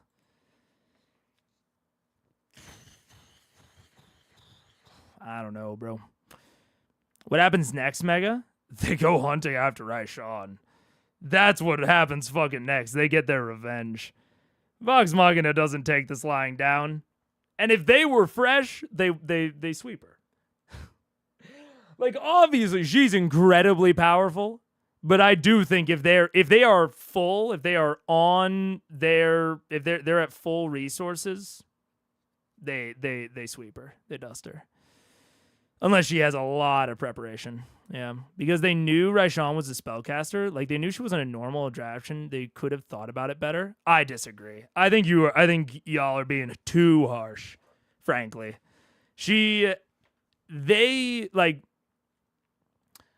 Ostensibly, all dragons can polymorph. So we know that all dragons are some level of spellcaster.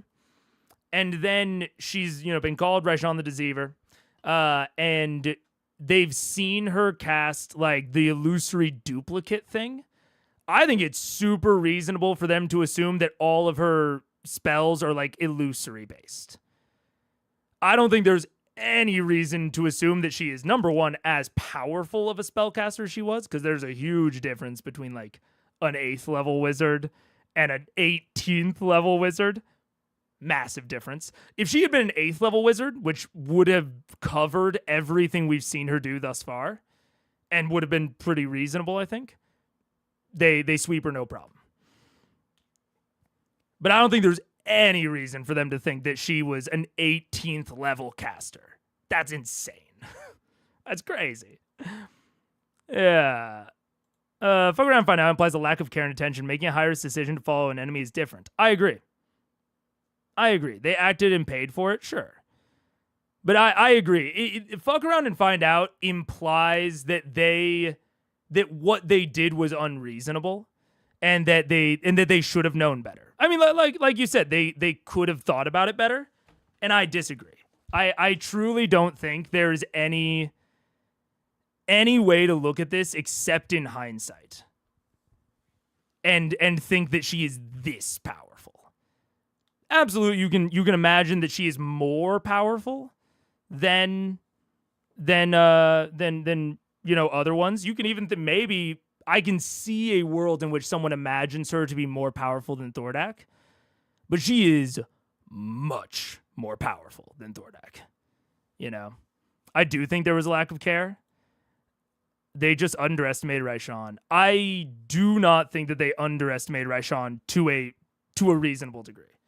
They underestimated her a little, but this is not a reasonable expectation for a party. This is completely unreasonable to put on an ancient green dragon. Like I would never expect any party to think that she had this with everything that we saw from before. I don't know. The fight started because Vax attacked. He didn't give the party time to think about it. I don't disagree with the action, but I think it's his fault. I don't know. A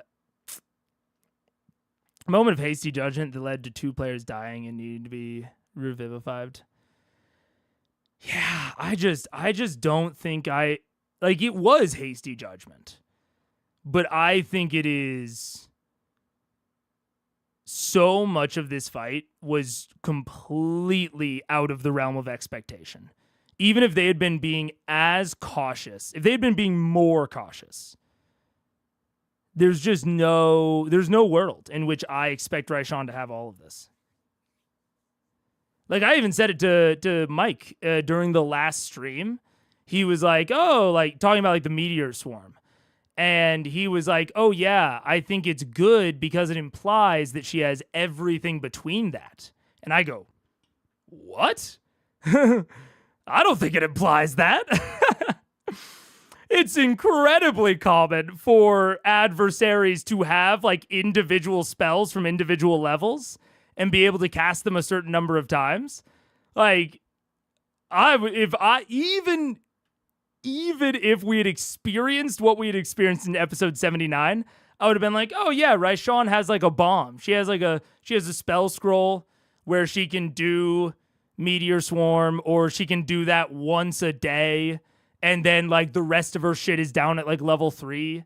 I would have never anticipated that she would have the ability to cast the Horrid Wilting, the Prismatic Spray, the Teleport, the Cone of Cold twice. Never in my wildest dreams. So I don't know. And it's especially all of this said, even if you consider the distinction between Raishan and Thordak to be okay, Thordak's more defensive, less offensive, and then Raishan is equal parts this. I don't think this is true, by the way. I think Raishan's off the screen.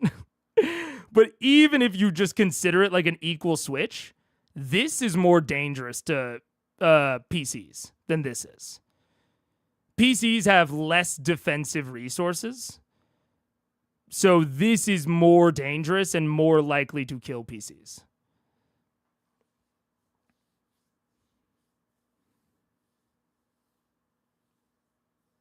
Yeah, bro. I don't know. Raishan used magic against Voragol, so she showed off some of her magic at least. Yeah, which I didn't read that beforehand, but yeah, I guess I basically answered that with the Meteor Swarm comment. Oh my gosh, why is chat not working? There we go. I'm catching up. If they chased her and fought and she escaped, then this was still their victory. So why are folks pessimistic about the decision to chase her? Essentially because 2 players died. Like 2 players died and she still got away. So it was very close. And I think maybe I'm more pessimistic on it than other folks. Because I don't think it should have been as close as it was. Yeah, I don't think the enemy flee means they won. I disagree. I think an enemy fleeing is a win.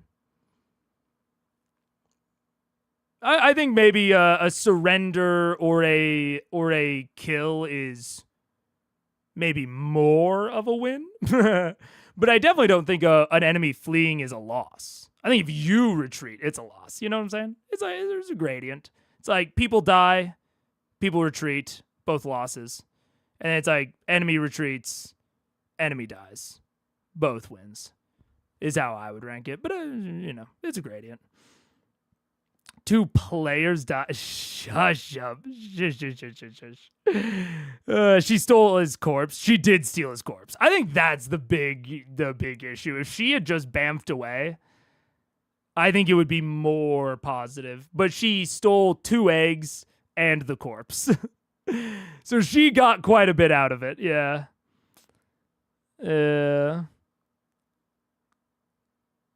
No, an enemy trapping you, gaining resources, and escaping is not a win. I think the enemy gaining resources is not a win. But I don't think that the player surviving is a loss. If that makes sense. Like, I think that it was beneficial for Raishan. And it was, ultimately, by and large, Vox Machina didn't lose anything here. You know? They didn't lose anything, and they did, confirm the adversarial relationship between them and Raishan. So theoretically, they gained a minuscule amount, but it's mostly even for them. And Raishan went up a little bit. But I don't think just because the adversary wins, that means that the PC's lost. And I think if you force an enemy, I think just broadly, forcing an enemy to retreat is a win. It's a win of some kind. It's just lesser. So it's a draw. Draws suck. It's closer to a draw. Raishan came out on top. If you're comparing who got more out of that interaction, it's definitely Raishan. But I don't think Raishan leaving is a win. If anything, it's a tie. I can take a tie. I think a tie is fine. Yeah. I think it's a tie and Raishan got a little bit more out of it. Yeah, absolutely. I think that's fine.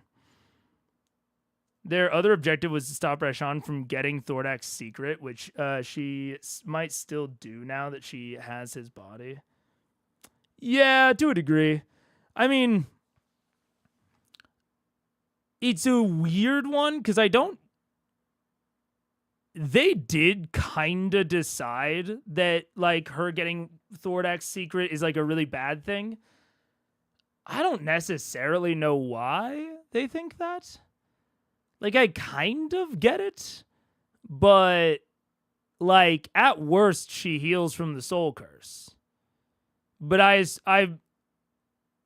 guess I'm making the assumption that the healing from the soul curse isn't a super easy process. And there's only so many places that a green dragon can hide. Especially given the regional effects that just follow them around and the fact that you have a ranger attuned to dragons in the party.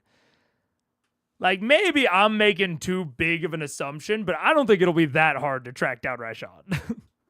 So I don't think she'll be able to cure herself before they find her. So in my head, it's kind of like, who cares if she gets Raishan's secret? We're still gonna kill her. So that's also why I didn't, in episode 79, I didn't necessarily understand the urgency. I was like, let her find out the secret. What do they care? Just kill her afterward. But maybe it's a little bit more like hearing a true name situation where it just immediately cures her. I hope not. That'd be kind of lame, but maybe. I just don't think that Raishan was forced to retreat. I think she was always planning to flee from the beginning.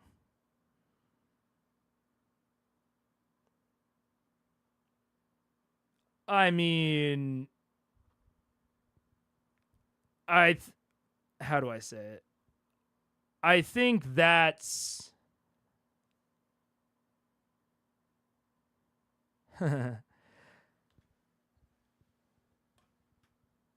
I don't think she would have retreated if she could have killed them. You know what I'm saying? So it's like, I guess what is what does forced retreat mean? I guess in that context, like I think most people plan to retreat if they realize that they're not going to win. You know? And I think that she realized she wasn't going to win and then retreated. Like to me, that doesn't require any planning or forethought. That's just like what a thing does. Like, to me, that is not exceptional. That is just what creatures should do. And like Vorugal and Thordak not doing that is the like weird and exceptional thing. So I guess to me, I'm just like, I don't know. She was planning to flee in the same way that everything does. You know, it wasn't like after 5 turns of trying, no matter what situation I'm in, then I'll flee. I don't think she had like a timer, at the point that she would flee. I think it was just like, I'm not going to kill them all. Bye-bye. I think she was absolutely trying to kill them. And then when it became clear that she wasn't going to kill them before she died, then she fled. So I would call that a forced retreat. Yeah. You don't know what the secret is, so you don't know how immediate it could be. It's true. I don't. I think it would be weird if it was immediate, but it certainly could be. It could certainly be plenty immediate. Yeah, I think that would be strange, but it's certainly not out of the realm of possibility. 'Cause like, I don't know, like a soul curse? That doesn't feel like something you can just like learn a piece of information about and just like snap away, That feels like it takes a ritual. It takes an amount of power in order to affect. Just based on how it sounds to me. I mean, if I guess I'll kind of put it reverse. If the information can just clear out the soul curse pretty damn quickly, that makes me think less of soul curses. I was pretty afraid of soul curses. I was like, oh, that sounds scary. But if, it's just like a little piece of information and once you learn it, you're good, like, meh. Soul curses are kind of no big deal then. Hot take, sports where ties are possible are lamer. Yeah, I agree. I agree. 2 Raishan VM are ants, Maybe. But they're ants that almost fucking killed her. They're not, they can't be that small. She has the body. Her mission now is probably not to be prevented from whatever her plan is. She wants to delay or scare VM. She may have killed them if it was trivial, but she's not going to actually risk anything to get it done. Yeah. I don't know what our disagreement is here. Yeah. I'm not sure what we're disagreeing about. Because it's like... Because she was very damaged, right? She was one hit. So it's like she clearly was willing to risk it enough to where she was in a situation where she could have been killed. She just could have been. You know? If Scanlan had been able to counterspell her Cone of Cold, like she was very, very close to dying. So she was clearly willing to risk enough to stick around that long.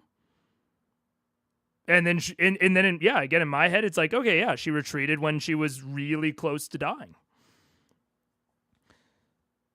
The disagreement being that she probably did plan to leave after hurting them enough. Okay.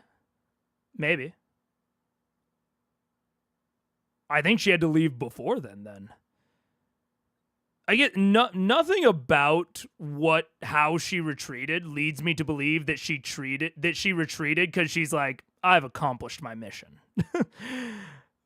Everything about her leaving there led me to believe that she was hauling ass to get out. And that she was hauling ass to get the body and bounce. She was not like, yes, my goal is accomplished. You know what I'm saying? I think it's possible that maybe she had like another plan of like, I'm just going to rough them up a little bit. But then I guess why not just kill them? You know what I'm saying? Like I guess what I'm getting from this is that you think, and let me know how this is wrong, because I feel like it probably is. What I'm getting from this is that you think that she would have killed like 2 of them, and then, or 3 or whatever, and been like, all right, now don't you come looking for me. And then left. No matter what health she was at or how many resources she had left. And I don't know, and I don't believe that. I think if she'd killed 3 of them and she thought she could survive, she would have tried to kill the rest. I think she only left when it became clear that she was not going to be able to inflict any more harm on them before they killed her. Like any more permanent harm. I think she left at the point where it became clear that she was not going to be able to kill them before they killed her. All of them. You know what I'm saying? I think it was about me saying that Raishan was always going to flee, which I meant she was going to get out as fast as possible. Yeah. I think the point would make sense if you read the contingency spell paragraph. That's kind of where my thought comes from. I thought I read that. Did I not? Maybe I didn't.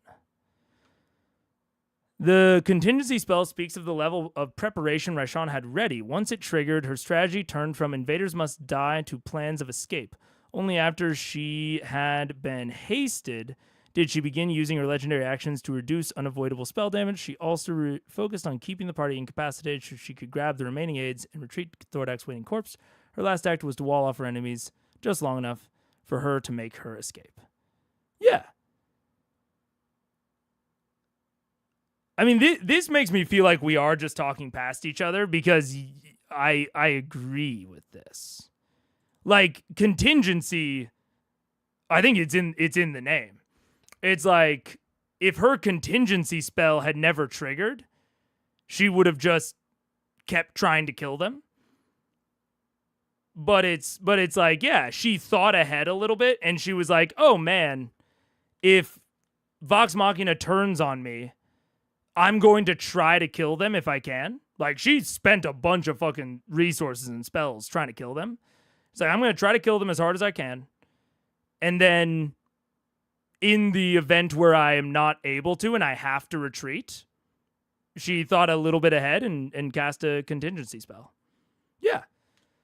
Like, in my head, and maybe this is where it's coming from, like, this is just the reasonable way to act. If you're a wizard with access to contingency. I think that maybe that's where we're talking past each other, is like, to me, this is just common sense. This is just like the way that someone with access to this sort of thing should behave. If she wouldn't have done this, I would have found it weird if I had found out later that she could have. Like, if she had not done some manner of contingency in this fight, and I found out later that she had access to contingency, I would have found that very weird. I would have been like, oh, yeah, like Matt's like throwing a little bit. Like Vorugal never using his burrowing speed. Like, if we, yeah, that's a good example. If we had not seen contingency in this fight, and then, say, in a later fight, we find out that she had it, I would view it in the same way as Vorugal's burrow speed. Because Vorugal not using his burrow speed is just kind of him throwing a little bit. And I would have thought the same about contingency. I don't think it's like an optimal way to play. I think it's just the reasonable thing to do. So I think that's maybe where we're kind of talking past each other. It's like, to me, this is just very normal. This is just like what a wizard would do. So yeah. The more I try to articulate, the less I believe in myself. I don't think she's unhappy to leave early, but I'm now on the side that killing them was plan A. I don't even know. Yeah, it's a plan A, plan B. I don't even necessarily view it. I don't even necessarily view it that hierarchical. I think it was like I'm going to set this up so that I get out no matter what. At least in her, estimations. And then I'm going to try to do as much shit in the meantime as possible. You know what I'm saying?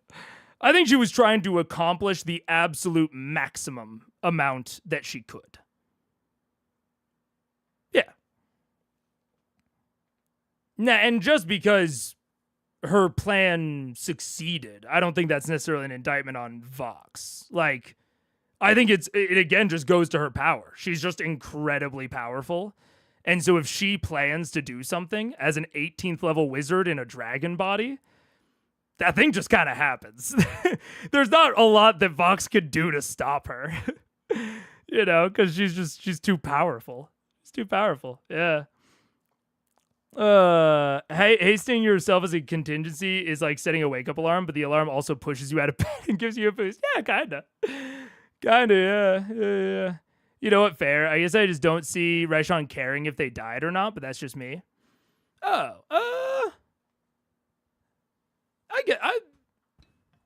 Maybe, yeah. I'll have to see how she reacts to them later.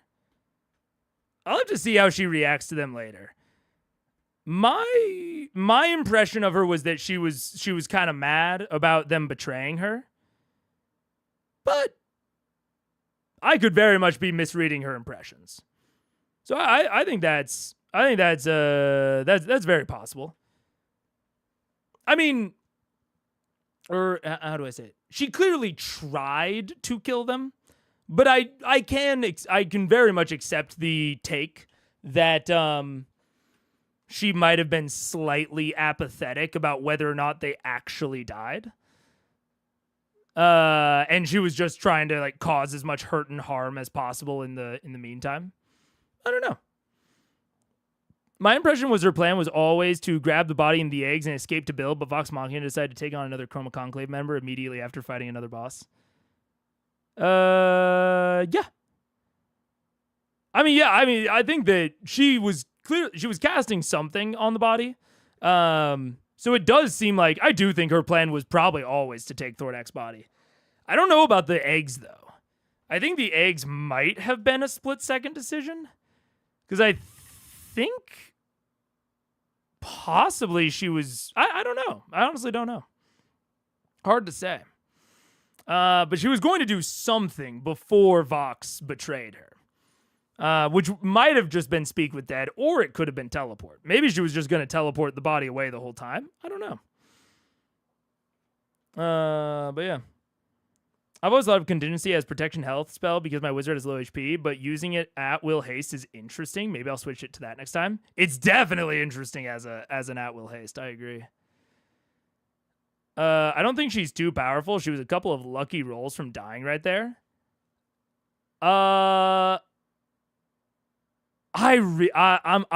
gonna calculate the offensive CR. I'm gonna do it off stream because I want to try and display how powerful she was. Because, like, to me, she is ludicrously more of a threat to Vox Machina than Thordak. Substantially higher. From my, like, gut impression of everything that we can see here, she was substantially more powerful than Thordak. And I think it is more powerful than was reasonable to expect before this. But, you know, I'll have to calculate that so that I can actually show it. Because I can't get close to, like, I'm not even going to try to guess an actual number right now. Because I don't know it. Oh, God, words from John. A couple of No Mercy Percy 20s and it would have been another story. Maybe. I love this fight. I love that Raishan has high-level magic. Why not give VM a challenge? I mean, you saw me go back and forth. It's like, you know, and like when Sarah asked, like, I thought that, you know, DMs could give whatever they wanted to adversaries. It's like, they can. I think, and this is why I'm gonna try to calculate it as best I can off stream with, you know, the limited information that I have, because I think I'm not.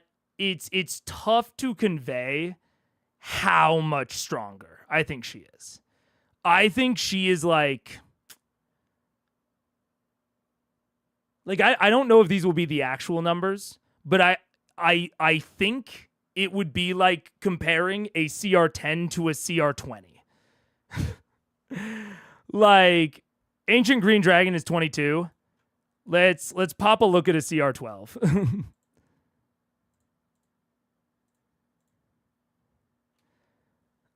Like, I think it would be like comparing a Ancient Green Dragon. Well, I don't know what a bone claw is. That's not a very people don't really have an image of a bone claw. Guys, is there no easy to compare? Oh, and Arrhenius. Isn't this the thing they fought in the City of Brass? Yes. It would be like comparing my impression of the different that, and maybe that's the thing that I'm like not conveying ultimately, is my impression of these two adversaries is that Thordak is more like an Aranis and Raishan is more like an Ancient Green Dragon. That is like the level of discrepancy we are talking about. I could be wrong, and I'm probably being a little bit hyperbolic in that. It's probably closer, but I think it is substantial. It is a substantial difference, and people are getting distracted by. People are not taking her level of threat as seriously because they know that Vox Machina was weakened going into the fight. Like, she was insanely more powerful than he was, I think. And the only reason that people think that they lost is because they were low on resources, and I don't think that's true. For me, the meta knowledge that Matt saved Raishan as the last of the CC dragons meant to me that she was the actual final boss. And I don't think it breaks the reality of why she would be a Thordak underling. I mean, I guess I also don't necessarily see Matt as having saved Raishan. I think that it's like, it was a very near thing as to whether or not they betrayed Raishan well ahead of Thordak. He gave them plenty of opportunity to betray her. So I wouldn't, I guess I don't necessarily see her as having been saved. to become like the actual final boss. But I do think that she's much more interesting than Thordak. Yeah. Matt did basically say that Jamon making the throws would have killed her. Yeah. I mean, I don't know how much damage Jamon's claw attacks did. I would guess a decent amount. And it seems like she was like 40 HP off of dying, yeah. I meant too powerful for Vox Machina. I think she was too powerful for Vox Machina after Thordak. I think she would have been a tough fight without Thordak, especially in her own lair. Thordak had an army. Yeah. This is what we were saying. I was saying, like, I think she could have taken Thordak in a 1v1, but Thordak had all the help, so she needed Vox for that. Yeah. And VM took her on after fighting Thordak like the idiots they are. See, this is where I heavily disagree. I think that calling them idiots is truly incredibly uncharitable. And I think that it's...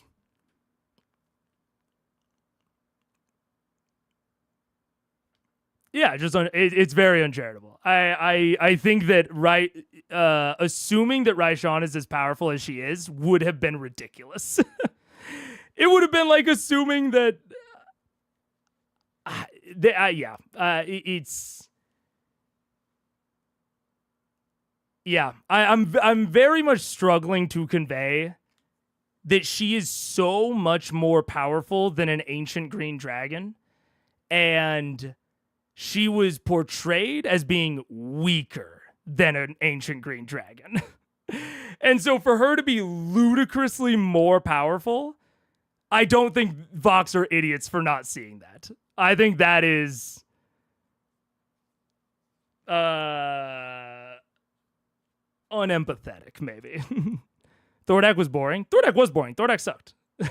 You're not gonna hear me defend Thordak. Thordak really sucked. The map where they fought him was boring. The ancient red dragon stat block is boring, and the main way that he was modified was he got a bunch of extra hit points, which is boring.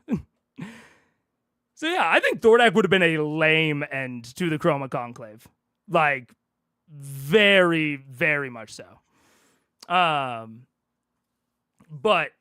I don't think that is really relevant to how to Vox's decision to combat Raishan, you know. But Raishan has less than a third of Thordak's HP. Yes, HP is much less valuable than defensive resources are less valuable than offensive resources, especially against PCs. So even if we think that her defensive resources went down in concert with her offensive resources going up, which again, I think her offensive resources went up more than her defensive went down, it is much less advantageous to have a bunch more HP, much less advantageous to have more HP than it is to have full wizard spellcasting. Those are light years apart. HP is so much less valuable than 8th level spells. That's what I'm basically saying. I think she got more than a third of additional attacking resources, and those are already worth more. Yeah, we did calculate through crit roll stats. It's assuming that contingency triggered at half, which we don't actually know. The assumption is that contingency triggered at half. Maybe it triggered sooner. Like maybe she set it for 60%, 70%, whatever. But, yeah. To me, having her approach VM for allyship was Matt implying that Thordak was next. Raishan pushed to 4th in line.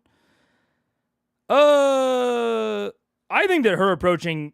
I mean, I guess that's just assuming that Matt... That's assuming that Matt assumed that they would take Raishan's offer. I think it was... I think I could have seen it going either way. And Percy very nearly detonated the whole thing well beforehand. So I guess I just don't feel like super confident that they definitely were going to take. That they were definitely going to take the offer. I feel like Mega is never on VM's side, so this is great to see. I think it's very reasonable. I think that you guys are. It's very funny. I actually think that y'all are underestimating Raishan right now. I think you are underestimating just how powerful what we saw represents. I think she's more powerful than you guys think, which makes their decision more reasonable. Because there's no way that they could have anticipated how powerful she would be. I think, ironically, I think you guys are underestimating Raishan.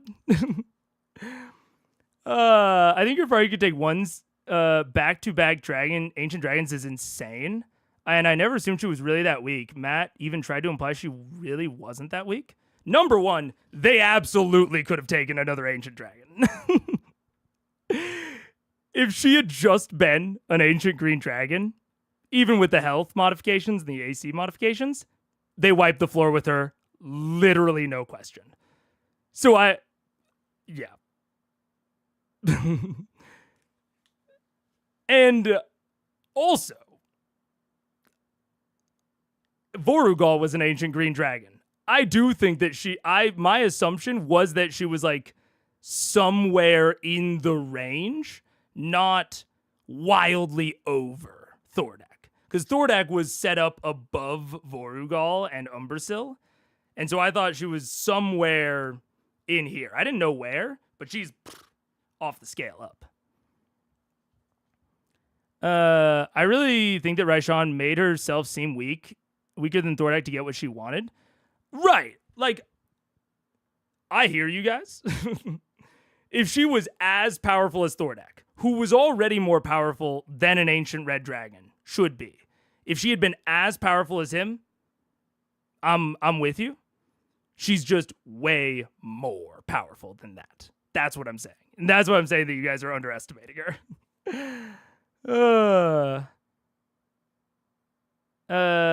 Yeah, I think if the players to Umbrasyl back-to-back outcome would have been the same, full agree. Sorry. Full disagree. Umbrasyl and Vorugal back-to-back, they're fine. I think. Yeah. I don't know. I also think it's very bold to go assuming there's no spell casting. Yeah. In MTG, the word is tempo. Yeah. Knowing Raishan had teleport, I don't think even if VM had tried to take her on third, she would have teleported away and forced VM to take her on last. Yeah, that's true. I think that's fair. That's fair. So I guess that's fair. I guess that's... Yeah, because teleport is instantaneous. I mean, it might have been a Briarwood situation where Scanlan counterspelled it, but I think that's fair. I think, yeah.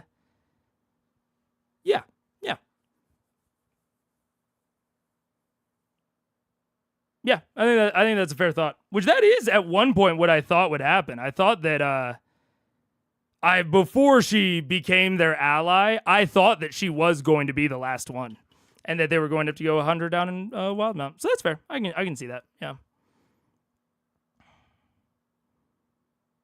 But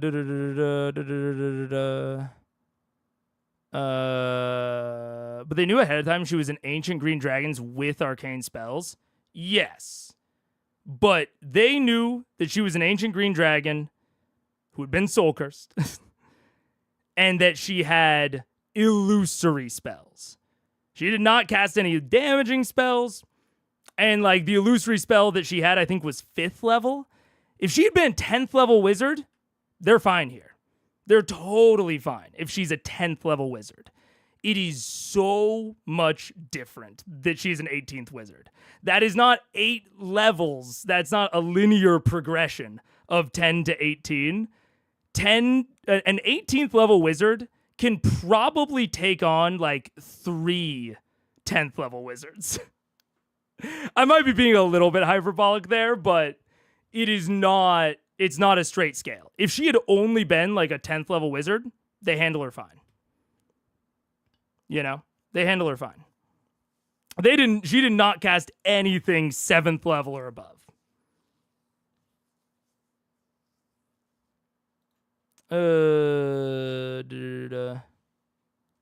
Just their whole point is to convince everyone she isn't. She played her part well, and Vox took her word on most things. Yeah. I'm saying that even in a world where the point of her is that she is insane, she is more insane than that. Yeah. I might just need to calculate it off stream and make like a more presentation to you guys to convince you, because I think the only thing we're really disagreeing on is the scale of how much better she was. Because again, I think you are underestimating how good she is.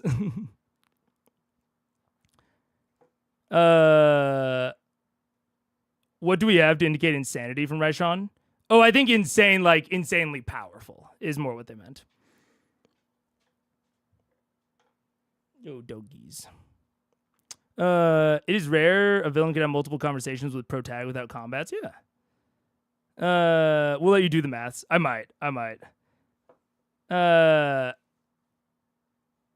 How do you think the vibes for the characters and players will be for next episode? We'll have to see. I have no idea. I have no idea how they'll take this. Vox doesn't do well with running or losing. And even if we consider it a tie, I don't think they're going to be super stoked about it. I think they're going to be pretty like... What's up? What's up? Okay. I think they're going to be pretty insistent on going to get her. I think they are going to be out for blood. Yeah. Ugh. But I don't know otherwise.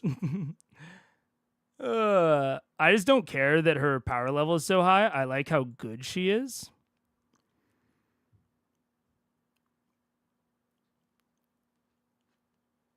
I think, like, I'm going to be a little bit hyperbolic here, but again, this is, I think, displaying of, like, I think we're talking about different levels of power. Of, like, it would be like me throwing a Tarask at a party of level 5s and being like, nah, I think the Tarask stat block is really cool. Like, or like a Lich, and just being like, I just like the Lich stat block. I think it's really sick. Like, I just wanted to throw it at my level 5s. What? Why? What's wrong with that? Like, she is cool, but I don't know. She is cool, but I think she needed to be toned down a little bit. She could have still been cool and not been an 18th level caster. That's what I'm saying. I also think the fact that Vox could nearly kill her means she was balanced relatively well. If she isn't as strong as she is, she just dies to Vox, is what you're saying. So, I mean, it depends. It depends, I guess, on the philosophy that you have. If you are cool with... If you are cool with any amount of the allies dying... If you're cool with any amount of the ally side dying, as long as they ultimately kill the adversary,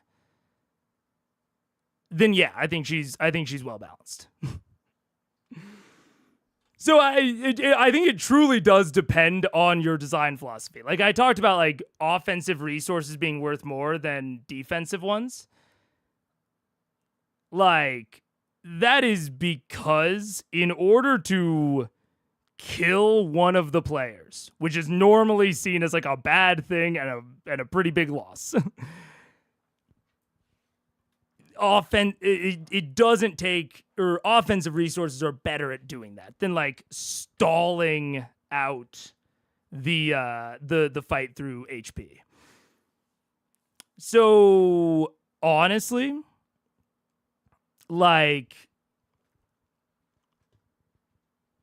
I think Matt could have killed more of them if he had wanted to. Like, if Matt had wanted to kill more of them, I would depend on everything that she had on her stat sheet. But, like,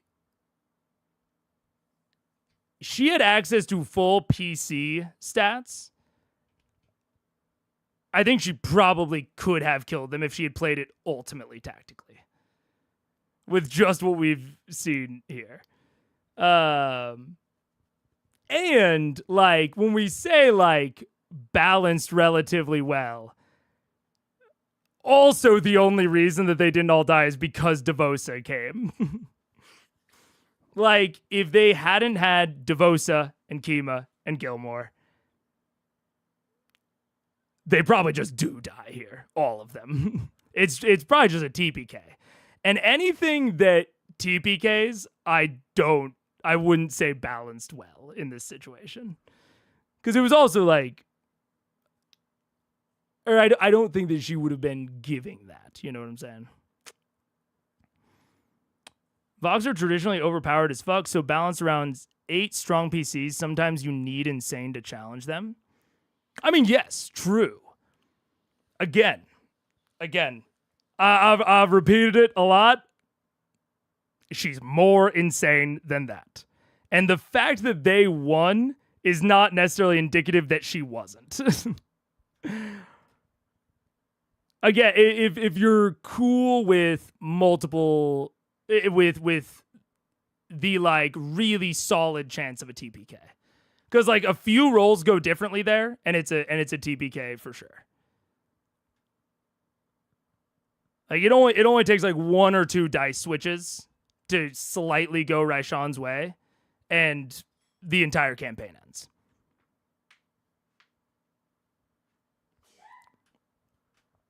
So, like, the fact that they didn't die is not indicative of her power, you know?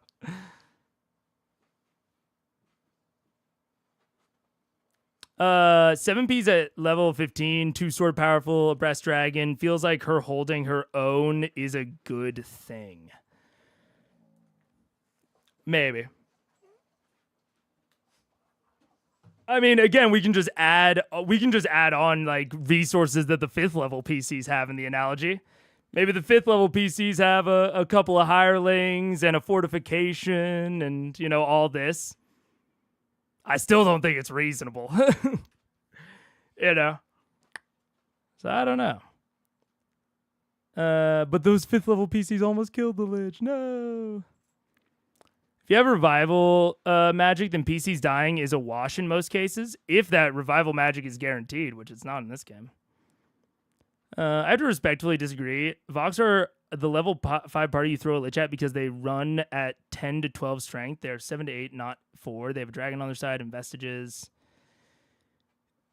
Yeah, I mean, if VM and allies kill Raishan this episode, makes the end of the CC Mega arc sort of lame. I think it's good the story that she got away. I also think she should get away. I feel like I'm going insane right now. I'm gonna I also think she should be powerful. And I think she should have gotten away. I made a whole thing about how Vorugal should have gotten away. And how it was good that Umbrasil ran. And again, just because Vox happened to win and people did happen to get revived is not indicative that she was balanced well. This is a very like results-oriented convo. And I am talking about her like design going into it. I don't think just because it happened to go well that is indicative of a good design at the base. But I will just have to like do the math. If it was a couple of rolls of killing her, having them TPK either way, then it sounds balanced to me. And maybe that's like, maybe that is...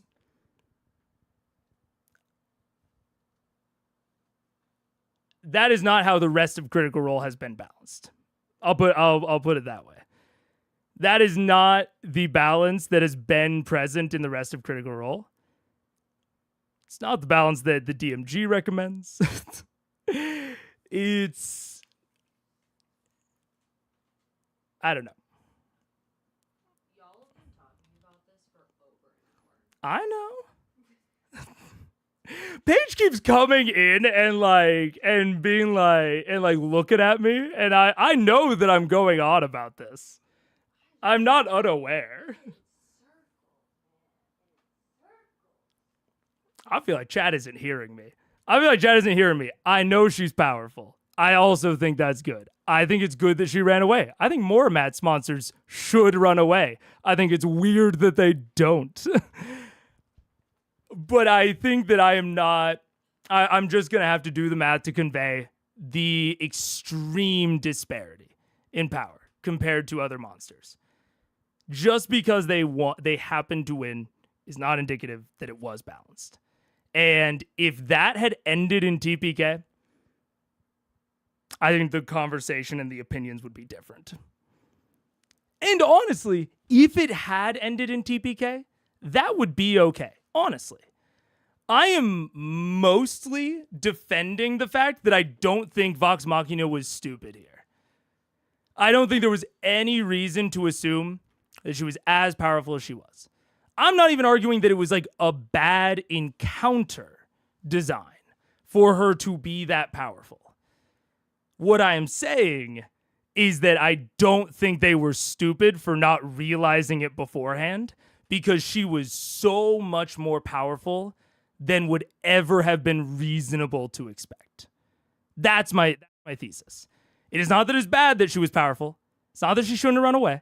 It's not that she shouldn't have spells. Those are all fine.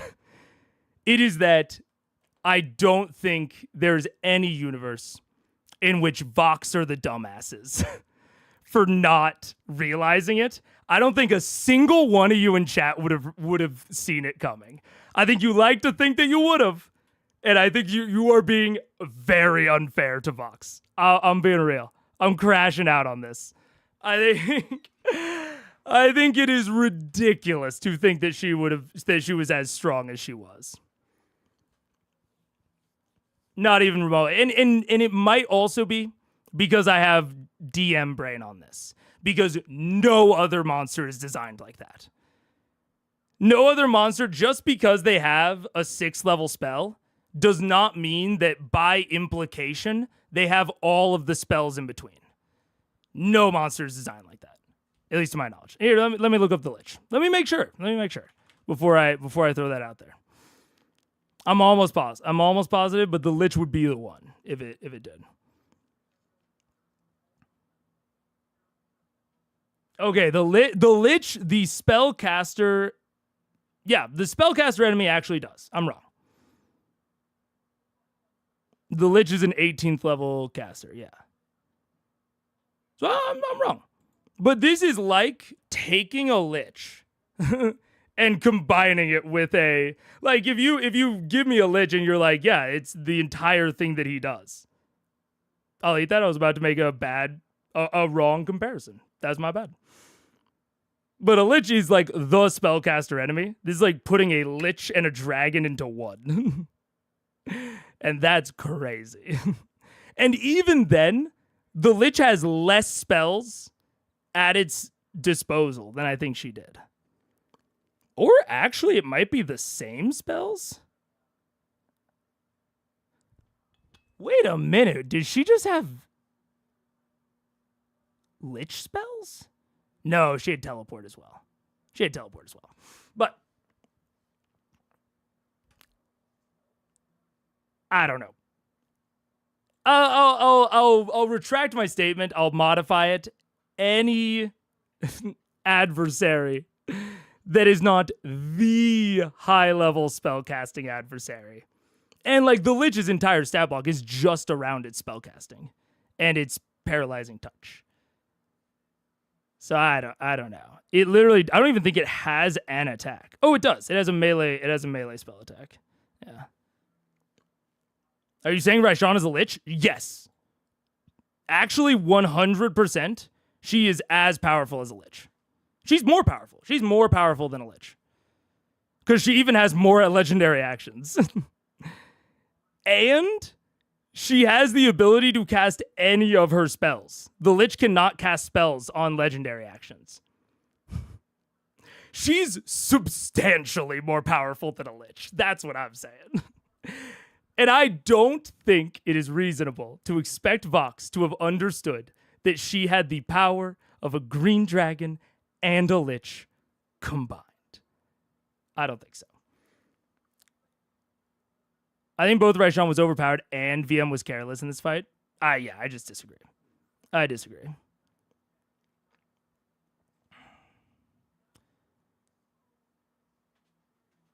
Vox are not dumb. I think it was bold to go after the Ancient, but she deceived them, so they thought they could take her. Yeah. Like, I think that they thought that they could take her, and they were wrong. And I don't think that they were, like, dumb or careless or that it was, like, unreasonable with the information that they have to assume that she was a Dragon Lich. Usually, if you have spells of level N, you have at least one at every lower level, but the number at each level is usually much smaller than the PC. There you go. Which she had well, near the same amount. Yeah. I don't know. I think it shows why it wasn't until I started watching streams that I learned for the first time that enemies aren't supposed to have character sheets, that stat blocks are the norm. Yeah. Yeah, they are not. Yeah. I think Raishan being overpowered and VM being dumb aren't inherently contradictory. I disagree. Because I think that Vox Machina being careless is predicated on the idea that they should have expected the level of power that they got. They were very hesitant about whether or not to do this.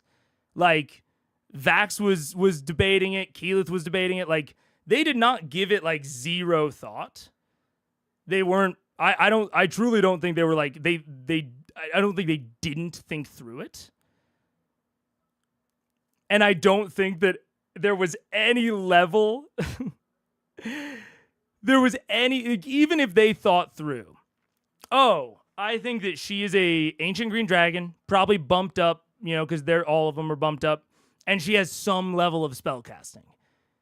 If that had been true, it would have been the correct decision to interrupt her and to go after her. They would have done it. They would have gotten her. It is only because she was as powerful as she was that their plan didn't work. And I don't think that they should have expected her to be that powerful.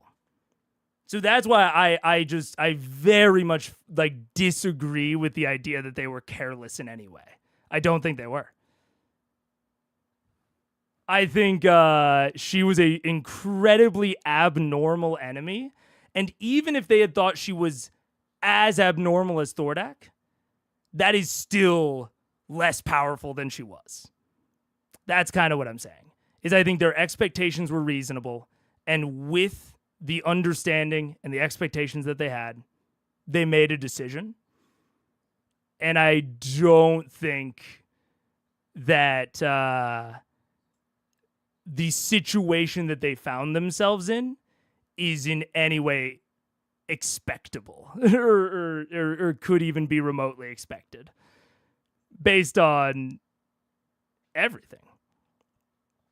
Because even we're talking about in counterbalance of okay, Vox had this ally and that ally and the other ally and whatever. That's why I'm not even saying that the encounter itself is necessarily unbalanced, because you're right. They had a fuckload of allies. They are very powerful. They have all these vestiges. clearly there is some amount of like it was relatively in parity. What I'm saying is that if you took that lineup, anything weaker than Raishan folds to that. Like, if they had that same lineup and those same abilities, Vorugal to Umbrasil, they sweep, dude. They absolutely sweep. And so I think Vox was picturing, like, okay, even if Raishan is as powerful as Thordak, we have all of these things, it'll be fine. And I think that's a reasonable thing to think. I wouldn't have even expected her to be as powerful as Thordak, but even if she had been, they would have been fine. So I think that's where I'm getting with this, is like, it's cool that she's powerful. I think she's a cool enemy. I thought it was a cool map, but I don't think they're dumb for not having predicted what she had going on. I do think falling for the deception of the character titled the Deceived Deceiver is dumb, though.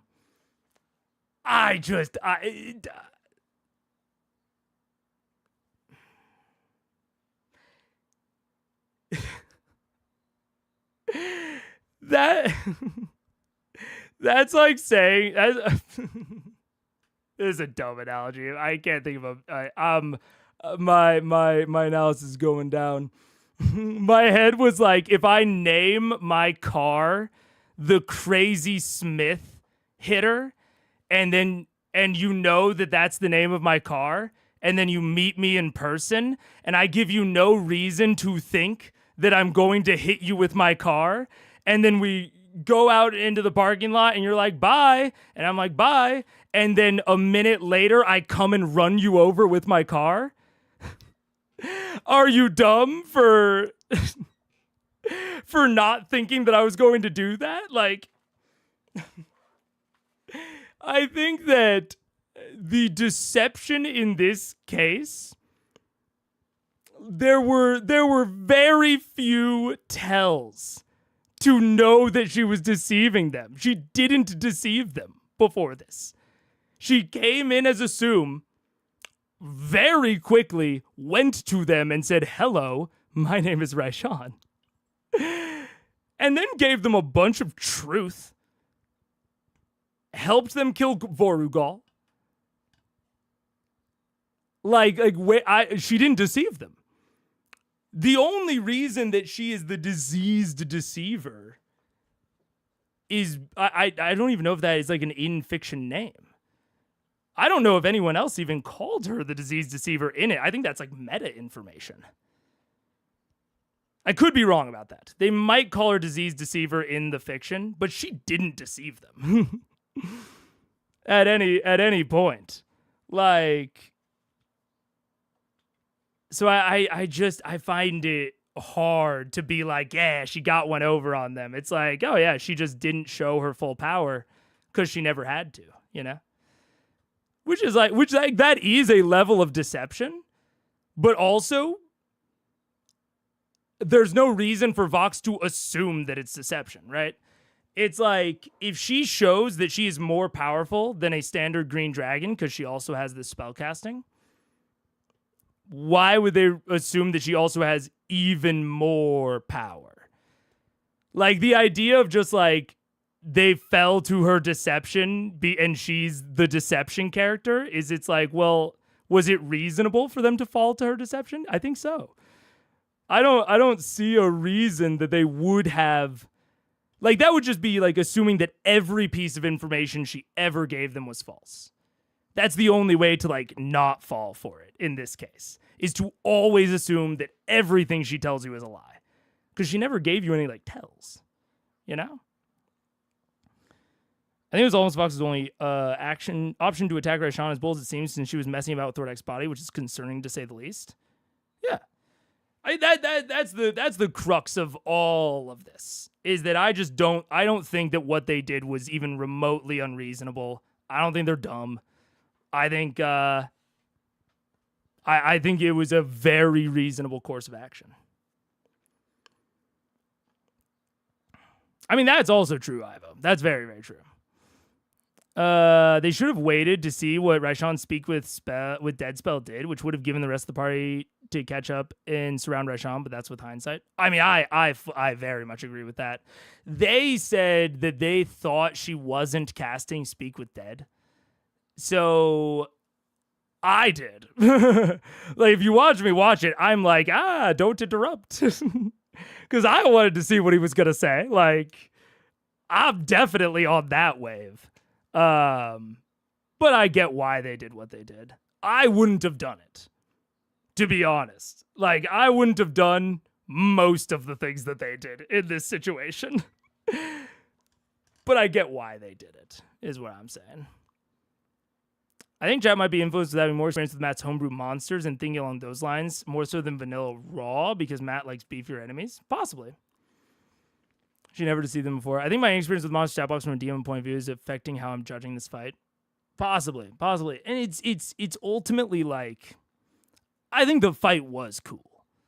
Like, I do. I think the fight was cool. That's where I can leave it. It's on my top, my top tier of favorite fights, I would say. I think Kevdak and City of Brass are still above it.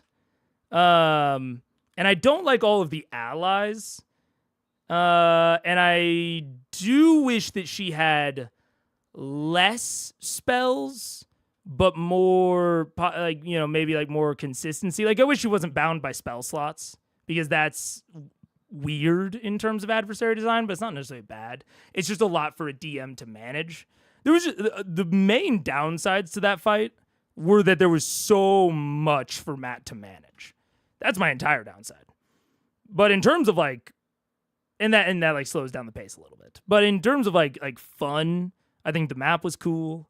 I like Raishan. I like the way that she behaved and acted. Like, I loved her tactics. I think they were really cool. So this is still like, if I have like an S tier of combats, I think probably Kevdak and Ripley are in top tier, and then or in S tier, and then City of Brass and this fight are in A tier, and then Thordax in like D. Thordax probably like D tier, I think. I thought Thordak kind of sucked ass. I was really afraid that he would be the end of the Chroma Conclave arc. Mike could attest to it. If Mike gets back in chat at some point, or if he ever sees this, he'll have to comment. Me and Mike's interview was almost directly after the Thordak fight. And I literally go to Mike. I was like, Mike, that was bad. I was like, that was so boring, dude. and then we went on to talk about the Red Dragon stat block. So, it made a bit of sense in context. But yeah, I thought Thordak was boring as hell. And I was really afraid that was going to be like the climax. This fight had me fucking riveted. I was absolutely riveted to this fight. Oh, yeah. So yeah, I'll bring it back. Unlike the genocide discussion yesterday, I'm bringing it back to my actual point. Because I think, like yesterday, I got distracted with side things of like her being more powerful or too powerful or whatever. None of that matters. I think she was an amount of powerful, however powerful that is, that was unexpectable. And I think that Vox was reasonable in all of their actions. That is what I am claiming. And so any argument that I make around like power or balance, it is all just from a point of view of I think Vox's actions were reasonable. That's what I'm claiming. I guess she deceived the Fire Ashari. That's true. That's the point of deceiving, to set them up, but it doesn't make Vox dumb though necessarily. Yeah, I mean, it's like I guess my problem with being like they fell to the deceiving character is it's like imagine in this combat Gilmore turns around and blasts them in the face with a scorching ray. And then transforms into Hodis the Rakshasa, and is like, ha ha ha, you dumb idiot. I have deceived you. Or better yet, it's not even Hodis. It's just Gilmore. Gilmore has just changed sides, and he is now with Raishan. And he just turns around and he's like, my name is actually Gilmore the Deceiver. My name is Gilmore the Deceiver. And and I've fooled you, Vox Machina. It's like, okay, man, sure, you got me. I don't know. I don't think that there was a thing they could have used to figure it out. You know what I'm saying? So, yeah. Oh, gosh, this is the second ad slot that we've skipped. Oh, no. I gotta get moving. I have to say I completely agree with Megan now. I've got to the crux of the point. And I need to remember this. I need to really remember this for conversations on stream. I need to restate the crux of my point more often because too often I get distracted with details. I get so distracted with arguing details that I get like that folks start assuming that I'm making a point that I'm not making, which is not unfair of them. It's not unfair of y'all to assume that. I need to remember to like restate the crux, yeah, so that people know what I care about in the argument. Vox are not dumb, just deceived. Went up against an insane enemy, was close, death on the line, she fled, 10 out of 10. Yeah. Wasn't there something about this fight or the Thordak one where you and Mike were supposed to revisit a conversation after you saw this episode? Yeah. I think we're going to talk about it more. I think we'll probably talk about it offline. Maybe record it. We'll see. I don't know. This is my third most anticipated episode for Critical Eyes, while Thordak was like 5th or 6th. I would be so much more interested in watching someone watch this than the Thordak episode. Yeah. I'll give you that again. Gilmore's parents. Yeah. Gilmore's Hortus. Gilmore is Hodis Part 2 Electric Boogaloo. Yeah. Raishan lit up a city before playing hero. Gilmore did not. Sure. But she was honest about it. Like, she was villainous.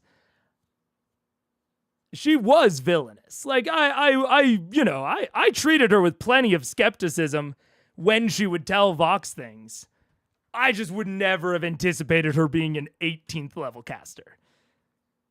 I wouldn't have even expected her being a 10th level caster. I would have expected like 7th, probably, at most. Yeah. I assumed she was an ancient dragon plus a full wizard caster with all the spell slots of a full wizard. But that's because I don't know it's not supposed to be like that, so what I got was what I was expecting. You know what? Fair enough. Yeah.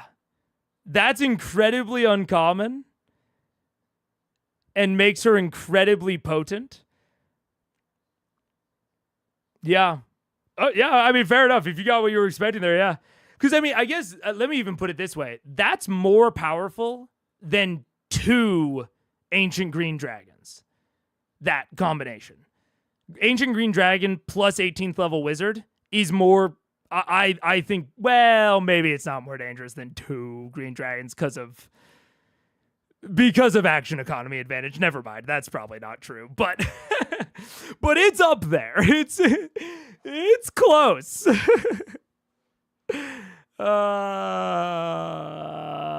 That's wild. I truly would have never even come close to anticipating that. I think falling for a deception is dumb, but that's the point of a deception. So I don't think the thoughts were unreasonable, but I still think they're dumb.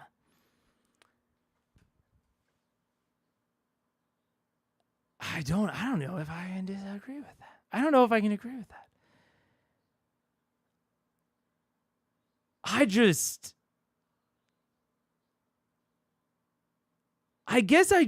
Maybe this is it.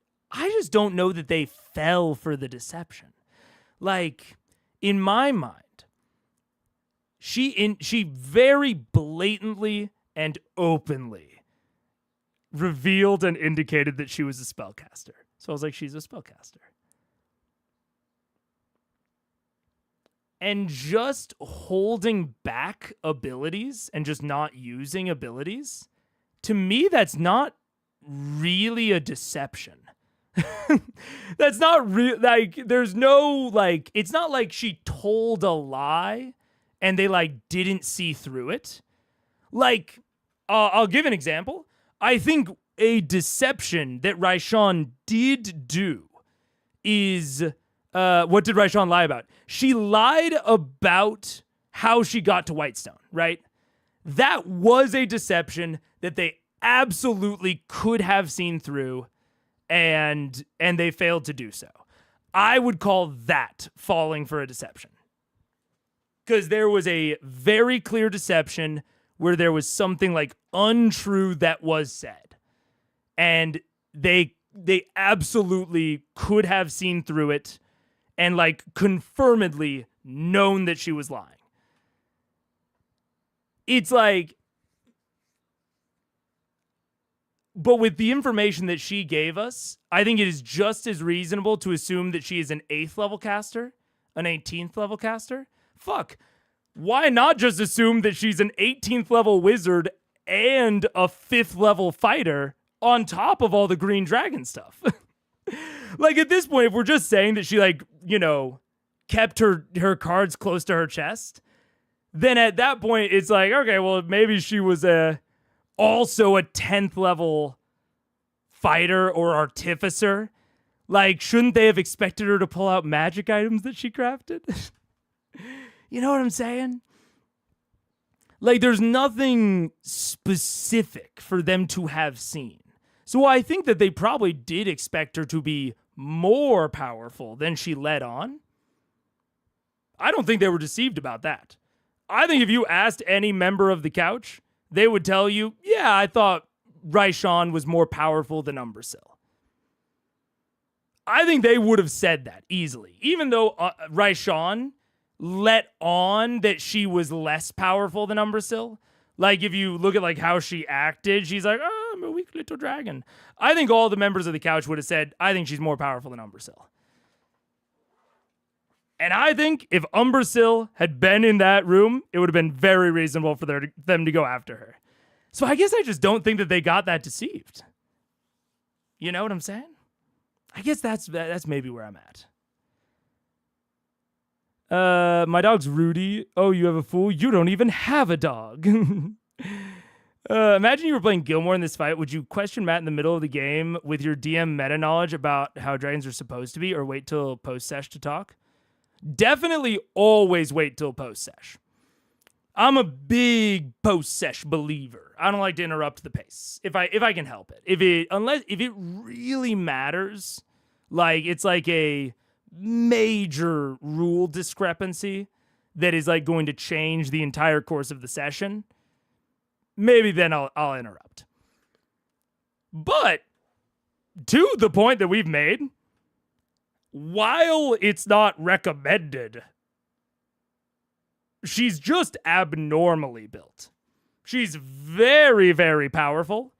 But that's not off the table. So if I saw this, I would be like, holy fuck, you put us up against that?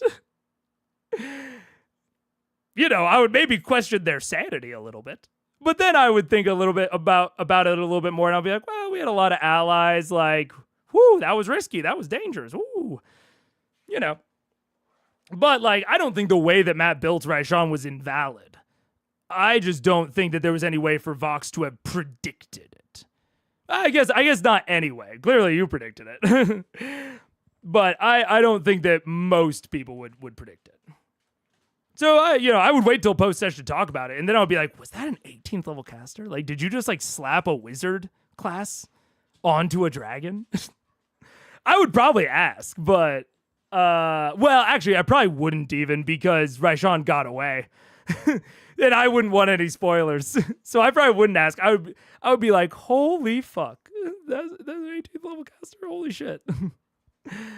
But I would definitely not question mid game. Yeah, no way.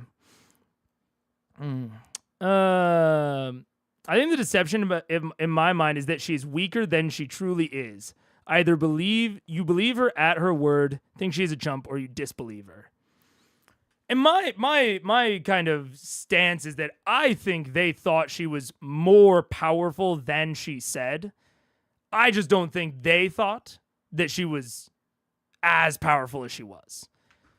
Because it's still, even if she was like a 10th level caster, like I kept using that. Like if she was a 10th level wizard, she would have still been more powerful than she indicated, but she would have been easily taken by Vox. You know, if she wasn't fucking laying out a fuckload of cones of cold and the horrid wilting and, you know, all that shit.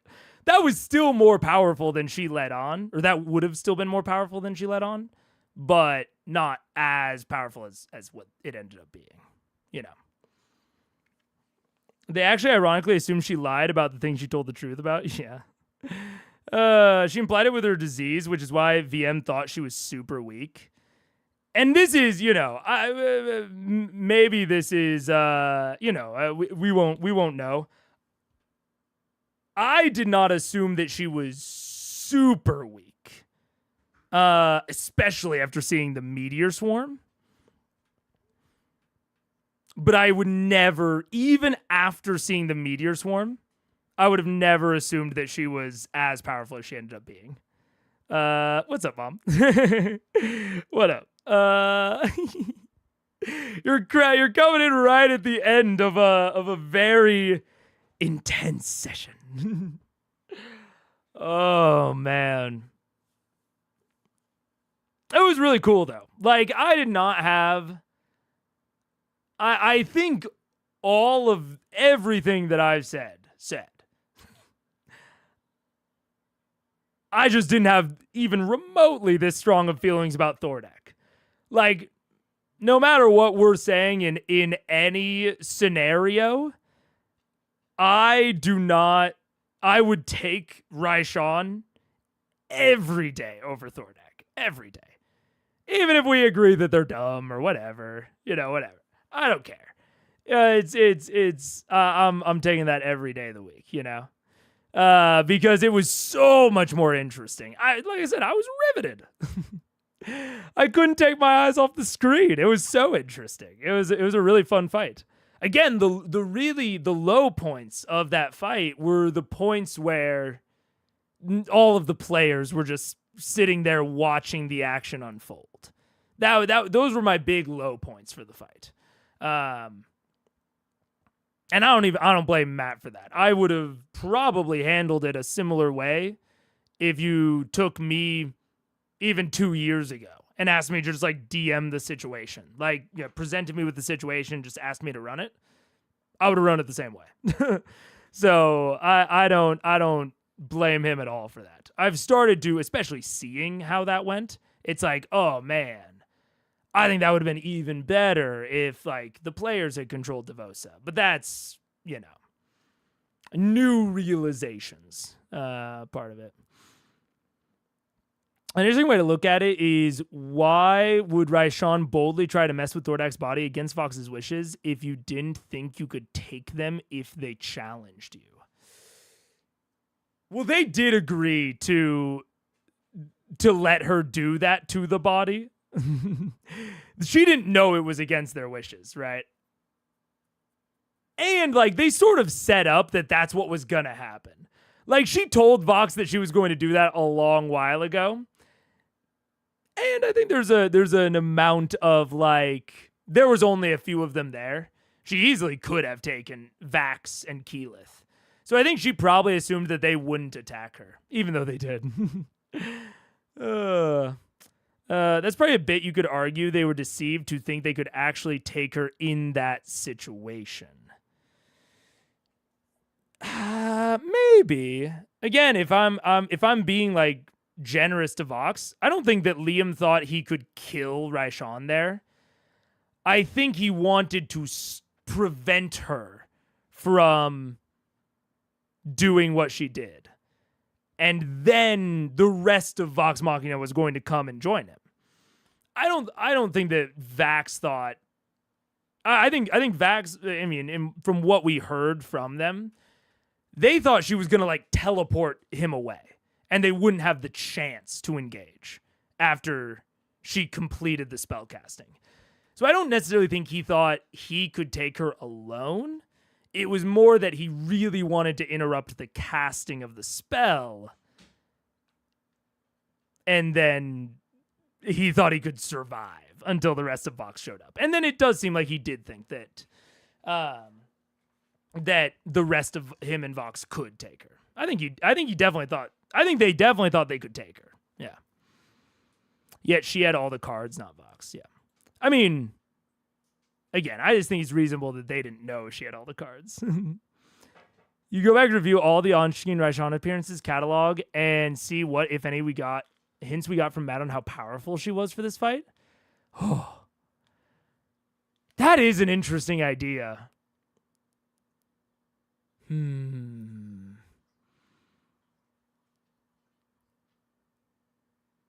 I'll put it on the list of ideas. It sounds like a lot of work. It sounds like a lot of work, but it also does sound interesting. I'll keep it in mind. I'll put it on the list because that does sound kind of interesting. Yeah. We're accidentally back to the what is a lie. We are back to what is a lie. That's true. This stream is helping SGM in his future demystified videos when it comes to this episode. Yeah. Now I'm ahead. So now he'll watch and he'll steal all of my evaluations, all of my analysis. I'm secretly doing all of SGM's work for him. Video day. He's an idea that would take a lot of work. Yeah. All right. We've been talking for far too long. I was supposed to finish a game of Mage Knight with Paige tonight. I don't even think that's gonna fucking happen. You made plans? Yep. That's fair. She should have made plans. I was like, fuck this guy. He's been talking about the same fucking thing for 2 hours. Hey, that's base. That's good. Good shit. Good confidence. Oh, man. Look, this is the job. This is the job. I think this conversation was worth it, chat. I do. What did Paige say? She said, I've been listening to this dude talk about the same fucking thing for 2 hours. I made plans. I'm going out. Oh, man. And hey, what she should have done. Oh, my God, dude. Oh, good for her. I agree. Absolutely what she should have done. I don't think she's mad at me. Nah, she's not mad at me, she said. Oh.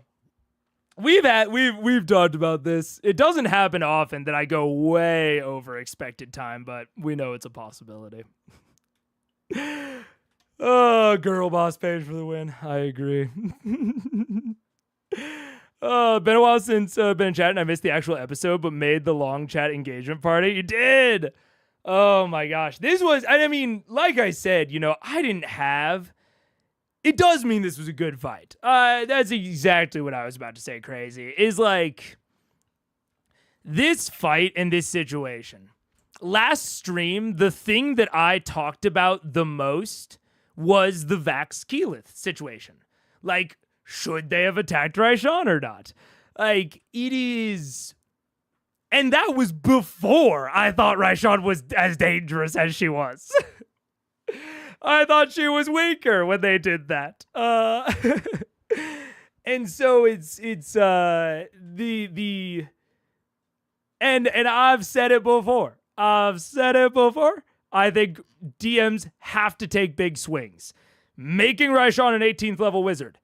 Big ass swing. But I'm into it. Take big swings. You gotta. Yeah. So it was a good fight. There were some weird things about it. But that's also going to be the case. When you're taking big swings, there's going to be weird shit about your fight. It's going to go strange. The combat that I just ran with the D&D group with Paige, I think was overall pretty good. I think it was pretty fun. But it definitely had some weird moments where things didn't like quite work or like quite make sense, or like there was like a little bit of weirdness occasionally. Happens. So yeah. Good episode. Way better than Thordak. I don't want to talk that much shit on that episode and that fight. And in retrospect, like, it's an interesting juxtaposition to compare them. To compare, like, that Thordak fight to this Raishan fight. Even though, like, at first I disagreed with John that, you know, this was necessarily the plan, so to speak. Especially for it to happen this close together. But, you know, the plan at all. Honestly, I'm coming around on it. I actually think it to a degree, it could have been the plan. Because Thordak was crazy boring. And the entire time I was like, this is just weird. Like, we just were in the City of Brass. I know he could make cool maps. I know he could make an interesting adversary, you know, arrangements. And I don't want to read too much intention into it. But, like, to an extent, it does kind of seem a little bit purposeful. It kind of seems like a purposeful play to make Thordak so boring when Raishan is going to be so immensely interesting. Like, I was kind of let down by Thordak. And then we get into Raishan, and Raishan's insane. Raishan's just doing shit I never thought they could do. Raishan's, she's pulling out techniques I've never seen before on an adversary. You know what I'm saying? like that shit's insane. And so, like, there is an amount of, like, hit him with a low and then a high there. And while I don't, like, remotely blame Vox for the actions that they took and the path that they walked, even if they maybe didn't get deceived by Raishan, they seem to have been led by Matt, if that all was the plan. It seems like Matt might have manipulated them a little bit more than Raishan specifically. Because making Thordak so boring, I do think is part of why they felt confident going into Raishan. I do think that is part of it. All right, I'm gonna close it down so that I can say goodbye to her. One question was: there supposed to be part 2 of the fight, or why are you always serving the last 3? I feel like it must not have been. I don't know. Who knows? But with that, thank you for joining, everybody. I will see you next time. Goodbye.